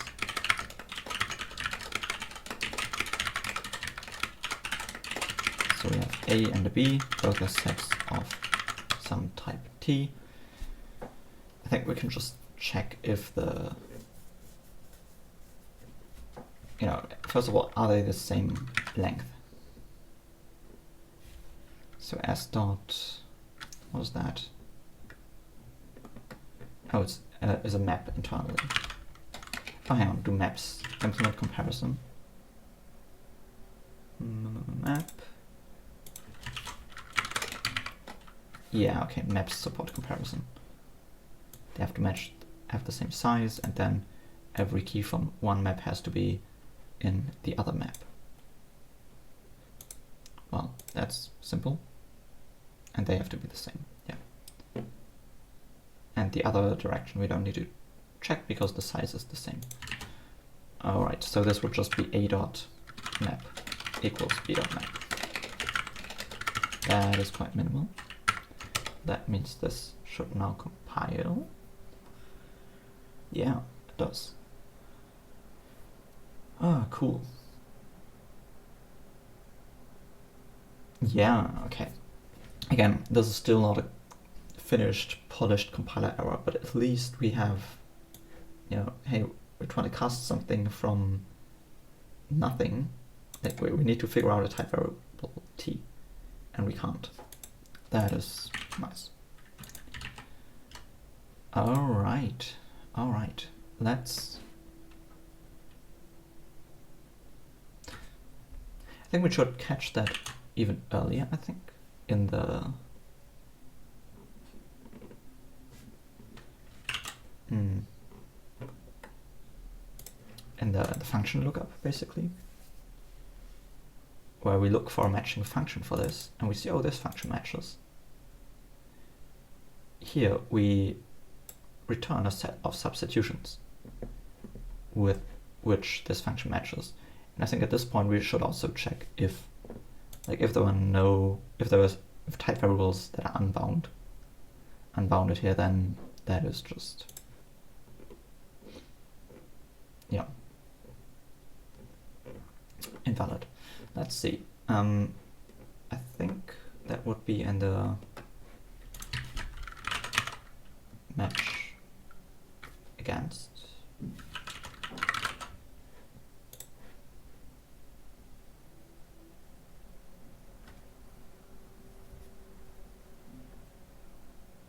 Giving us constraints. All right.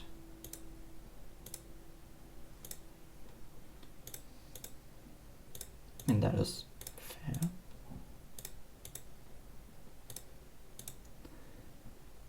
Here we use that. Here we use that. Okay.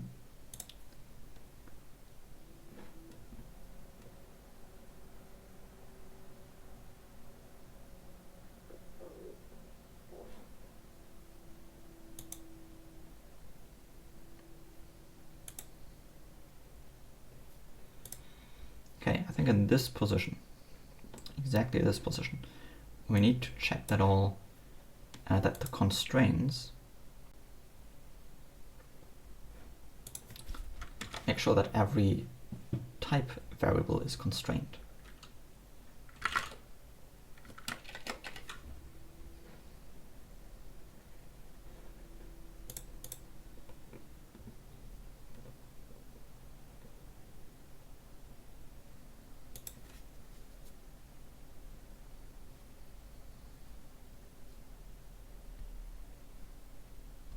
Yeah.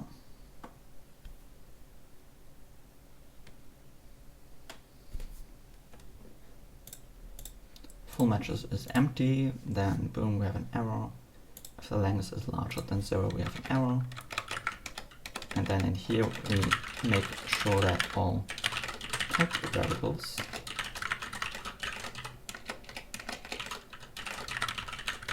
are constrained. And the way to do that is by, well, we have the fun params, which are just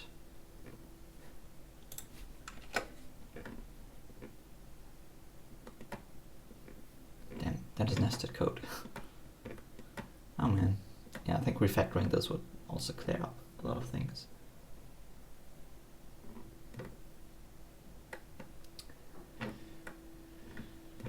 Oh, we have, yeah, this is not important. This is not important. Then in here, oh, I see, we match over all the funs, which are the function parameters, and that is name matches. An uncompiled fun. All right.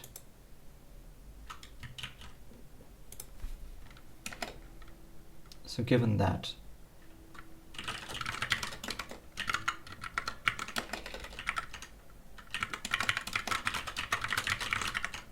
matching fun, which will return later on.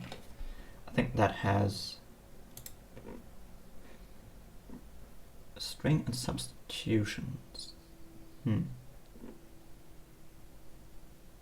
that is not enough, I think.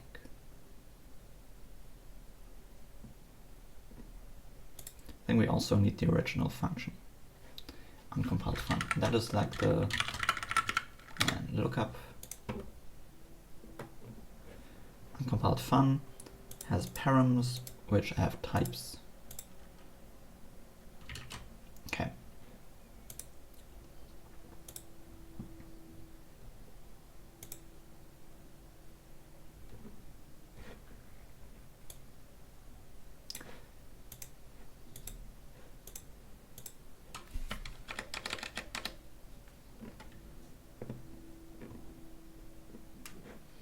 Yeah, let's put the uncompiled fun in here as well. So this would be a tuple 3. And then here we put the fun in there as well. So that down here we can just check.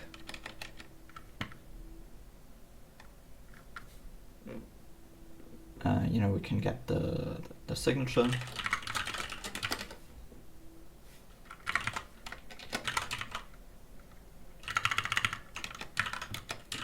We can get the substitutions.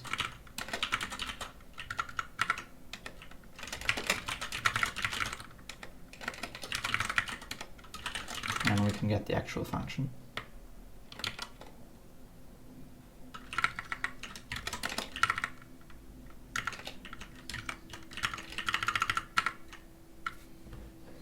That's kind of weird. Yeah, the actual function that is matching fun.c, and then here we return just the signature and the substitutions. But before that, here we need to make sure that, yeah, that all the type variables are constrained. So we do fun.params. Yeah, let's create a set memory here. And for every param, we just do param.type.collect type variables.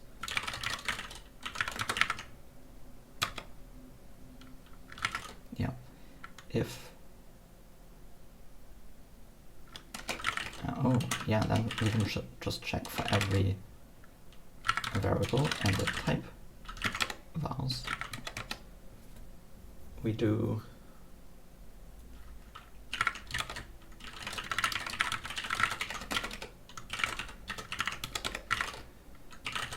well, if the substitutions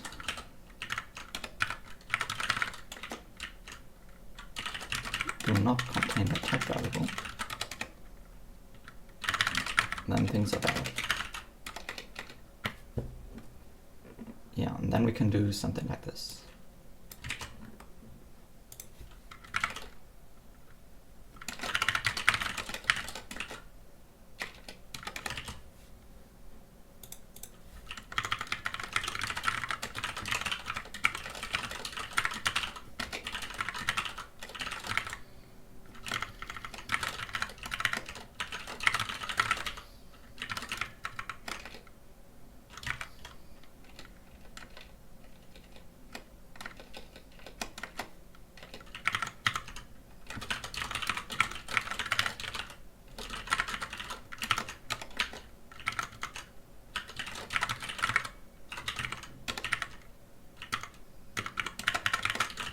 Yeah, that sounds like a really beautiful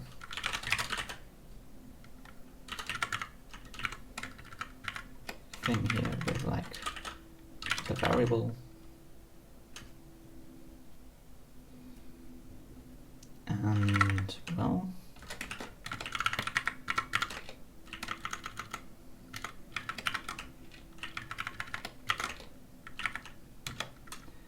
basically we switch on getting that. So substitutions dot get maybe of that var, and if that is something, some type. Then we push equals that type. And if it's none, then we'll just push is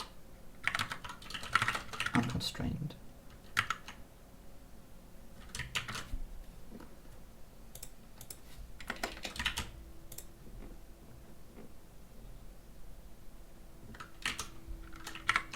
Let's see.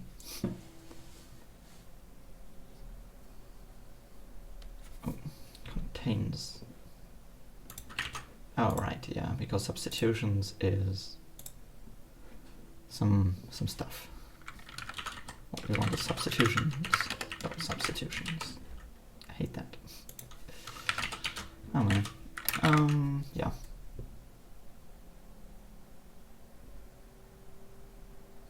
Okay, compiles. Now let's see the error message. Ooh. Ooh. Nice. That's not quite. These are the argument types. What we want is, well, the parameters basically.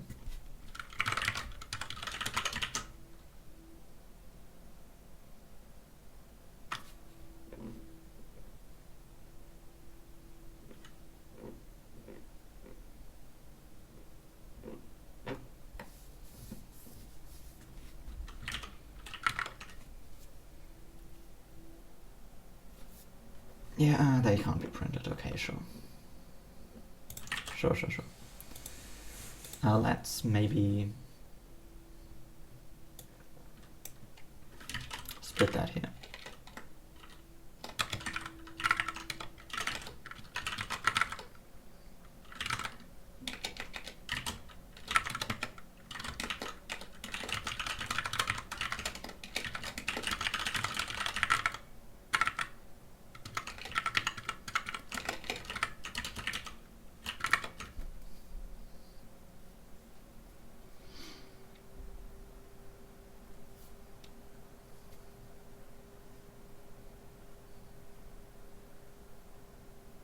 Yeah, nice.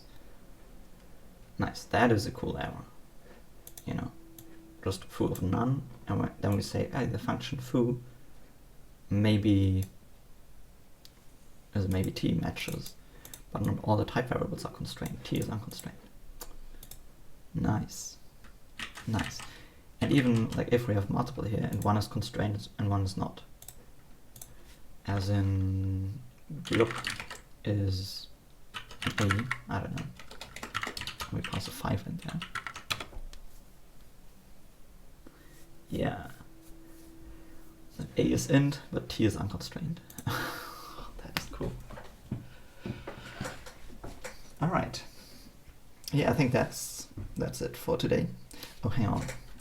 I want to add one function to the standard library, just one. And that is a cast function. And we can really write that by just saying, yeah, we want a function as that takes some value of the type T, and then it takes T, which has to be a type, and it just returns the value. This is kind of mind-bending, but this should work because, well, when calling a function, we are casting the arguments. For example, the none is cast to maybe something. So we should be able to just do, you know, I don't know, some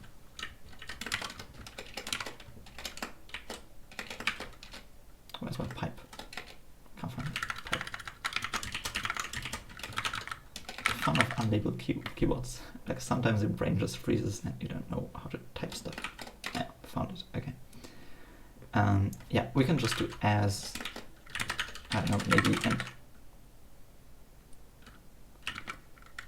I think that should work.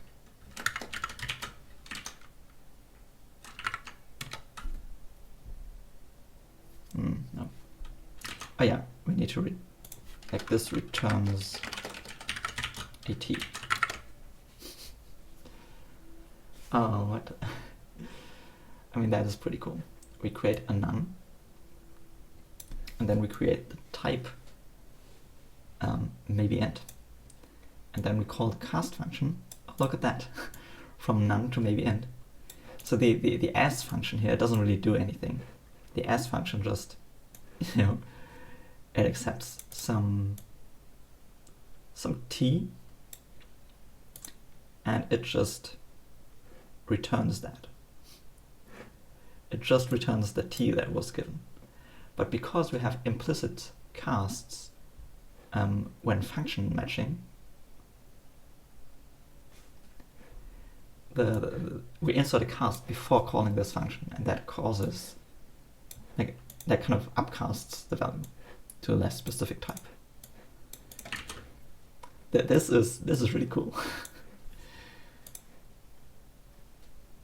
Yeah, let's put that into the standard library.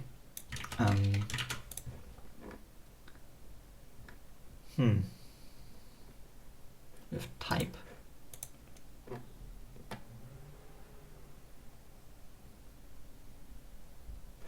I mean, that is kind of type stuff.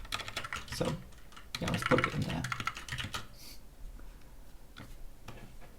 That is nice. That is really nice.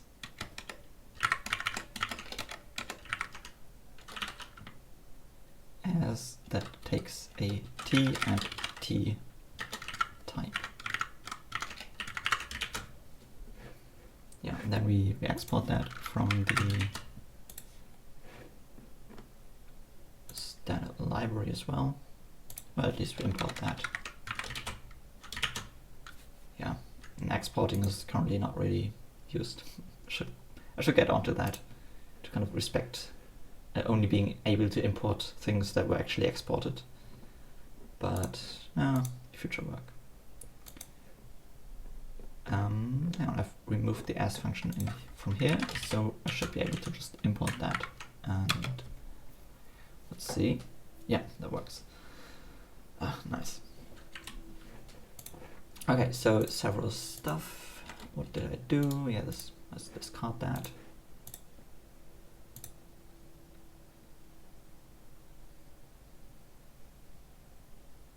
Yeah, this is actually, we don't need to do that right now, because we already do that when matching functions. Yeah, I think basically we found a cleaner position where to put that code. So let's just remove that from here, I guess. Yeah. That refactoring of, like, I still like that, so.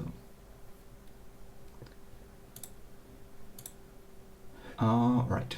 Yeah, push these into the body so you can immediately access them. That makes sense. In here, checking that type variables are constrained, also very nice. Yeah, that's a big to-do. Collecting stuff. Oh yeah, this is like the standard library. That's gonna be a separate commit. Make generic. Make type signature. Make type class from the signature available as first class.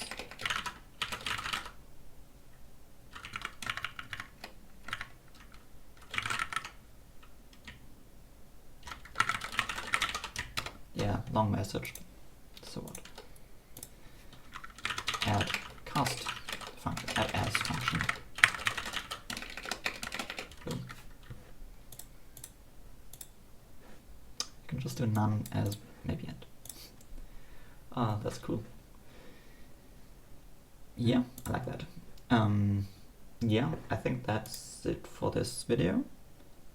I mean, I implemented types. You can now pass around types. You can just say int and you got foo equals int, and that works. That's pretty cool. Yeah, I think I don't know what I'm gonna do next. We'll see about that. Yeah, so I guess bye, and see you in the next video.